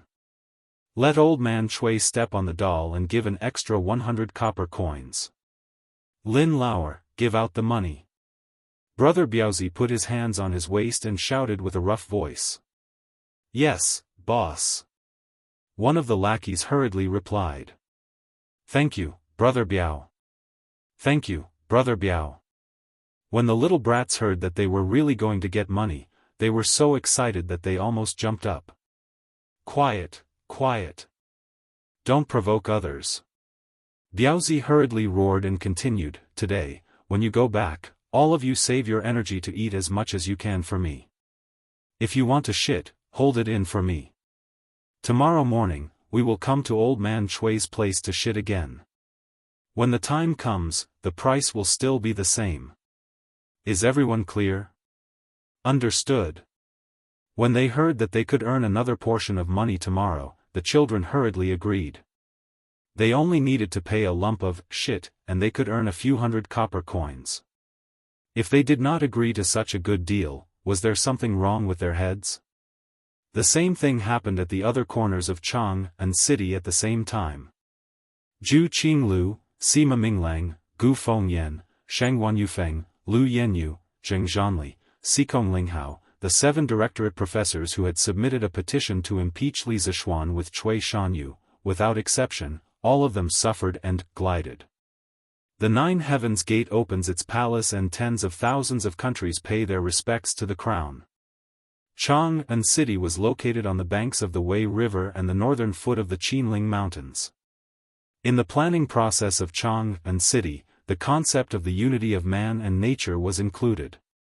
There were no rivers in Chang'an City. There were only canals that connected the city and the suburbs, as well as man-made or natural ponds, such as the Zhujiang Pond. Outside of Chang'an City, there were 8 rivers: Wei, Jing, Feng, Du, Bai, and Ba River. This was what people often called the 8 rivers around Chang'an. Hence, in terms of transportation, Chang'an City was the capital of the empire. Whether it was water or land transportation, it was extremely developed. The Ba River originated from Lantian County, located to the east of Chang'an City. On both sides of the Ba Bridge, there were 5 miles of embankment. Tens of thousands of willows were planted, and tourists walked shoulder to shoulder. It was a spectacular sight. Every spring, when the spring wind blew, the willows would dance in the air, creating a hazy mist. It became a major sight on the Ba Bridge of Chang'an. There was a pier on the Ba River, as well as a relay station. It was called the Ba Pavilion. Many people would come here to welcome and send off guests, saying their goodbyes and breaking off willow branches as gifts. Li Zixuan had arrived at the Ba River early in the morning. He was speechless at Li Er. Why did he have to make it such that all officials of the 5th rank and above had to come to the Ba River to send off the army? Wasn't it good to just send those of the 5th rank and above? Li Zixuan felt that he was being targeted. Alas, a good 2-day break had gone down just like that. Should he suggest to Li Er one day to bring the 2-day break system to the imperial court? After all, the government workers, in his previous life also needed to rest on weekends. I haven't seen you in a long time. Old Sheng, didn't look for you. Don't you know how to take the time to greet me? Suddenly, a huge force came from his shoulder. If Li Zixuan's lower body was not stable, he would have been slapped into the river. There was no need to look. Only Great Demon King Cheng would do such a thing. Uncle Cheng, you're right. I didn't think it through. I'll invite you and Uncle Qin to my residence for a drink some other day. Li Zixuan was quite helpless towards this crazy and disrespectful Cheng Yaojin, so he could only follow his words and say, "Hey! There's no need for another day. You're about to get married. When the time comes, Old Cheng, will go to your house for a big meal. You're not allowed to keep anything to yourself. You have to bring all the good wine and dishes for me." Cheng Yaojin patted Li Zixuan's shoulder and laughed. "Jijia, how can you be an elder like this?" Qin Xiong couldn't help but frown. "Hey, second brother Qin, this kid is also one of us. Why do you need to be polite with him?" What's that smell? Why is it so smelly?" As Cheng Yaojin spoke, he smelled a foul stench. He sniffed his nose and looked around, trying to find the source of the stench. Li Zixuan also smelled it. His eyes were sharp and saw Cui Shanyu, Zhu Qinglu, Sima Minglang, and the rest walking over. He smiled and tugged at Cheng Yaojin's sleeve. Then, he held his breath and walked forward with cupped fists. "Yo!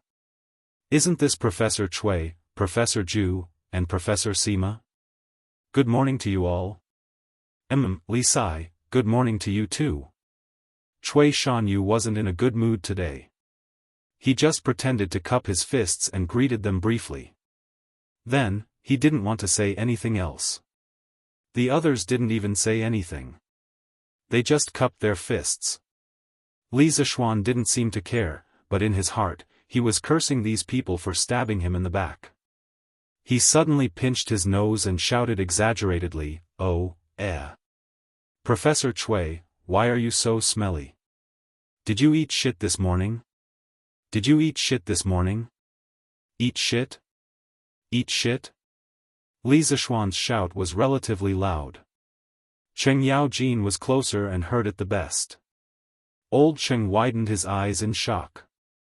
He pinched his nose and pointed at Cui Shanyu and the others. Bah, what a disgrace to the refined. You guys are the ones who are disgracing the refined.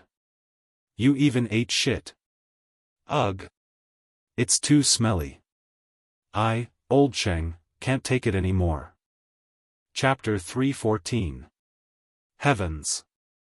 There's actually someone eating shit? Ugh. It really smells like shit. Ugh. Preposterous, today is such an important day, isn't Cui Shanyu purposely causing trouble? Cheng Yaojin's voice was even louder. All the civil and military officials who had been waiting for Cui Shanyu's arrival heard it. They all widened their eyes and looked at Cui Shanyu and the others in disbelief. Then, they smelled the faintly discernible smell of shit in the air. All the officials nimbly jumped far away, as if they were escaping from the plague.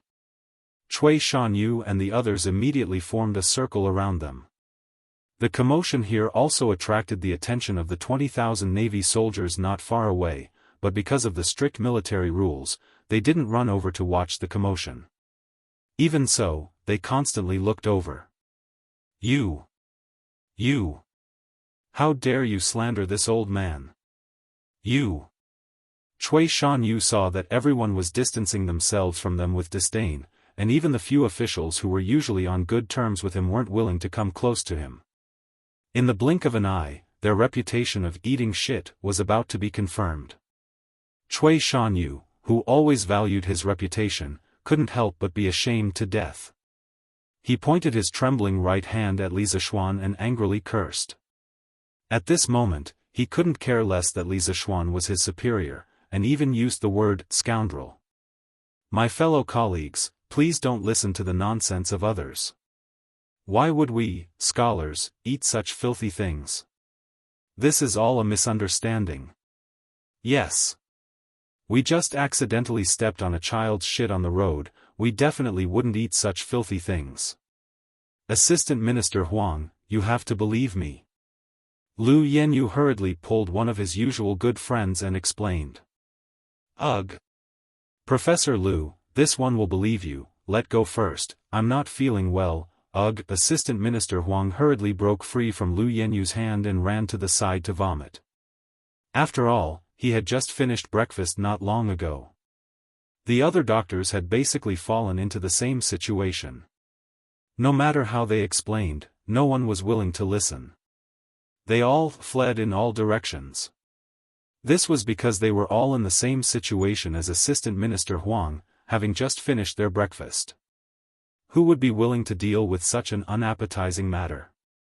Fang Xianling, Du Ruhui, Zhangsun Wuji, and Wei Zheng, these few, civil officials, also stood far away and frowned as they looked at the 8 Imperial College professors.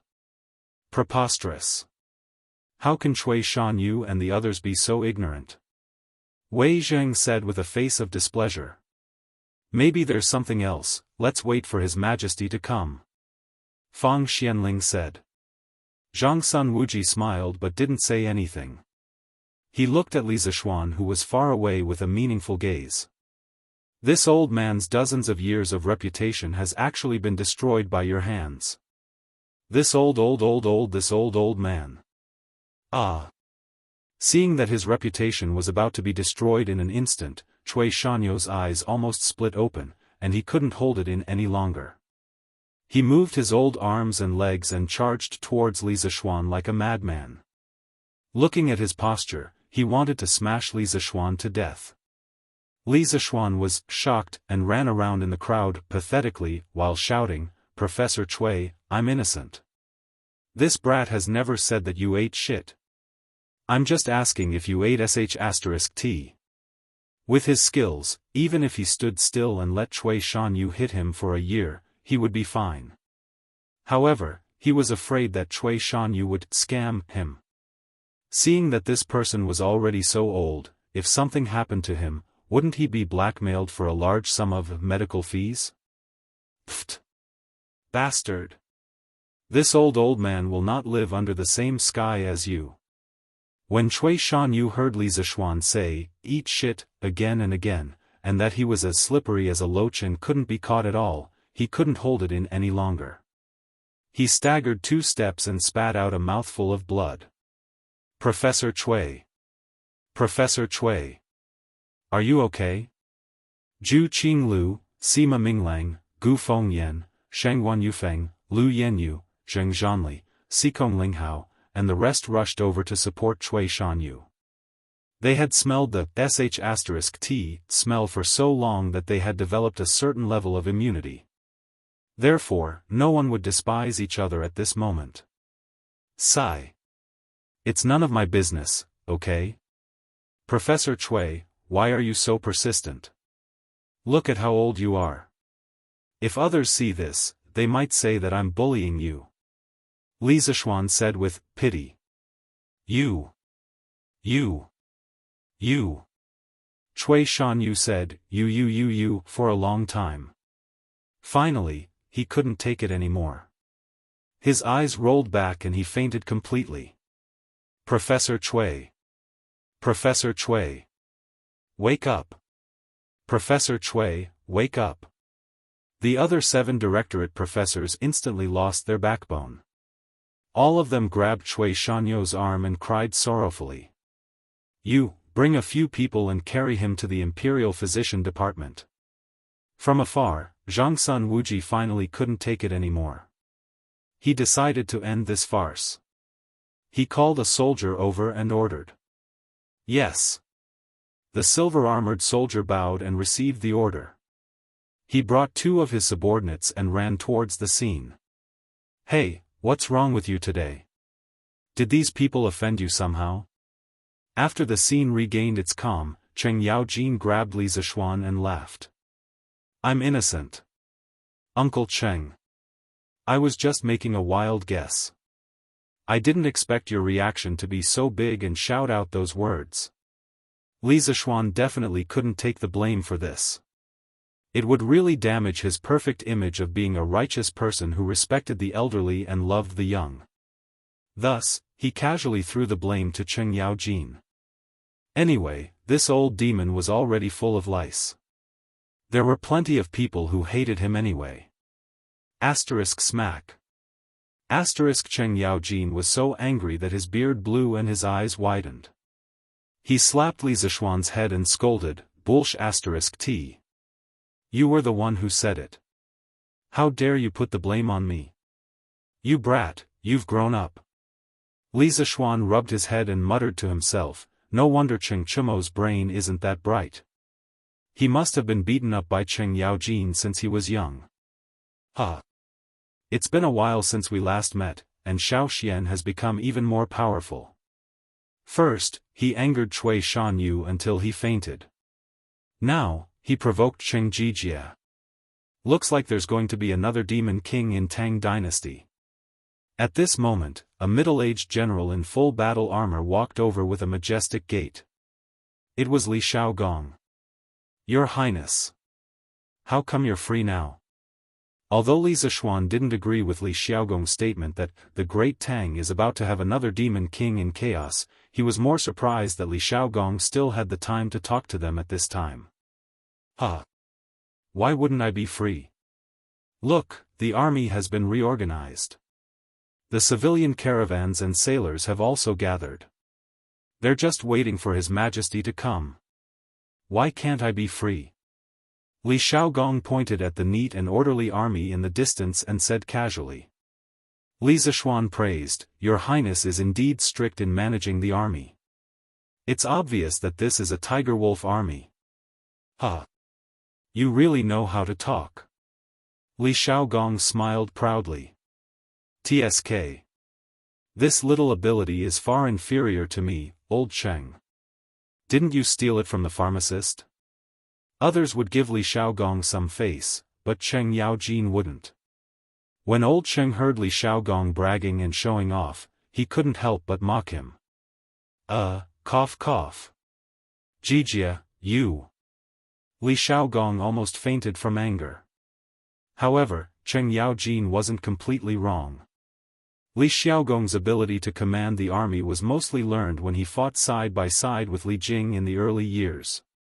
Therefore, he could only glare at Cheng Yaojin. Chapter 315. Brat, I've been thinking about it for the past few days and have decided to send my second son to your place. Otherwise, when I go out to sea, no one will take care of him.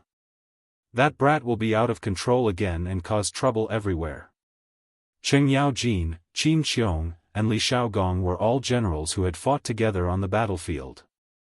Normally, they would bicker and joke with each other, and none of them would take it to heart. After Li Xiaogong rebuked Cheng Yaojin, he suddenly turned to Li Zishuan and said. Li Zishuan was speechless. What is the meaning of this? Have I become the director of a nursery school? Why do all of them like to chase their sons to my side? Does your highness mean that you want Huairan to study in the Imperial College? Previously, he had heard from Cheng Chumo that Li Xiaogong had a younger son called Li Huairan, who was only 12 or 13 years old. Oh, do as you see fit. You have so many skills. As long as that bastard can learn even a little from you, he won't starve to death when I'm old. Li Xiaogong shook his head and sighed with the vicissitudes of life. Xiaogong, you're only 36 this year. Isn't it too early to think so much? Cheng Yaojin pursed his lips and said.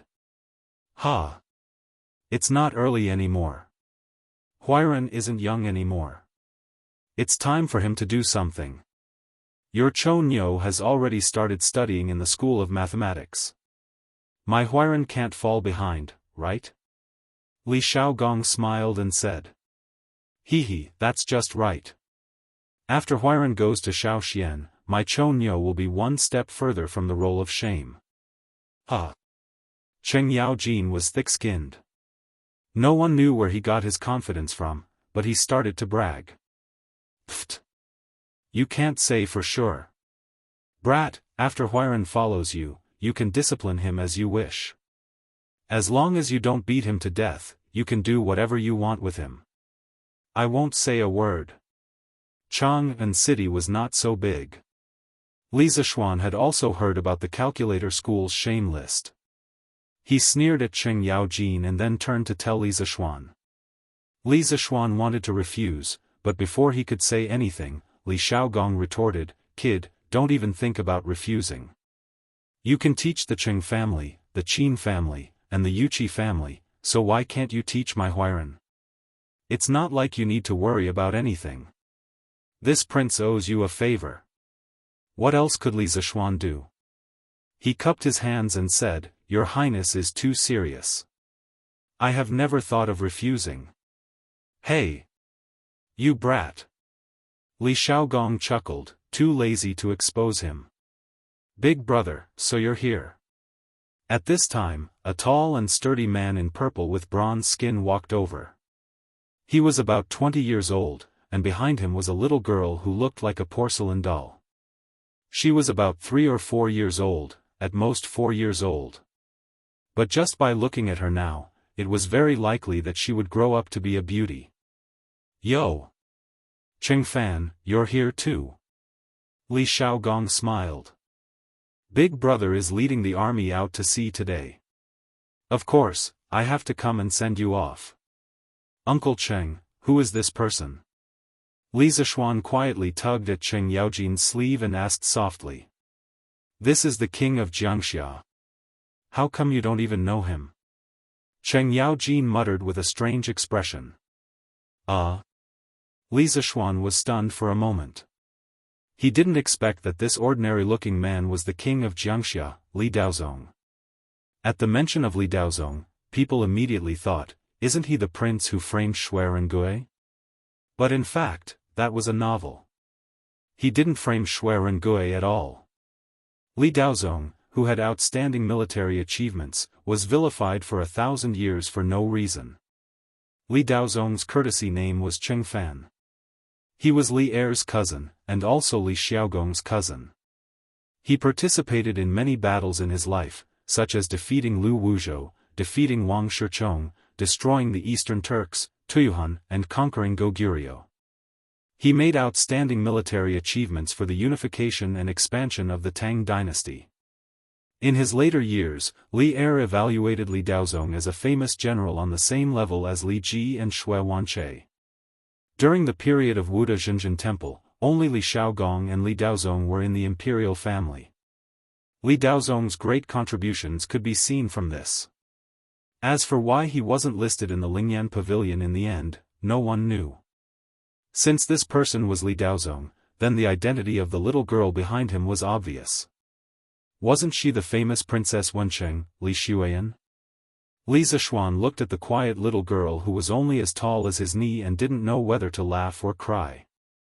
This was because when he had just transmigrated, he more or less had some thoughts about the famous beauties of the Tang dynasty. Princess Wencheng, who had left a thick mark in the history of the Tang dynasty, was naturally among them. But now, what was there to think about? Hey!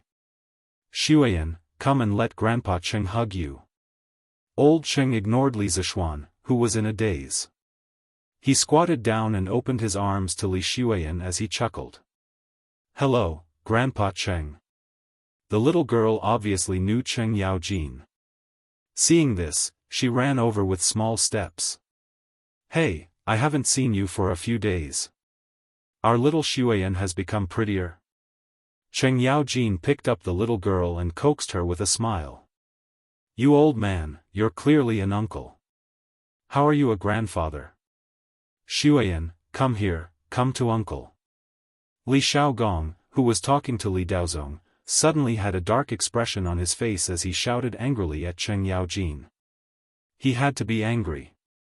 Cheng Yaojin was too shameless.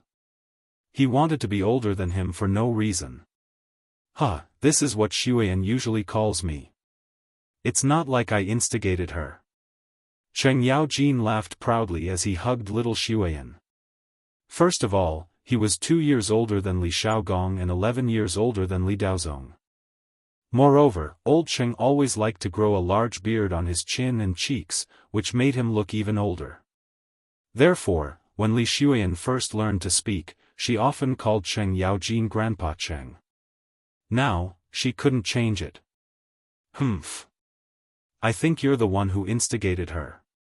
At the mention of this, Li Shaogong was a little flustered and exasperated. Li Daozong was also a little annoyed.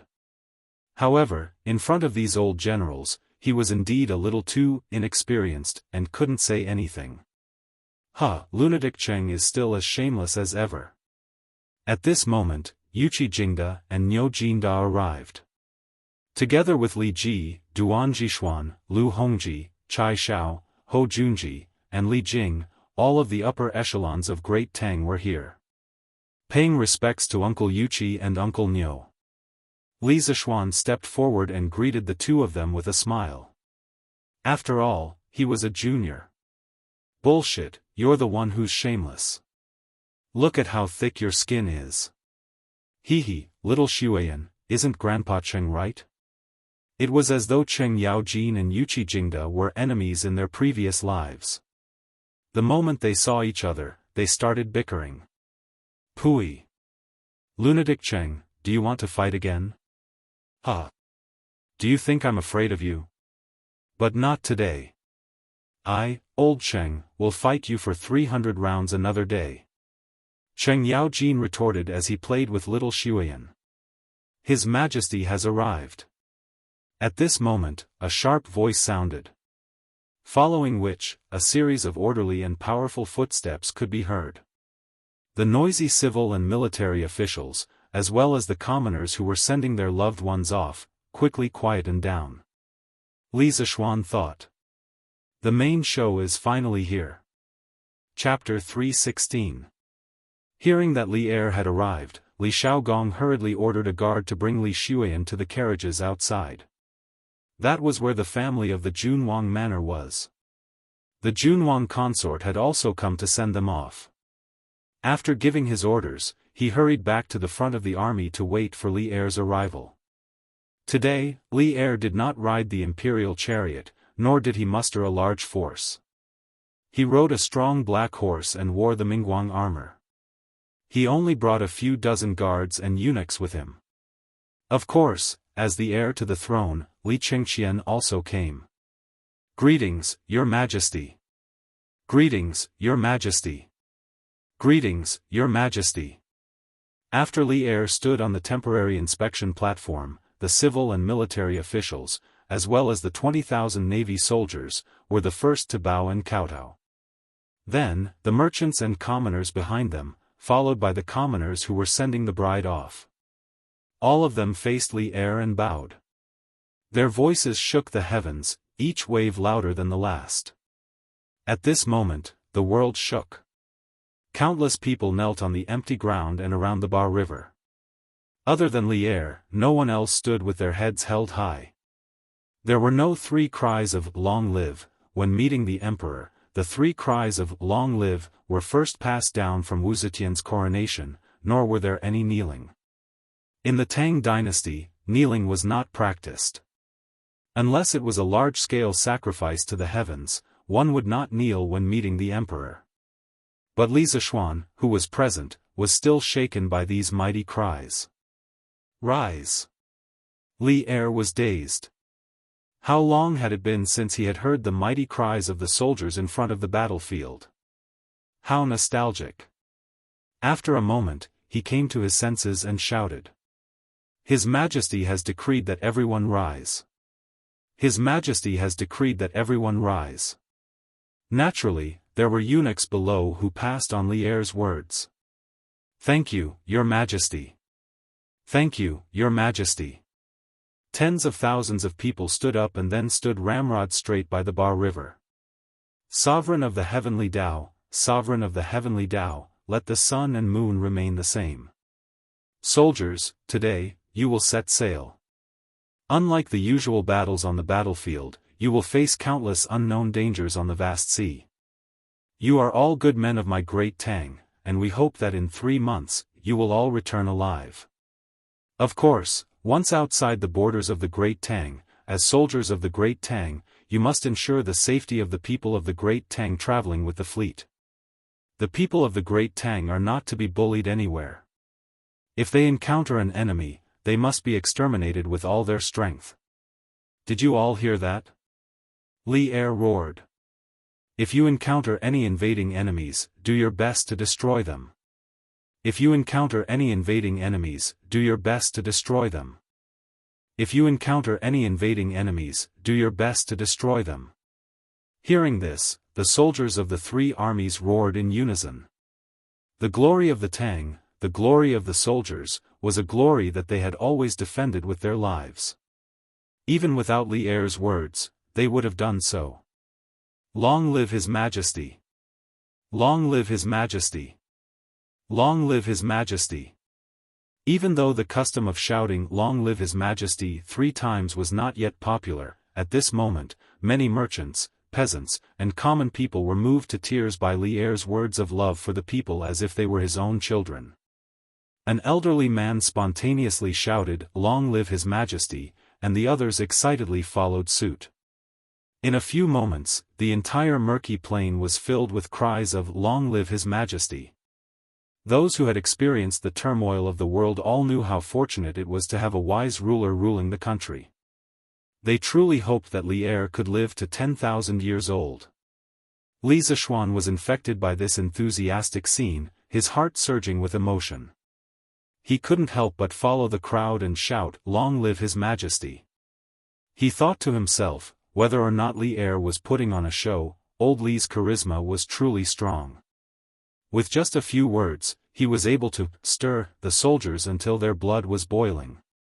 Li Zishuan felt that he could not achieve this ability to inspire the hearts of the people. Li Er took in a deep breath. Of course, he was not putting on a show. He was just saying what he wanted to say. This scene was completely outside of his expectations. "Where is Li Shaogong, director of the Nanyang army?" After the cheers dissipated, Li Er looked at the orderly soldiers below and roared. For this expedition, Li Shaogong had been given the title of Director of the Nanyang Army. He was fully in charge of the 20,000 navy and tens of thousands of peasants. "This general is here." Li Shaogong strode forward and cupped his fists. Are the soldiers of the 3 armies ready? Your Majesty, the soldiers of the 3 armies can set off at any time. Li Shaogong said loudly. Good. Sacrifice. Set off. We wish you all a triumphant return.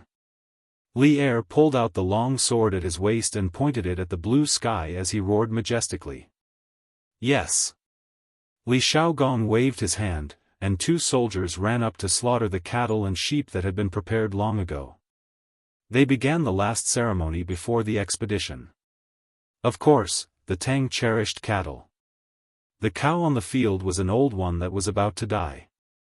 Ever since the Western Zhou dynasty, whenever an army was mobilized, they would hold a large-scale sacrificial ceremony.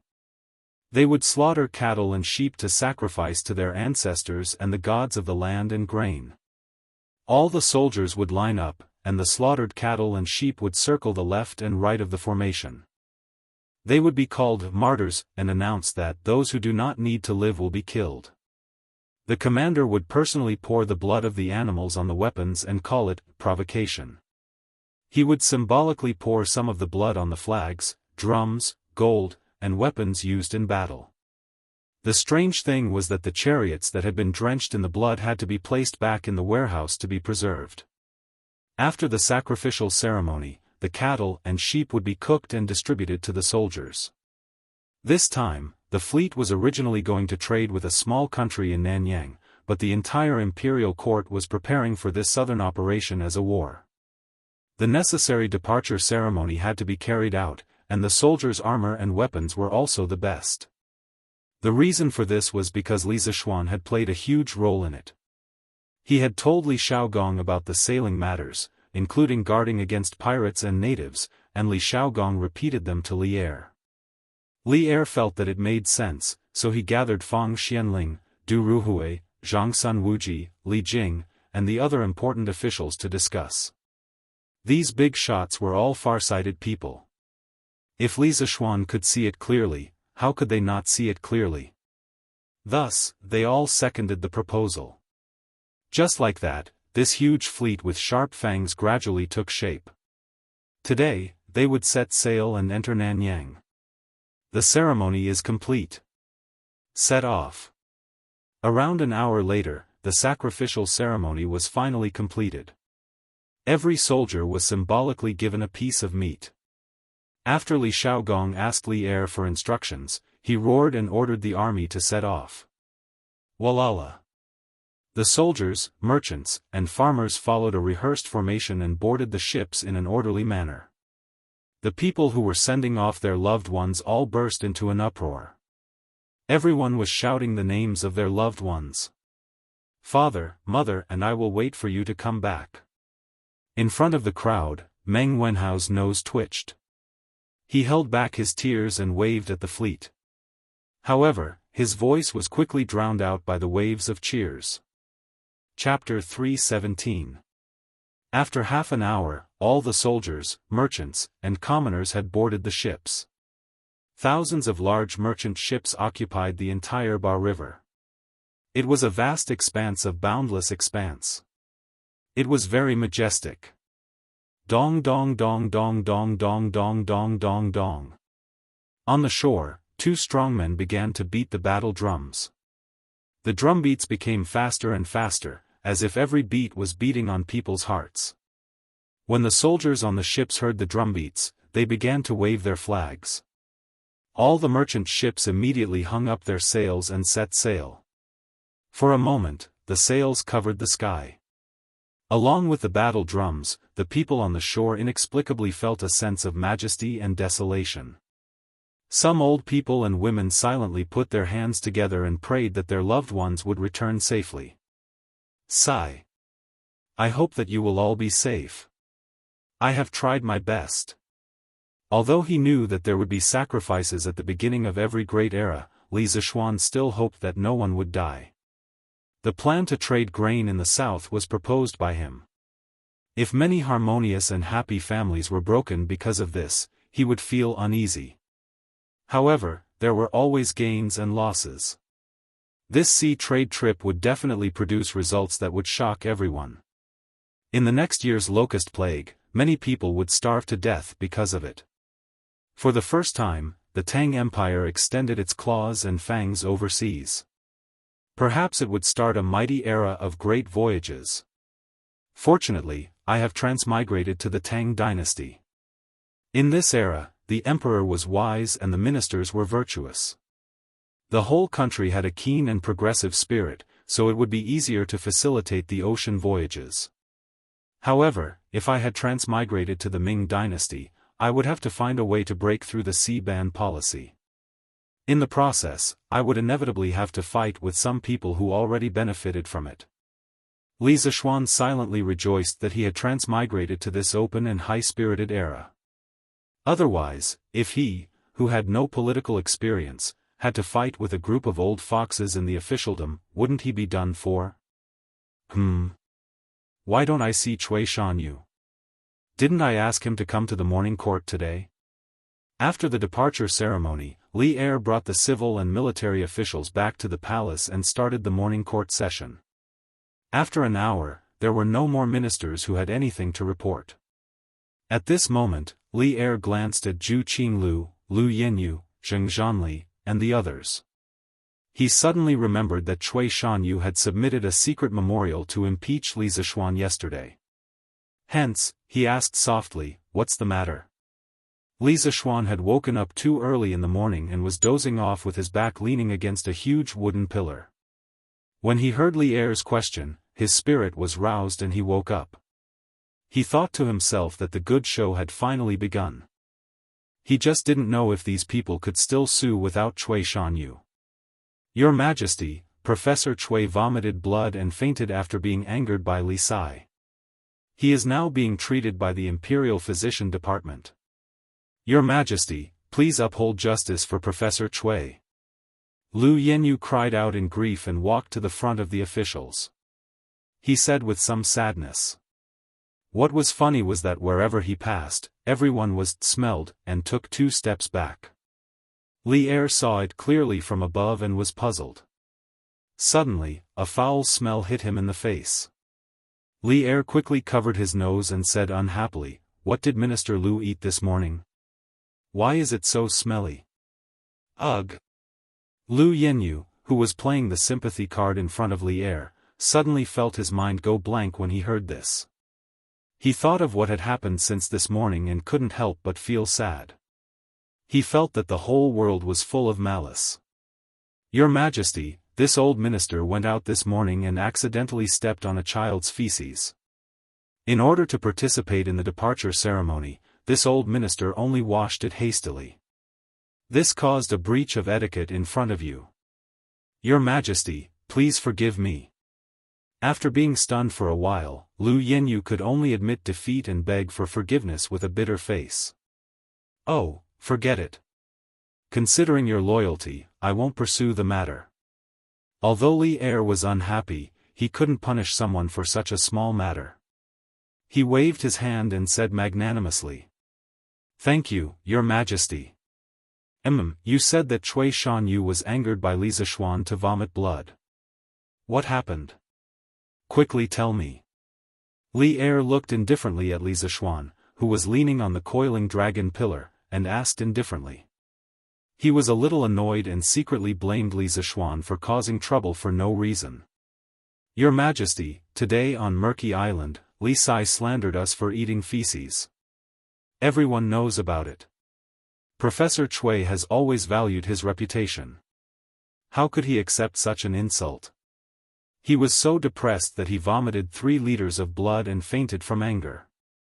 Lu Yenyu was so moved that tears almost flowed out. After dawdling for so long, Li Er finally asked the main question. Thus, he stepped forward excitedly and bent down to complain to Li Er. However, this almost suffocated Li Er to death. Li Zishuan, who was behind him, widened his eyes and secretly scolded Lu Yenyu for being so shameless. What did he mean by vomiting 3 liters of blood? Why don't you King try vomiting 3 liters of blood? Let's see if you can still live. As expected, a scholar didn't use a knife to kill people. He only relied on his mouth. "Your Majesty, I'm innocent. This humble subject smelled a stench when Dr. Chui spoke this morning. I only asked him if he ate shit in the morning. This humble subject definitely did not announce to outsiders that he ate shit. This humble subject can testify to this point, both civil and military officials present. Instead of waiting to be wronged, it was better to take the initiative to explain. In any case, Li Zishuan could not be blamed for what happened this morning. If there was anyone to blame, it was old man Chui who stabbed him in the back. Moreover, his psychological endurance was too weak. Your Majesty, this old subject can testify. Li Sai's words are true. Cheng Yaojin immediately stood up and supported Li Zishuan. On the way to the palace, Li Zishuan had already told Cheng Yaojin and the others about his impeachment by Cui Shanyu and the others. Of course, old Cheng would stand on Li Zishuan's side. Moreover, he had also played a part in making Cui Shanyu faint in the morning.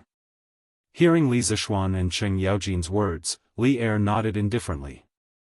He looked at Lu Yenyu and asked, Minister Lu, is what Li Sai said true?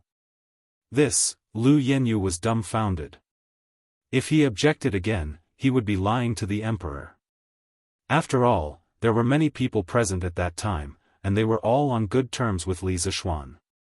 Your Majesty, although what Li Sai said is true, Professor Chui fainted from anger because of Li Sai. Moreover, when we went out today, we found a large amount of children's feces at our doorsteps. This subject believes that this might have something to do with Li Sai.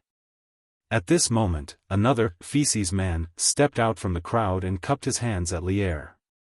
It was Zheng Zhanli, the doctor of the Four Gates Academy. Oh? There's such a thing? Li Zishuan, did you do this? A glint flashed across Li Er's eyes as he looked at Li Zishuan and asked. In fact, he guessed that this immoral thing was most likely done by Li Zishuan. After all, he had just shown the impeachment of Cui Shanyu and the others to Li Zishuan yesterday. Heh, this brat is really vengeful. Li Er scolded in his heart. Chapter 318. Your Majesty, this has nothing to do with me. Professor Zheng, you have to have evidence before you speak. I have no grudges with you, so how could I do something so despicable? This doesn't make sense at all. Li Zishuan cried out his grievances. In any case, none of the courtiers knew that Cui Shanyu had impeached him in private. Furthermore, no one knew that Li Er had talked to him yesterday and practiced in advance. As long as he grasped these 2 points, he would be able to clear his suspicions. Of course, Li Er must have known about it, but old Li would not expose him. Yes, why would Li Sai do something like this for no reason? Yes, yes. Zheng Zhanli is slandering us. Say, do you think this is just an excuse they made up? Actually, they really did eat it this morning. Li Zishuan's words were reasonable, and he was born with good looks, so it was easy for people to like him. As long as there was no conflict of interest with him, most people would believe what he said. Pfft. Hearing the discussions of the courtiers, Zheng Zhanli almost vomited blood. He could almost hear his own heart breaking. What the F***ck, where was the trust between people? Why did no one believe him when he spoke the truth? Li Zishuan's move was ruthless. Zheng Zhanli could not think of any excuse to refute, so he could only swallow this loss silently. Your Majesty, no matter what, Cui Shanyu lost consciousness because of Li Sai. Your Majesty should give Cui Shanyu an explanation. At this moment, a middle-aged man in purple official robes walked out and bowed to Li Er. Hey, Uncle Cheng, who is this? Li Zishuan tugged at Cheng Yaojin and asked softly. It's the Chamberlain of Dependencies, Cui Shanfu, AF** King Hypocrite. Cheng Yaojin pursed his lips. Cui Shanfu? Li Zishuan's heart skipped a beat. Could this Cui Shanfu be related to Cui Shanyu in some way? Zhao Song, send someone to the Imperial Physician Department to ask about Cui Shanyu. Li Er thought for a moment and ordered. Yes, Your Majesty. Zhao Song accepted the order and left. Li Er then looked at Cui Shanfu and said, Minister Cui's words are not without reason. How about this? Li Sai's words were rude and caused Professor Cui to fall to the bed in anger. His salary will be deducted for 3 months. What do you think? Isn't this a little heavy? Yeah, Li Sai didn't do anything. As soon as Li Er finished speaking, some of the ministers who didn't know the truth all felt that Li Er's punishment was too heavy. Cui Shanfu, Zheng Zhanli, and Lu Yenyu, who were at the front, heard the discussions around them and their faces were as black as the bottom of a pot. Your Majesty is wise. Cui Shanfu had been immersed in the officialdom for many years. He knew that if this matter continued, there would be no result.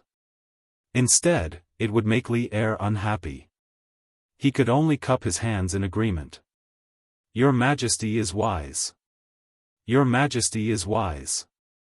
Zheng Zhanli, Lu Yenyu, and the others cupped their fists in agreement. The other big shots in the imperial court were all watching coldly from the sidelines. They didn't care about such a small matter, and there was no need for them to stand up for anyone. Only Li Zishuan was cursing in his heart. As expected, this Cui Shanyu was not a good person. His heart was weak and he fainted from anger, and he blamed it on him. He had taken so many precautions, but he didn't expect that he would still be blackmailed. It wasn't that he was unwilling to part with the 3-month salary.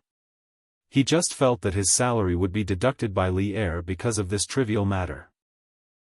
Since there are no objections, then let's talk about Minister Lu and the others impeaching Li Zishuan. Li Er nodded in satisfaction and started talking about the important matter. When the ministers who were watching the commotion heard this, their eyes lit up. They knew that this was the secret that they didn't know. I've been impeached? Lord Lu, Lord Zheng, I've just arrived at the Imperial College and don't know the rules. If I've done anything inappropriate, please point it out to me. I'll definitely consider your opinions carefully. But why did the two of you? At this moment, Li Zishuan's face turned pale with fright. Then, he cupped his hands and said to Lu Yenyu and Zheng Zhanli with a panicked look. His aggrieved expression and fearful words were a living example of a newbie who had just entered the officialdom admitting his mistake to his seniors. This also attracted the sympathy of many people. They thought that Lu Yenyu, Zheng Zhanli, and the others were using their seniority to bully the newbies in the Imperial College. It was only then that Kong Yingda knew that Cui Shanyu, Lu Yenyu, and the others had already impeached Li Zishuan behind his back. He snorted angrily and glared fiercely at these people. Lu Yenyu was a little flustered when he felt the malicious gazes around him. He wasn't the one who started the impeachment this time. Now that their backbone, Cui Shanyu, wasn't here, he was a little at a loss. Your Majesty, I think that this matter should wait until Professor Cui recovers from his illness. Lu Yenyu braced himself and said. Why? Isn't your name also on that secret memorial? Li Er narrowed his eyes and asked. Your Majesty, this secret memorial was mainly written by Professor Cui. So, Lu Yenyu could hear the displeasure in Li Er's tone, and he said fearfully. Your Majesty, the Imperial Physician Department's medical officer said that Cui Bo's morale has attacked his heart. Coupled with his advanced age, I'm afraid that he won't be able to get out of bed for at least 10 days after vomiting this mouthful of heart blood. At this moment, Zhao Song came in from outside and reported to Li Er with a bow. It's actually that serious? It looks like Professor Cui won't be able to come. What should we do? Behind him, Zhu Qinglu, Sima Minglang, Gu Fengyan, and the other doctors discussed in low voices worriedly. Go and get the Imperial Physician Department's medical officer to treat Cui Shanyu properly. Li Er instructed Zhao Song. Yes, Your Majesty. Since Minister Cui is unwell, then we'll discuss this impeachment after Minister Cui recovers. How about that? Li Er thought for a while, looked at Lu Yenyu and the others, and asked. Your Majesty is wise. Lu Yenyu and Zheng Zhanli heaved a sigh of relief and hurriedly agreed. Heh, I didn't expect that my little trick would actually cause Cui Shanyo's long-planned impeachment to fail. What a pleasant surprise. Li Zishuan heard and thought happily in his heart. Then all officials, please report if you have something to report. If there's nothing, the court is dismissed. Li Er estimated that the time was about right. He heaved a sigh of relief and said, Court is dismissed. After waiting for a while and seeing that no one came out, Li Er decisively dismissed the court. The smell in Taiji Palace today was too pungent, and he couldn't take it anymore. Court is dismissed. The deacon eunuch beside the dragon table announced loudly, and the officials all bowed down. Farewell, Your Majesty. After Li Er left, the officials all left one after another. Ha! You rascal, you're really something. An impeachment that was set in stone was ruined by you. Not bad, not bad, Outside the palace, Cheng Yaojin patted Li Zishuan's shoulder and laughed loudly. Chapter 319. Boss, if you ask me, those kids would be satisfied if you gave them 10 copper coins each. Why do you have to give them so much? In a small tavern in the East Market, a hooligan-looking young man said as he ate. Humph. What do you know? This time, the higher-ups gave us an extra 5 copper coins as a reward for our hard work. If we continue to embezzle and are discovered by the higher-ups, how can we get a share of such a good thing next time? The burly man opposite the young man happily took a sip of wine and said snappily. This person was Biaozi, who led a group of children to Cui Shanyo's house to shit in the morning. Biaozi was a hooligan in the southern part of Chang'an City. He had more than 10 underlings under him. He was trustworthy and had no ambition, but he treated his own people very well. Therefore, his underlings were willing to follow him. If the rich had anything inconvenient to do, they liked to ask him to do it. Hee, boss is wise. Boss is wise. The lackey hurriedly gave him a loud and clear flattery. Ha! You have good taste. But boss, who do you think came to us this time? Why would they make such a strange request? And the reward is so high. Is there something wrong with this person's brain? Another follower asked with a grin. Slap. There's something wrong with your brain. They have money, so they can do whatever they want. Why do you care so much? If they didn't give you money, you would still be begging on the streets. Biaozi was so angry that he slapped the underling's head. Ah! Boss is right, boss is right. Why did His Majesty let you attend the morning court today? Did something happen? After bragging to old Cheng in front of the palace gate for a while and sarcastically ridiculing Lu Yenyu and the others, Li Zishuan happily returned home and met his father, who was full of worry. Li Zishuan's father did not know that Li Er had given Li Zishuan special treatment yesterday. In order to prevent his parents from worrying, Li Zishuan did not tell Li Jingma about Cui Shanyu and the others' impeachment. He only said that Li Er had asked him to attend the morning court today, but did not elaborate on the reason. However, Li Jingma was a shrewd person.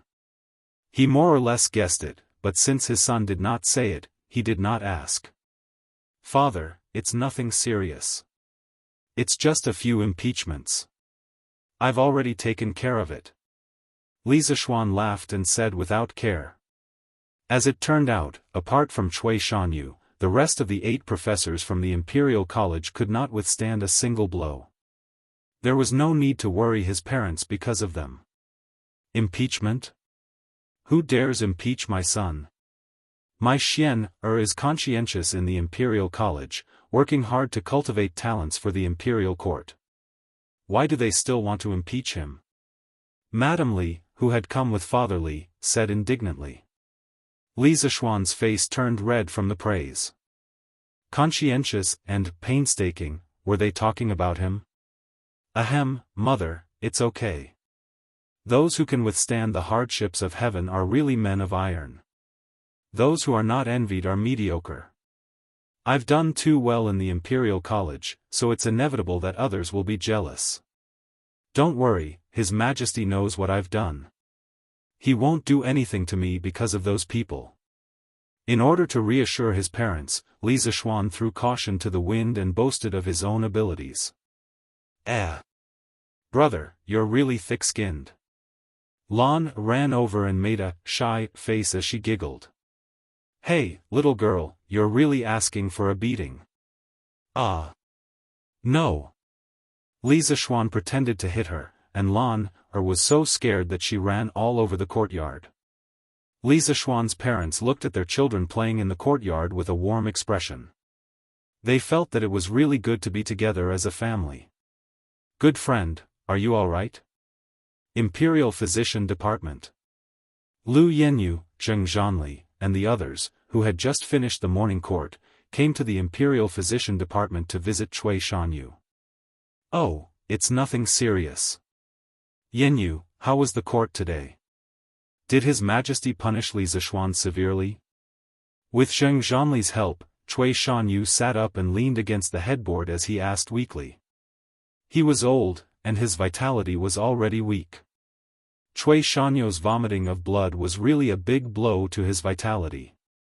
Brother Cui, His Majesty didn't discuss our impeachment of Li Zishuan during the morning court today? Lu Yenyu said submissively. What? How? Ahem. Brother Cui, calm down, calm down. His Majesty said that we'll discuss this matter separately after you recover. Your health is more important. You must take care. Cui Shanyu was so anxious that his blood rushed to his head, and he couldn't help but cough. Zheng Zhanli quickly patted his back and comforted him. Sigh, you guys don't understand. This time, we could have caught Li Zishuan off guard, but we didn't expect this to happen. I can only blame myself for not being able to keep my composure. Sigh, as the saying goes, the first drum builds the spirit, the second will weaken, and the third will be exhausted. After this incident, Li Zishuan will be prepared. Next time, even if I fight him personally, I'm afraid that I won't be his match. Cui Shanyu said with a worried face. The others also understood that Cui Shanyu was telling the truth, and they couldn't help but feel frustrated. They secretly regretted not standing up for Cui Shanyu in the court. The room fell into silence. Fine. Yenyu, tell me in detail what happened in the Imperial Court today. Cui Shanyu sighed and accepted his fate. Okay. Then I'll tell you in detail. Hehe, little Xian, I heard that you made Cui Bo of the Imperial Academy vomit blood today. Tell me about it. Yes. Sir, tell me quickly.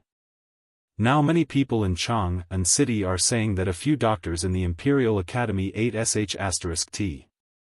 Is it true? In the afternoon, Cheng Chumo, who was bored at home, and Li Yu, who came out to collect literature and find inspiration, came to the Li mansion to look for Li Zishuan to play. In fact, they came to listen to Li Zishuan, the person involved, talk about the interesting incident that happened on Murky Lake in the morning. In the morning, there were so many people present, and the news of the doctors of the Imperial Academy ate sh*t had spread like wildfire. However, listening to others say it was more interesting than hearing it from Li Zishuan, the person involved. Oh? This matter has spread like wildfire? Li Zishuan raised his eyebrows in surprise. He really didn't know about this. Yes. It's been spreading for a long time. When I went to the workshop this morning, I heard people talking about it. Li Yu smiled sweetly. Hey, my father said that this matter must be caused by you, little Xian. Tell me honestly, how did you do it? Old Cheng, want to try it in the future? Cheng Chumo narrowed his eyes and smiled evilly. Get lost. How can you say something like that? This matter has nothing to do with me at all. Li Zishuan kicked Cheng Chumo and said. Okay. If you say it has nothing to do with you, then it has nothing to do with you. Hurry up and tell us. Cheng Chumo said with a smile. Okay. Since you want to hear it, then I'll tell you. Oh, right, little you have to listen carefully. With a little editing, it can be good news material. Li Zishuan rubbed his chin and said thoughtfully. Chapter 320. Wait, are you saying that Cui Shanfu interceded for me in front of His Majesty? Imperial Physician Bureau. Cui Shanyo's expression froze as he interrupted Lu Yenyu's narration.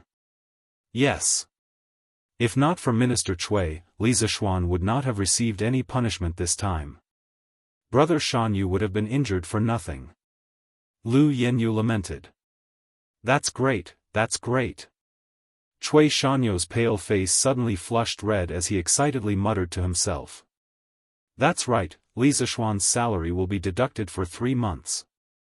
This can be considered as helping Brother Shanyu vent his anger. That's great. Lu Yenyu thought that he understood Cui Shanyo's meaning and echoed. Cui Shanyu shook his head and said no more. Pfft. Sir, you're so sarcastic. Professor Cui will probably be angered to death by you. Li Residence West Courtyard. After listening to Li Zishuan's description, Li Yu was overjoyed as she covered her mouth and laughed. Li Zishuan's face darkened as he said angrily, "What are you talking about? It's not my fault. I'm just concerned about Professor Cui. He's the one who's narrow-minded and misunderstood." Little Xian, you're so thick-skinned. Cheng Chumo curled his lips. Get lost. No matter how thick-skinned it is, it's not as thick as yours. Li Zishuan threw a cherry at him and said angrily. There weren't many types of fruits in ancient times. Li Zishuan ate whatever he could get his hands on in the hot weather. It was worth mentioning that cherries were already available in the Western Zhou dynasty, but they were only high-grade offerings for the imperial family and the emperor to worship the ancestral temple. Cherries were known as the number 1 fruit. It was said that orioles loved to peck on these fruits, hence the name Yingtao. In ancient times, cherries were often used by the emperor to reward important officials. Wang Wei, Han Yu, Zhang Ji, Bai Jui, and the others were overjoyed and grateful after eating them. At that time, receiving a plate of cherries from the emperor was very honorable and could show one's status in the family. Although cherries were precious and most of them were offered to the royal family as tribute, as the saying goes, money makes the world go round. The Li family was extremely wealthy, so it wasn't difficult for them to get some cherries to eat. Hey, how can you just throw away such a good thing?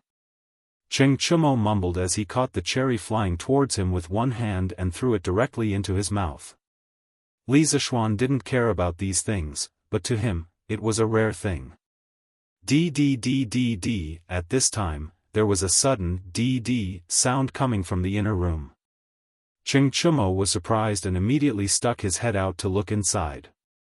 Wow! What's ringing? You guys wait here for a while, I have something to do.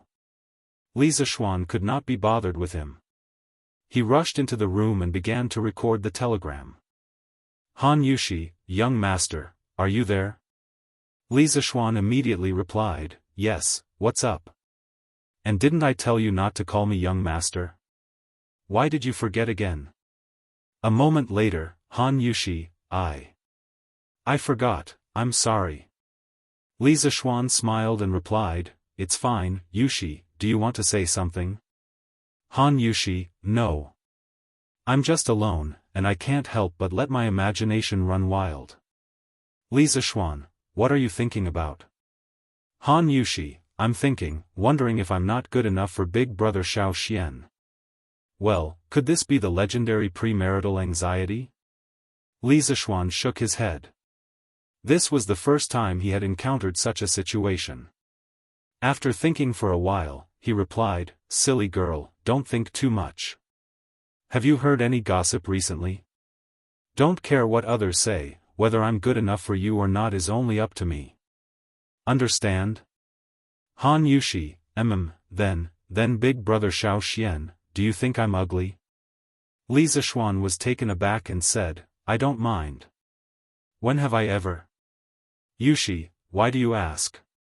Han Yushi, sob, so you're saying that I'm ugly? *ck, a modern man like me was tricked by an ancient girl? Li Zishuan looked at Han Yushi's reply and was stunned. Xiao Xian, are you sick? Why are you smiling and frowning at a metal box? Ching Chumo and Li Zishuan waited outside for a long time, but Li Zishuan did not come out. Instead, they heard beep, beep, beep sounds coming from inside. This guy was never a patient person. Although Li Zishuan did not let him in, he still sneaked in. You're the one who's sick. Li Zishuan really wanted to take a smelly sock and stuff this guy's mouth, he said unhappily. Then Xiao Xian, what are you doing? Looks like it's pretty fun. Ching Chumo was clear in his heart. He also knew that something that Li Zishuan cherished so much must be something good, so he said shamelessly. This is a telegraph. I'm sending a message to Han Yushi. Li Zishuan explained as he replied to Han Yushi. Sending a message? How do you send a message with this thing? Ching Chumo was shocked. It's through this beep, beep, beep. The different rhythms of the beep, beep, beep, beep represent different characters. When combined, it becomes a letter. Ching Chumo would definitely not understand if it was difficult to explain, so Li Zishuan could only explain it in simple terms. Sir, were you making this telegraph when you were at Drunken Wind Pavilion in the workshop a few days ago? Li Yu heard the conversation inside and couldn't hold back her curiosity. She walked in and asked. During those few days when Li Zishuan was secluded in Drunken Wind Pavilion to study the telegraph, Faubert marked the pavilion as a forbidden area. Therefore, although Li Yu knew that Li Zishuan was in the workshop at that time, she didn't have the chance to greet him. Yes, that's right. Li Zishuan chatted with Han Yushi for a while, then turned around and said. That's not right. The Han family manor is more than 20 miles away from here. Xiao Xian, how can your telegraph transmit so far? Ching Chumo still had some brains, so he asked in puzzlement. What's impossible about that? Facts have proven that it can transmit so far. There was no need to explain electromagnetism to Ching Chumo. Even if he did, he wouldn't understand.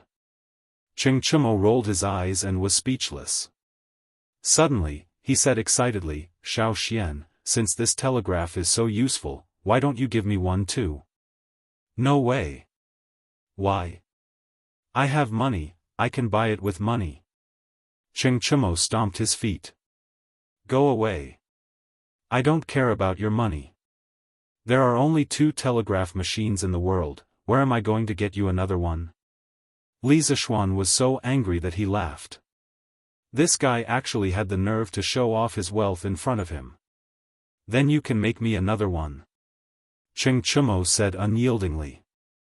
No, why do you have to have a telegraph machine? Who do you want to send messages to?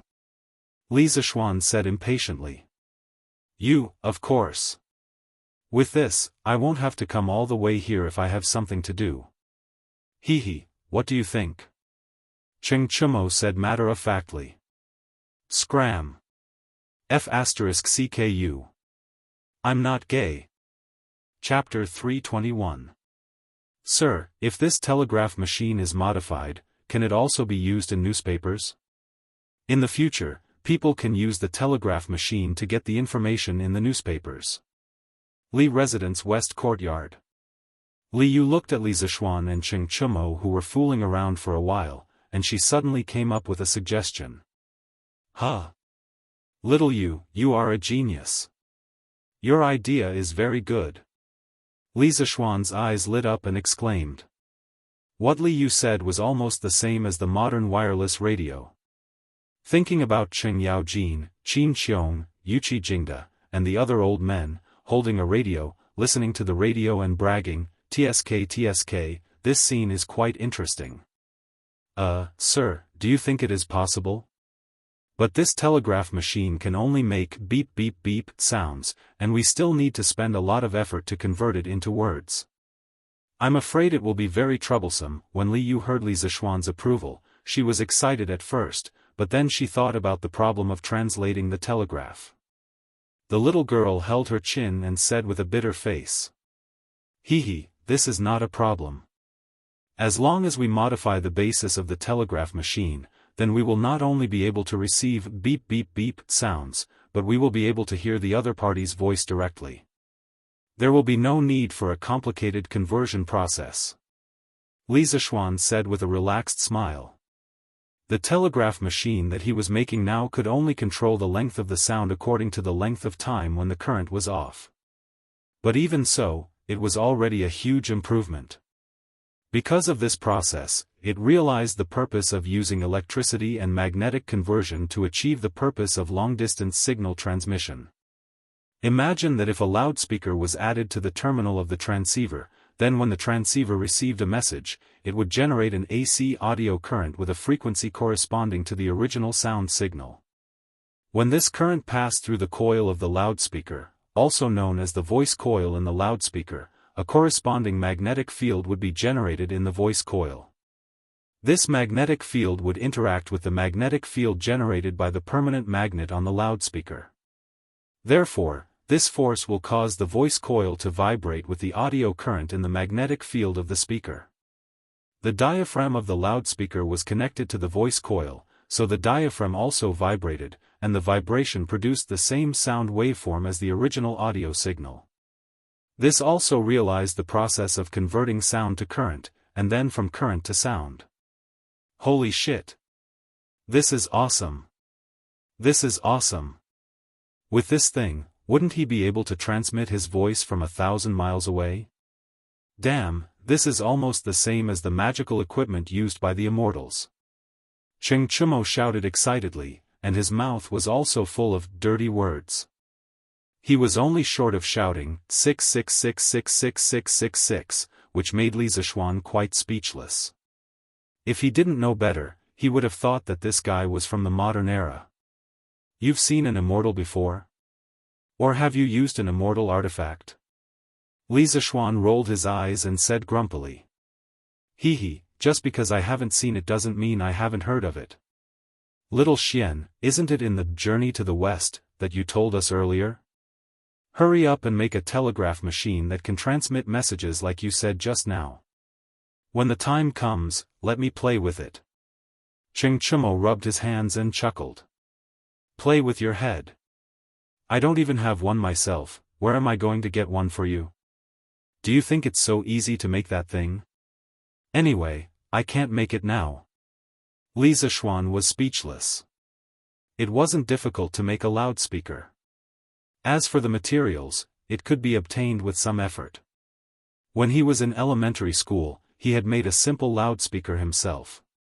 The raw materials used were very common, such as paper cups, copper wire, glue, small magnets, double-sided tape, scale ruler, scissors, etc. The manufacturing process was also relatively simple. The real difficulty of making a loudspeaker was the modulation and demodulation of the sound. Without this step, the loudspeaker could only produce irregular sounds, and it couldn't revert to a human's voice. It was still a piece of trash. However, the modulation and demodulation required the assistance of some external circuits. In this era, there were no resistors, capacitors, diodes, or triodes. Li Zishuan could only express his helplessness. Tang Dynasty's scientific foundation was still too weak, and there were too few talents in this field. Sigh, if only I could groom a group of talents in the field of electricity. I don't expect them to invent a computer or television, just a radio would suffice. When the time comes, I can fork out money to build a Tang Dynasty People's radio station and groom a group of broadcasting talents. That way, I would be able to listen to the radio at home. TSK, that way, my life in Tang Dynasty wouldn't be too boring. Li Zishuan sighed in his heart. All along, the source of motivation for him to invent new things was just so that he wouldn't be too bored in the ancient era. As for strengthening the country, it wasn't within his scope of consideration. In his view, the current Tang dynasty was already powerful enough, and there was no need for any additional technology. On the other hand, the entertainment in the Tang dynasty was too lacking, and he needed to lead the way. "Mister, is this very difficult? Is it because you can't make it?" Li Yu understood the meaning behind Li Zishuan's words and asked in disappointment. It's quite difficult." Li Zishuan clasped his hands behind his back and sighed, "But that doesn't mean we can't do it. The main problem is that there are too few talents in this field in Tang dynasty. Nowadays, all the scholars are studying the 4 books and 5 classics. Who would be willing to delve into this field? If I were to rely on myself, I'm afraid that it would be difficult to make it." Actually, the main problem was that this fellow was too lazy. If he were to harden his heart and go into seclusion for 2 months, coupled with his perverse mental strength, he might be able to solve the current technical problems. However, the problem was that he couldn't harden his heart. If he couldn't live a carefree life as a rich second generation, why should he work so hard on the front line of research?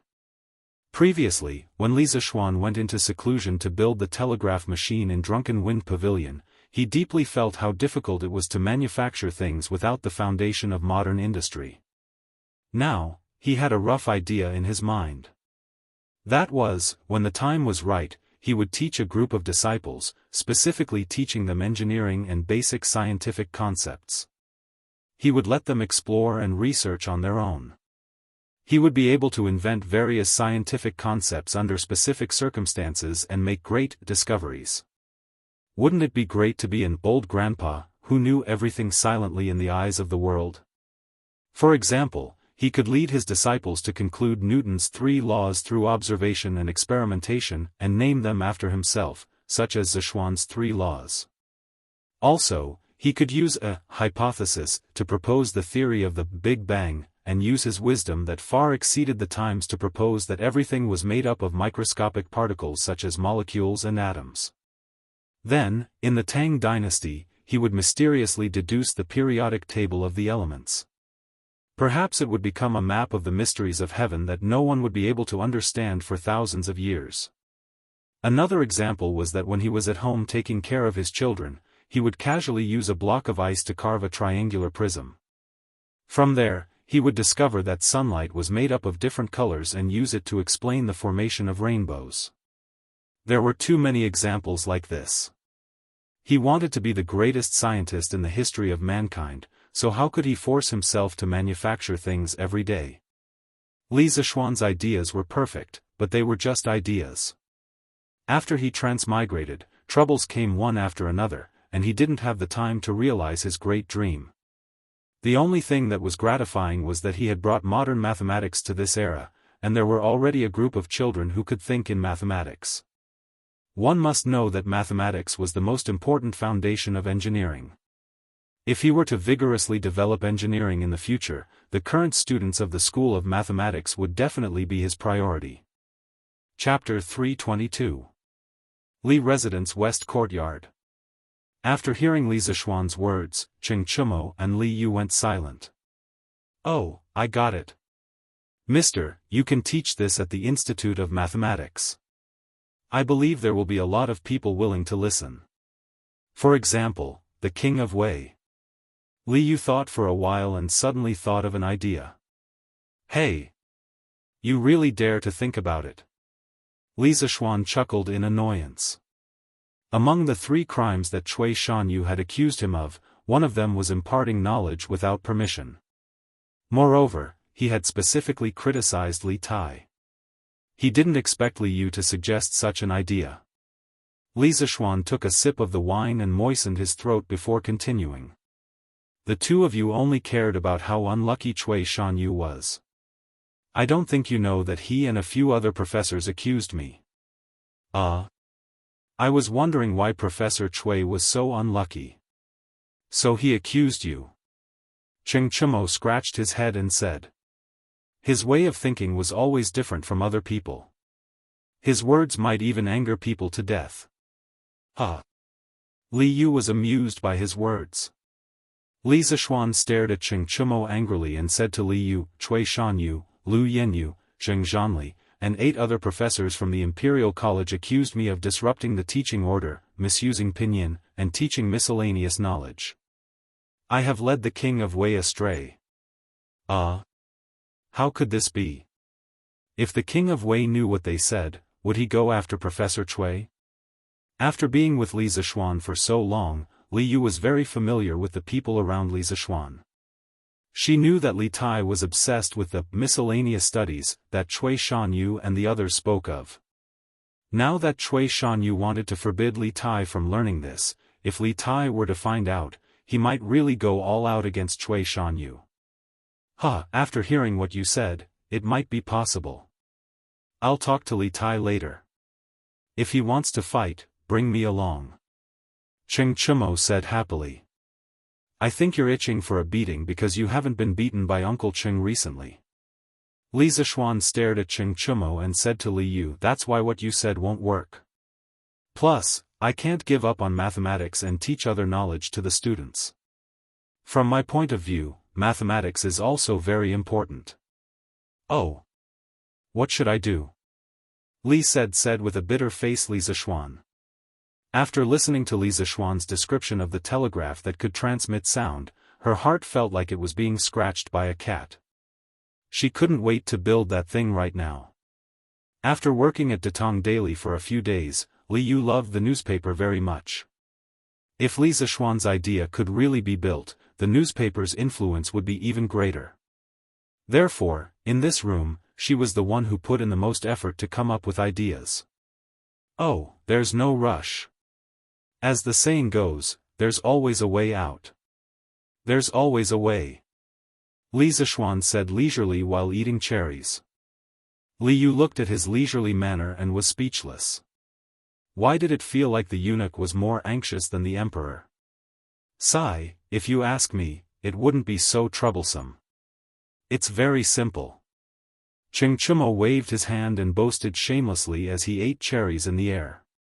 Li Zishuan rolled his eyes, indicating that he didn't believe him at all. Li Yu, on the other hand, was very interested and asked, Oh? Brother Chonyo, what good idea do you have? Then I'll say it. Cheng Chumo put down the cherries and said seriously, actually, Xiao Xian can resign from his position at the Institute of Mathematics and Mathematics. Then take in 12 disciples and teach them that knowledge. Even if Professor Cui and the others know about it, they can't do anything to you. I can't do anything to you. After all, you are teaching your own disciple. You can teach them however you want, right? After they've all learned it, there'll be people who can research the telegraph that can transmit sound with you, right? What do you think? What do you think? Xiao Xian, does my idea make any sense? After Cheng Chumo finished speaking, he moved his head closer and asked for credit. Li Zishuan's expression froze.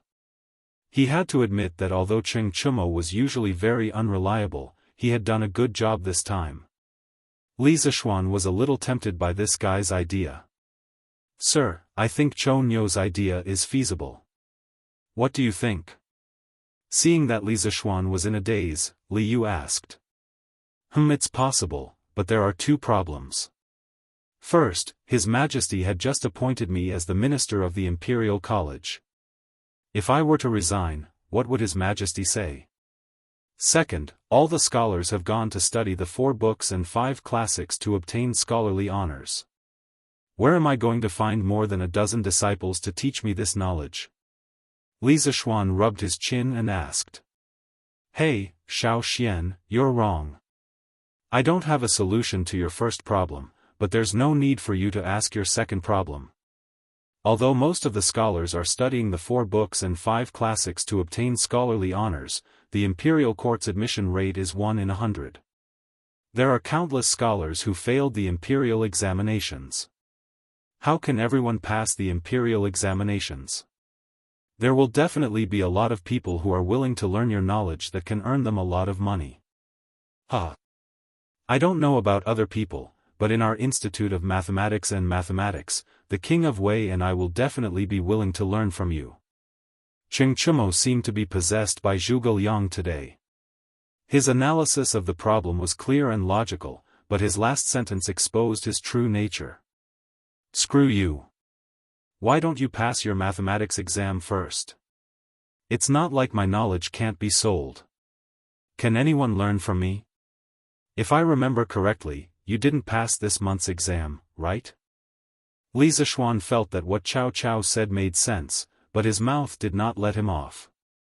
Cao, you still have the nerve to say that? If it wasn't because you didn't care about our brotherhood and didn't want to give me an extra point, I would have passed. Cheng Chumo got angry when he mentioned this. He stood up and scolded Li Zishuan. Li Zishuan said, haha. That's because you didn't live up to expectations. Who else can you blame? Teacher, then will this method work? Li Yu saw that the two of them were about to start bickering again. She quickly interrupted and brought the topic back to the main topic. Yes, it should work. Let me think about it carefully. Li Zishuan said seriously. Little Yu, don't worry. Since I can think of this, I will definitely be able to make it. Don't be anxious. Li Zishuan changed the topic and laughed. He was not stupid. He knew that Li Yu was very interested in the radio. That was why he teased her. Maybe he could let this little girl be a host in the radio station in the future. But as for the method of talent development, after this discussion, he was enlightened. It's just that there are some details that he still needs to think about. I'm not anxious. Teacher, you can continue with your work. I'll go back to the workshop first. Li Yu was a little embarrassed that her thoughts were exposed. She immediately ran away. Don't forget about the news material that you are here to record today. Got it. Chapter 323. Early in the morning, everything was quiet. A ray of light appeared on the eastern horizon and carefully soaked the light blue sky. A new day was gradually moving in from afar. Li Zishuan, who had just finished his breakfast, sat in the carriage with Iron Egg and went to the Imperial College to attend school together. Selling newspapers. Selling newspapers. The freshly printed Tang Daily News. Today's headline. Shocking news. A dignified Imperial College professor actually ate sh*t? Is there a hidden story behind this? Or? On the way, as expected, they heard the voice of a newsboy selling newspapers. However, the words of today's newspaper seller were a little eye-catching. San Bao, help me buy a newspaper. Li Zishuan held back his laughter and ordered. Although he knew that Little Fishy would write about Cui Shanyu and the others eating sh*t yesterday, he was still very curious about what Little Fishy would write. Okay, young master. Please wait a moment. After a while, San Bao came back with a newspaper. Young master, your newspaper. San Bao handed the newspaper into the carriage. Then, he sat back in the driver's seat and continued to drive the carriage. Li Zishuan took the newspaper and jumped to today's headline. As expected, a very eye-catching headline greeted his eyes. Shocking news. A dignified Imperial College professor actually ate sh*t? Is there a hidden story behind this? Or? TSK, Little Fishy's articles are getting more and more professional. When Li Zishuan saw the headline, he felt as if he had returned to the modern era. He smiled knowingly. Iron Egg had also heard the advertisement from the newsboy outside. He had been itching for the contents of the newspaper. When he saw Li Zishuan pick up the newspaper, he also came over to take a look. More than 1,000 years ago, the king of Wu attacked the Yu kingdom and was defeated by the Yu kingdom. He died and Fu Chai succeeded the throne. After that, the king of Yu, Go Jian, heard that the Wu kingdom wanted to build a navy. Go Jian ignored Fan Li's objection and attacked the Wu kingdom. In the end, he was surrounded and defeated. Fu Chai captured Go Jian and Fan Li secretly plotted to pretend to surrender. What? What's going on? Wasn't it going to write about Cui Shanyu eating sh*t? Why did he write about the king of Yu, Go Jian? What is little fishy trying to do? Li Zishuan looked at the beginning of the news and was a little confused. He wondered if there was a problem with the printing department. Looking at Iron Egg, who was also in a state of confusion, Li Zishuan calmed down and continued reading. When Go Jian was captured, in order to gain Fu Chai's trust, he did everything he could to curry favor with him. One day, when Fu Chai was sick, he needed to check his bowel movements. In order to diagnose Fu Chai's illness, Go Jian personally tasted Fu Chai's bowel movements. Fu Chai was very touched. He finally let down his guard against Go Jian and let him go. After 3 years of humiliation, Go Jian returned to his country and worked hard to build up his country. With the help of the Yu people, he was able to build up his courage. He wanted to strengthen Yu country. Once, when Fu Chai went to attend a meeting in another country, he asked the Prince of Yu to lead troops to support him. Go Chan saw that the time had come. Kill the crown prince, capture Fu Chai, and destroy the state of Wu. In ancient times, the king of Yu, Go Jian, personally tasted sh*t. Today, the Imperial College's Professor Cui Shanyu and the others are eating sh*t before the meeting. What is the secret behind this? Let's listen to our reporter, Little Fishy, in detail. Li Zishuan laughed when he saw this. He did not expect Li Yu to be able to quote from the classics. It was really 666,666. This way, the news section also had a hint of culture. Here, Iron Egg, take your time to read it. I will take a break.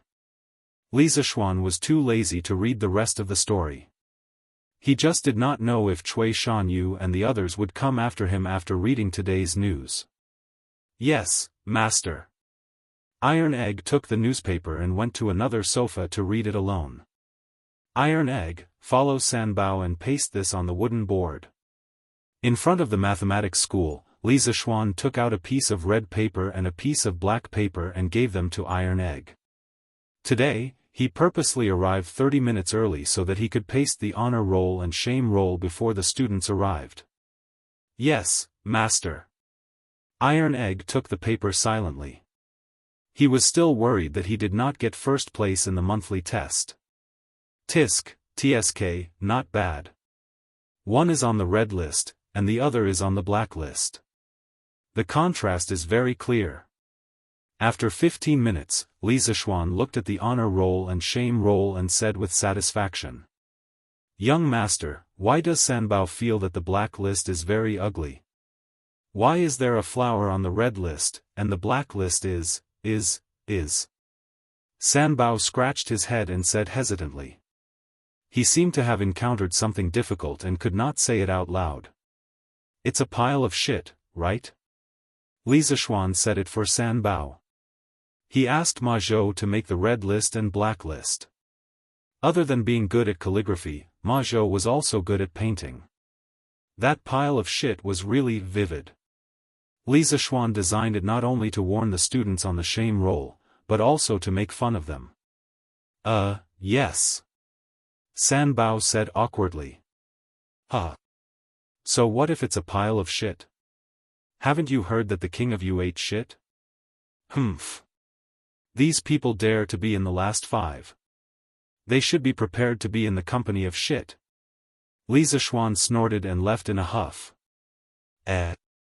Isn't that Mister's carriage? Why are you here so early today? Sun Zifen said in surprise. Hey, Zifen, look. The empty honor roll and shame roll plaques have something pasted on them today. Yu Dongkai pulled Sun Zifen's sleeve and exclaimed. Damn, don't tell me the monthly test results are out.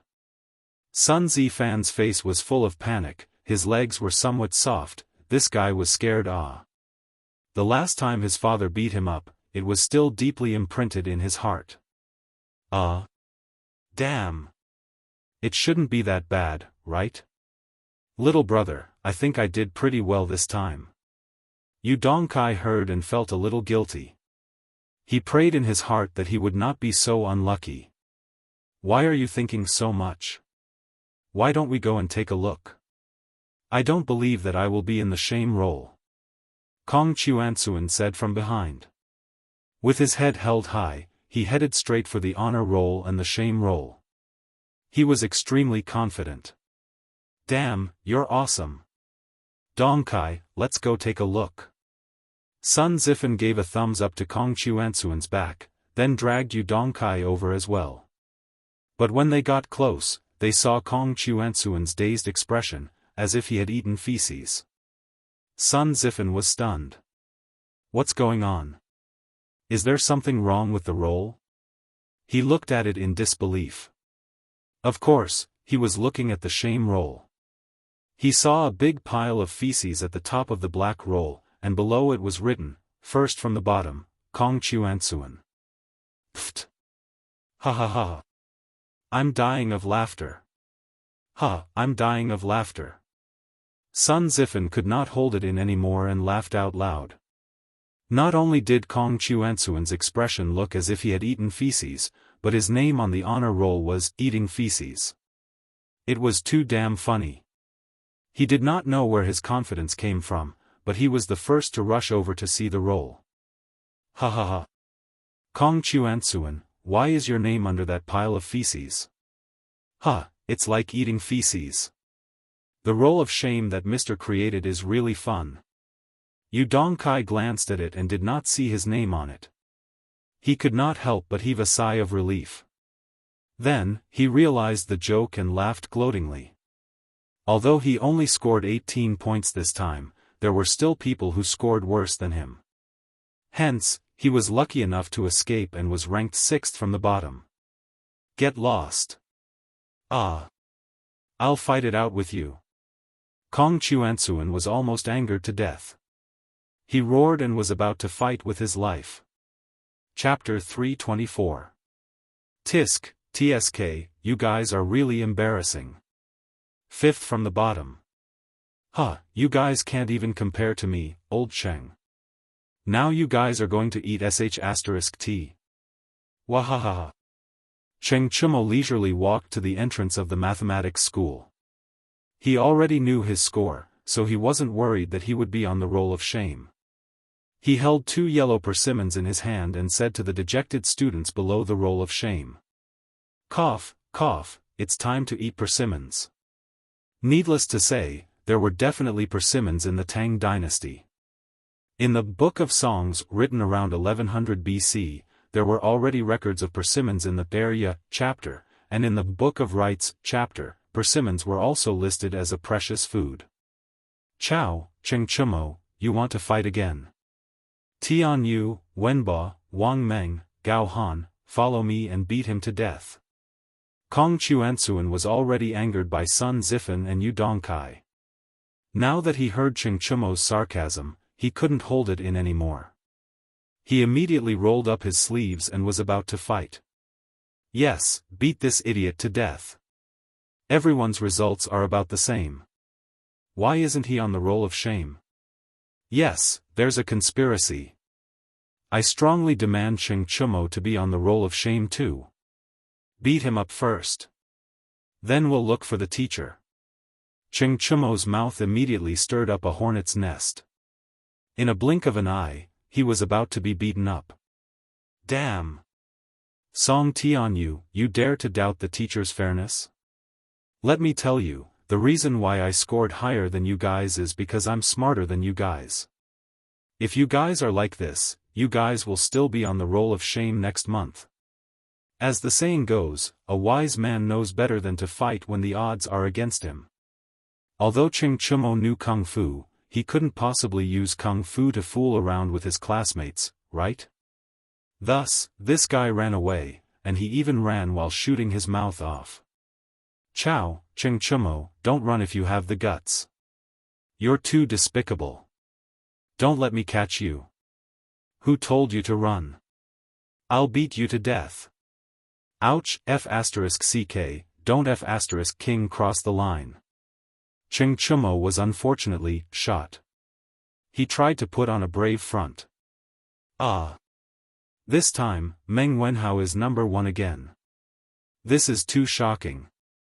Zheng Ziren looked up at the honor roll and exclaimed. Yes. Could Meng Wenhao be considered to have been well prepared? He actually got first place twice in a row. Qin Huayu sighed. His results were very stable and had always been in the upper middle class. He could not compare with the people in front of him. After all, he had studied orthodox Confucianism before. It was already very good that he could maintain his results in the upper middle class after suddenly transferring to the School of Mathematics. But why is Meng Wenhao's score 103 points? The full score for this exam is only 100 points. Don't you find it strange? Ku Shiqing said with a frown. Yes, it's really strange. Could it be that Sir has made a mistake? Zheng Ziren also reacted and echoed. When Sir first came, he gave us a question in the first class. He said that whoever did the best would get extra points for the monthly exam. Didn't Meng Wenhao get first place at that time? Maybe it's because of this. Li Tai said after thinking for a while. Li Tai guessed correctly. When Li Zishuan gave the report card to Ma Zhou yesterday, he suddenly remembered that he had promised to give Meng Wenhao extra points for the monthly exam. After so long, he almost forgot, so he changed Meng Wenhao's score from 101 points to 103 points. That's not right. If I remember correctly, that only adds 2 points. Even if Meng Wenhao didn't lose any points in the monthly exam, it's impossible for him to get 103 points. Hey, isn't that Meng Wenhao? Why don't we just ask him? Meng Wenhao had just arrived when he was pulled over by Ku Shiqing and the others. He greeted his classmates one by one and asked them what they wanted. Wenhao, why is your monthly exam score 103 points? Even if you add the extra points for the extracurricular question in the first class, it can't reach 103 points. Zheng Ziren was more straightforward, so he didn't beat around the bush and said directly. Meng Wenhao heard and looked up at the honor roll. Even though he already knew that he was first place this time, when he saw the first name under the big red flower with his own eyes, he couldn't help but feel excited. Oh. So it's about this. It's like this. Sir felt that I answered the last question of the monthly exam better this time, so he gave me another point. Meng Wenhao said with some embarrassment. Wow. That's amazing. How is that possible? Right, Wenhao, how did you know all this? Zheng Ziren asked. The others also looked over curiously. They didn't question Li Zishuan's fairness. After being together for so long, they understood and admired Li Zishuan's knowledge and character. To be honest, after the exam, I felt a little uneasy. The day before yesterday, I went to Sir's house to check on my results. That's why Sir told me all this. Meng Wenhao scratched his head and answered. I see. No matter what, congratulations Wenhao. The rewards for this monthly exam are very generous. Eat as much as you want at the Drunken Immortal restaurant. I'm so envious. Ku Shiqing smiled and cupped his hands. That's right, congratulations to Wenhao. Right, Wenhao, is your family still short of people? Why don't I be your older brother or something? I can also go to the Drunken Immortal restaurant with you for a meal. Zheng Ziren didn't know that Meng Wenhao's monthly exam reward had been redeemed in advance. Ziren is right. I can also be Wenhao's older brother. Ku Shiqing agreed. I'm sorry about that. I already ate at the Drunken Immortal restaurant with my family the day before yesterday. Meng Wenhao said awkwardly. So fast?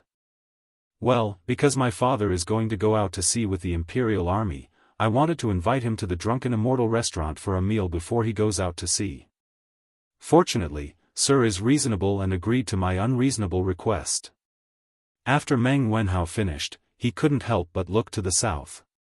He sighed in his heart. Sigh, I don't know how my father is now. Did he run into any trouble?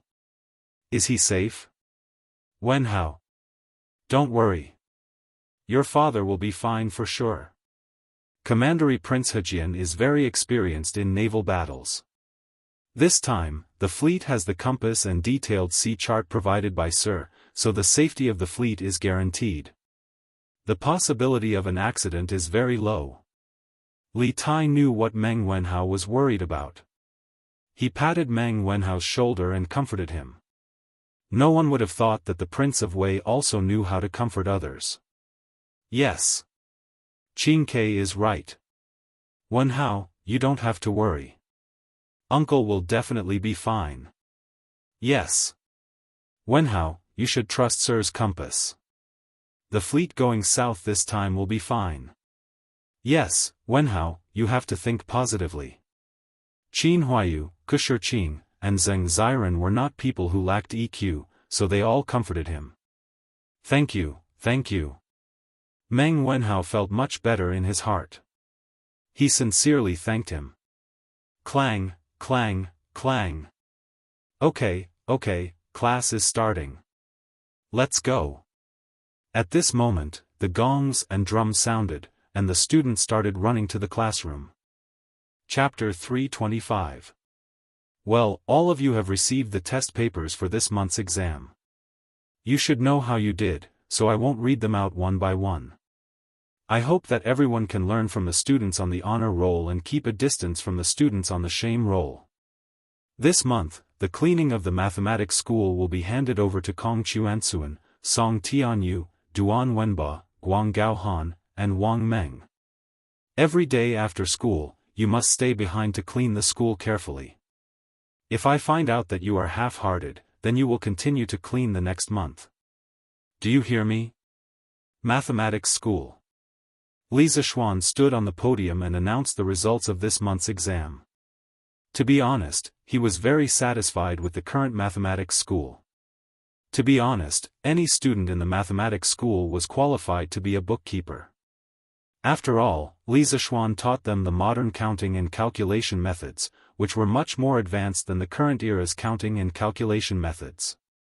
Understood. Hearing the second half of Li Zishuan's sentence, Kong Chuansuan, Song Tianyu, Wang Meng, and the rest of the students on the roll of shame weakly responded.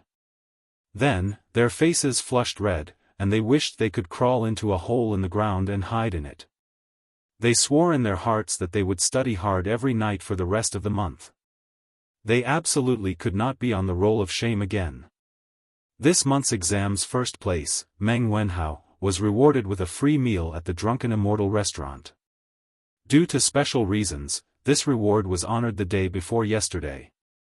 Everyone knows that I'm rich. If you want to eat until I'm poor, then work hard to get first place. Li Zishuan said half-jokingly. The students let out a burst of good-natured laughter. They also knew that it was impossible to eat until Li Zishuan's family became poor. Okay, then let's start the class. Today, we will talk about this month's exam papers. Puchi. Li Zishuan was halfway through his speech when a strange, Puchi sound came from the back of the school. Everyone couldn't help but turn their heads to look. Damn! Ching Chumo, you are so disgusting. You actually shit in front of everyone in class. Ugh, I can't take it anymore. Sun Zifen was the first to find the source of the sound. He saw an unknown yellow object on Ching Chumo's chair. Thinking about the strange, Puchi sound, Sun Zifen immediately concluded that Ching Chumo was defecating in front of everyone. Damn, it stinks. Ching Chumo, you're too disgusting. Ugh. Ching Chumo, you're disgusting, I can't take it. Hearing Sun Zifen's scolding, the students in the school exploded. Regardless of whether they smelled the stench or not, they all began to criticize Ching Chumo. Some of the students who were close to Ching Chumo looked in the direction of Sun Zifen's finger and saw the yellow object. They quickly covered their mouths and noses and fled in all directions. Even Iron Egg and Qin Huayu, who were usually very close to Cheng Chimo, also frowned and left their seats. Damn, Sun Zifen, you brat, you dare to slander me. This is not shit, it's the persimmon that I brought today that fell on the chair and broke. Cheng Chimo stood up and angrily explained. I definitely can't take the blame for this. If other people knew that he shit in front of everyone in class, then how can I, Cheng Chimo, have the face to mingle in Chang and City's circle of playboys in the future? Bullshit, that is obviously shit. Cheng Chimo, you still want to lie? Sun Zifen pinched his nose and retorted. Yes. That clearly looks like shit, Cheng Chimo, you can stop quibbling. Ugh, so disgusting. You must have eaten something dirty in the morning, and then had a stomachache just now, so your shit jumped out. Ugh. Dong Kai, don't say any more, it disgusts me to death. Cheng Chimo's explanation was obviously feeble and weak, and the surrounding students expressed their disbelief. Damn, it's really a persimmon, not shit. If you don't believe me, then I'll eat it for you to see. Cheng Chimo was anxious. In order to prove his innocence, this guy didn't care about anything else. He picked up the yellow object on the chair and stuffed it into his mouth. Ugh. Damn. Not only did you shit in front of everyone, you actually ate shit in front of everyone. Cheng Chimo, I misjudged you. From now on, I, Sun Zifen, will not recognize you as a brother. Sun Zifen was stunned for a moment, and then quickly retched. From the beginning, he thought that the yellow object was shit. At this time, when he saw Cheng Chimo eating that thing in front of everyone, the visual impact was quite strong, and of course he couldn't stand it. Ugh. God. I heard that 8 doctors in our Imperial College ate shit before the morning assembly yesterday. I didn't expect that a student would eat shit today. What's wrong with our Imperial College? Some students saw this scene and immediately associated it with today's headlines on Datong Daily. Ugh. I can't stand it. Sir, please do something about it. Faced with this situation, Cheng Chimo was a little dumbfounded. He explained while eating, damn. Sun Zifen, don't talk nonsense. This is really a persimmon. If you don't believe me, come and taste it. It's sweet. Why don't you think about it? How can I, old Cheng, eat shit? Look, I, old Cheng, brought 2 persimmons this morning. One is broken, and the other is still fine. Take a look. Cheng Chimo said, and took out an intact persimmon from the desk drawer and showed it to everyone. Is that thing really a persimmon, and not shit? It should be.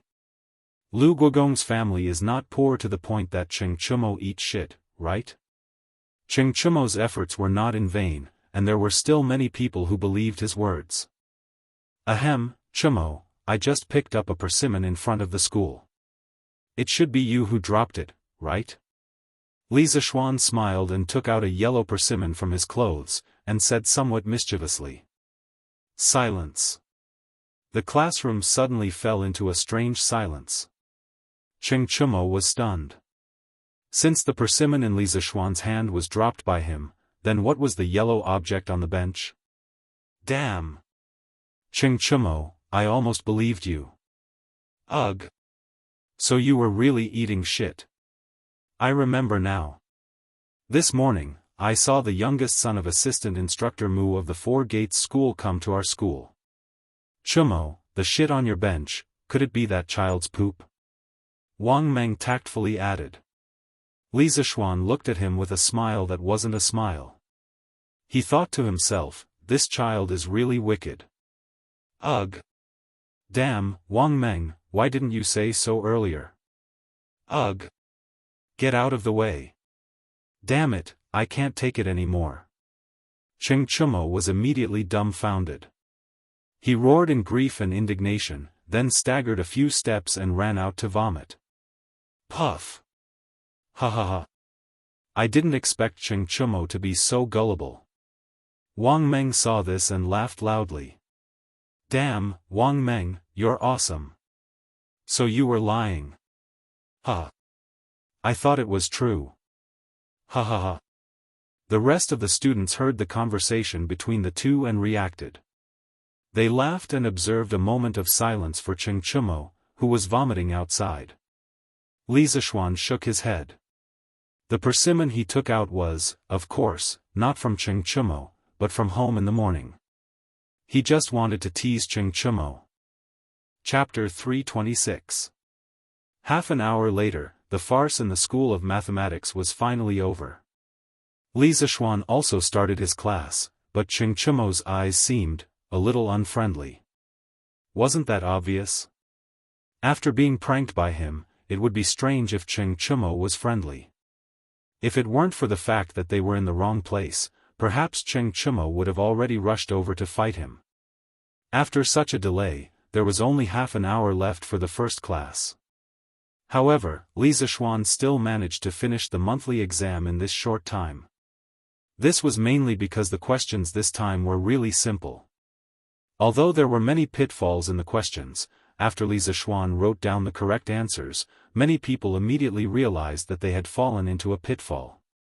For the last question, we can analyze how much money Mr. Wang lost in the end based on the most basic relationship between gains and losses. First, let's analyze Boss Wang and his neighbor. Boss Wang first gave the neighbor a fake golden bean in exchange for 1,000 copper coins. The value of the fake golden bean was 0, so Boss Wang now earned 1,000 copper coins from the neighbor. Later, the neighbors found out that the golden beans were fake, so Boss Wang compensated the neighbors with a real golden bean. Now, Boss Wang paid 1,000 coins, plus the 1,000 coins he earned previously, so Boss Wang didn't lose any money from the neighbors. So, the only thing left is the money he lost from the young people. So, there are two answers to the last question. One is 970 coins, and the other is 1,000 coins. Among all of you, only Meng Wenhao wrote down both correct answers, so I give him an extra point. Clang, clang, clang. Li Zishuan had just finished the last question when the drum and gong sounded. Okay, class dismissed. Li Zishuan didn't have the habit of dragging the class. After accurately throwing the chalk into the chalk box, he clapped his hands and directly walked out. Even though he had left, many students from other academies had come to watch the show out of admiration. The School of Mathematics was located in the southernmost part of the Imperial College. It was also the closest to the gate of the Imperial College. Today, the honor roll and the shame roll in front of the School of Mathematics were particularly eye-catching. Most of the students who came to school in the morning saw it when they entered the Imperial College, but because they were in a hurry to go to class, they didn't come to take a closer look. Now that class was over, a bunch of people came to watch the fun. Honor roll? Awesome! I heard that the School of Mathematics would have an honor roll, but I didn't expect them to really do it. It would be great if my name could be on it. Come on, if you go to the School of Mathematics with your grades, you'll definitely be on the shame roll. Bullsh *T. Prince Wei is on the roll. That's awesome. Yeah. I've always heard that Your Highness Duke of Wei is extremely intelligent. I didn't expect Your Highness to still be so impressive after going to the School of Mathematics. Exactly. Who is this Meng Wenhao? How come I've never heard of him? How did he got first, that is, Meng was Meng's was Meng Meng's Meng. Meng was Meng was Meng. You, how Meng? You, how you. S that, Meng, huh? Is that true? Ingjia, you must have remembered wrongly. When have I ever mocked others? Below the honor roll, a group of students pointed at the names on it and discussed. They could only express their admiration for the genius on it. TSK. Yanfu, look. In less than a month, the School of Mathematics went from the bottom of the 6 imperial colleges to the center of everyone's attention. Li Sai is awesome. Yuan Shuo and Chu Yanfu came later and could only watch from the periphery of the crowd. Yeah. But Li Sai's knowledge is also outstanding. Otherwise, the school of mathematics wouldn't have stood out so quickly. I heard that Prince Wei was attracted to the school of mathematics by Li Sai's self-created new mathematics. Chu Yanfu sighed as he looked up at the honor roll with his hands behind his back. Why? Yanfu, are you thinking of going to the school of mathematics too? Yuan Shuo joked. Sigh. Chu Yanfu shook his head and sighed. I just don't want to stay in the Imperial College anymore. Yuan Shuo, you should know about Professor Chui's matter, right? Yuan Shuo was stunned and nodded. Yanfu, are you talking about today's headlines on Datong Daily? Chu Yanfu replied, yeah. But that's not all. It said that Professor Chui and the others secretly impeached Li Sai for disrupting the teaching order, abusing pinyin, and privately imparting miscellaneous knowledge. Li Sai's contributions to the Institute of Mathematics and the Imperial College are obvious to all. Yet, Academician Chui and the others have secretly impeached him for their own interests. They are indeed unethical. Moreover, after the Tang Dynasty Daily is published today, Academician Chui and the others will definitely have a bad reputation. I don't want to associate with them. Yuan Shuo's expression turned serious. Yanfu's analysis makes sense. What should we do? Well, I have to go back and ask my father before making a decision. Imperial Physician Department. Madame Chui brought food to Professor Chui. Then, she carefully helped her husband up and brought the food over. Old master, come and eat. Yes, thank you, madam. Chui Shanyo's heart warmed. He took the bowl and chopsticks with a smile and began to eat breakfast. His breakfast was also very simple. It was porridge, steamed buns, and a dish of oxalis, a variant of mustard, which was first introduced into China from mud. Chui Shanyu took his time to enjoy the not-so-sumptuous breakfast. Madame Chui, who was watching from the side, was somewhat hesitant to speak. Old master, oh, what's wrong? Madam, if you have something to say, just say it. Chui Shanyu frowned and asked. Madame Chui hesitated for a moment and said, Old master, this morning, in front of our house, there were many, Chui Shanyu's face darkened. A lot of feces? Yes. Madame Chui nodded. Bang! Chui Shanyu fiercely threw the bowl of rice on the table beside the bed and said fiercely, outrageous, these people are simply too much. In a while, you go to Wu Ho government and report to the officials. The next time these people come to cause trouble, I guarantee that they won't be able to return. Yes, old master. On the way here, I also heard a discussion about you, old master. Chui Shanyu suddenly had an ominous premonition. He hurriedly said, What discussion? Say it quickly. This. Old master, you should see it yourself. This is what I bought on the way here. Look at today's headlines. Madame Chui took out a newspaper from her bosom and handed it to Chui Shanyu awkwardly. Chui Shanyu's eyebrows jumped. He took the newspaper with a guilty conscience. He was very familiar with the distribution of the various sections of Datong Daily, so he skipped the front and went directly to the news section.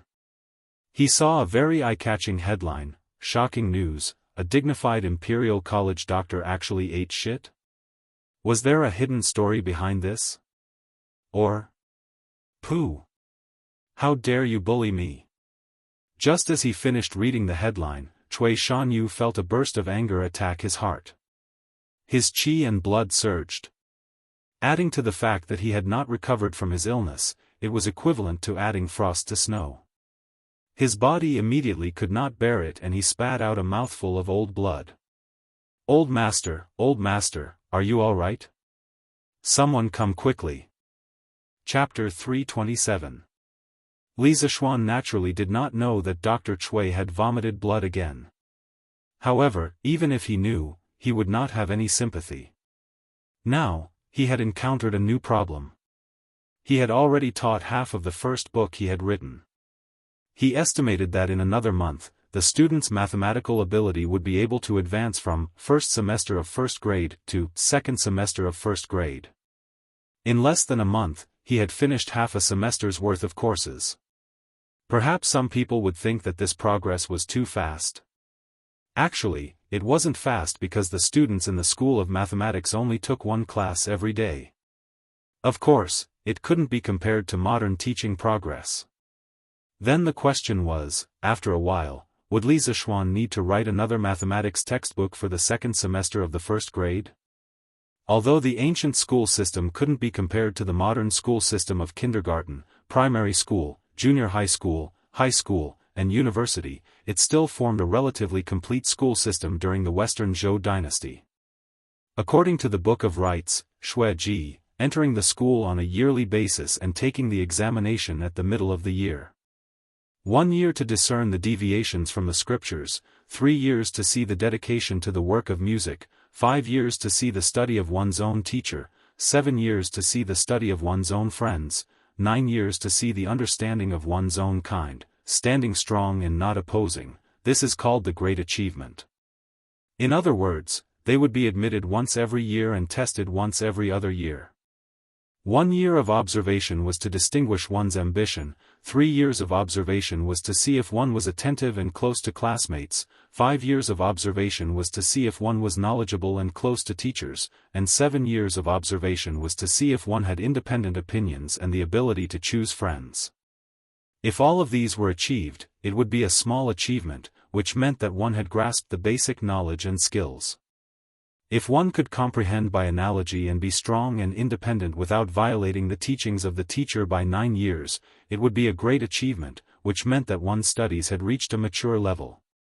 During the Tang dynasty, the imperial college began to clearly define the age of the students and the length of their studies.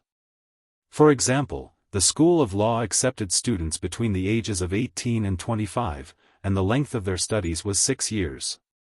The exams were divided into 3 categories: the weekly exam, the annual exam, and the graduation exam. The weekly exam was based on the courses learned within 10 days, and those who failed would be punished. The annual exam was based on the courses learned within a year, and those who failed would be retained. If one passed the graduation exam, one would be qualified to take the imperial examination, and those who failed would be expelled. Li Zixuan's School of Mathematics used to have a similar system to the School of Law, but ever since he came, the system of the School of Mathematics had been changed beyond recognition. Li Zixuan dared to make such a change because although the ancient school system had been perfected since the Western Zhou dynasty, there were no clear and rigid rules regarding the teaching materials used by teachers except for some Confucian classics. This gave Li Zixuan a lot of autonomy in teaching. Alright, that's all for today's lesson. In the afternoon, you guys should review the content I taught and do the questions I left behind. No plagiarism. If there's still time, let's preview the next chapter, Scores. We'll learn this tomorrow. Li Zixuan estimated that the class was about to end, so he decided to end the class early. Anyway, he had already finished what he wanted to teach today, so there was no point in teaching anymore. Oh. Class is over. As long as one was a student, there wasn't anyone who didn't like to end the class. Being able to end the class early made them even happier. The students began to pack their things and prepare to go home or to the directorate's canteen to eat. Li Zixuan clapped his hands and directly left. He usually didn't bring his teaching materials with him when he went to class. Everything he wanted to teach was stored in his head. There was no helping it. Having a good memory was just that awesome. Cough cough. Unfortunately, he met Kong Yingda when he left the classroom. Li Zixuan shrunk his neck. As a student, he liked to end the class early, but as a teacher, he was afraid that he would be caught by the principal if he ended the class early. Chancellor Kong, is there something you need?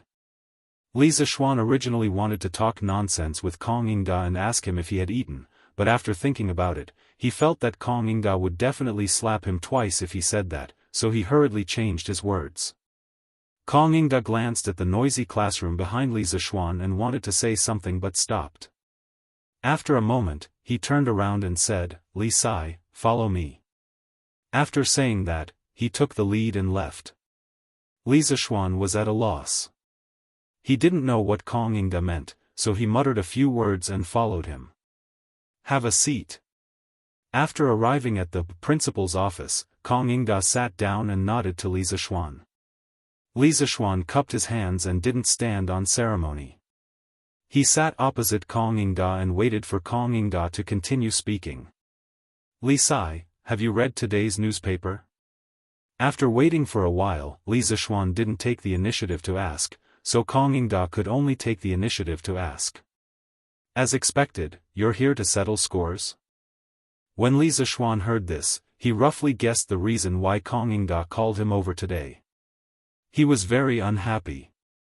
When Cui Shanyu and the other professors jointly impeached him, Kong Yingda didn't stand out to help him. Now, he only retaliated a little and Kong Yingda immediately stood out to speak for Cui Shanyu and the others.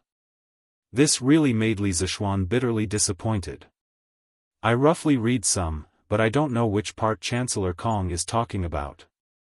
Li Zishuan pretended to be confused and said indifferently. "Did you instruct the Datong Daily's editorial department to write today's headlines?" Kong Yingda was a little angry. "So what if I did? So what if I didn't?" Li Zishuan narrowed his eyes and said casually. He was usually an easygoing and good young man, who respected the old and loved the young, but it didn't mean that he liked to be bullied. He had gradually lost his patience with Kong Yingda's obviously biased behavior. Bang! What kind of attitude is this? Kong Yingda slammed the table and suddenly stood up. He pointed at Li Zishuan and said angrily.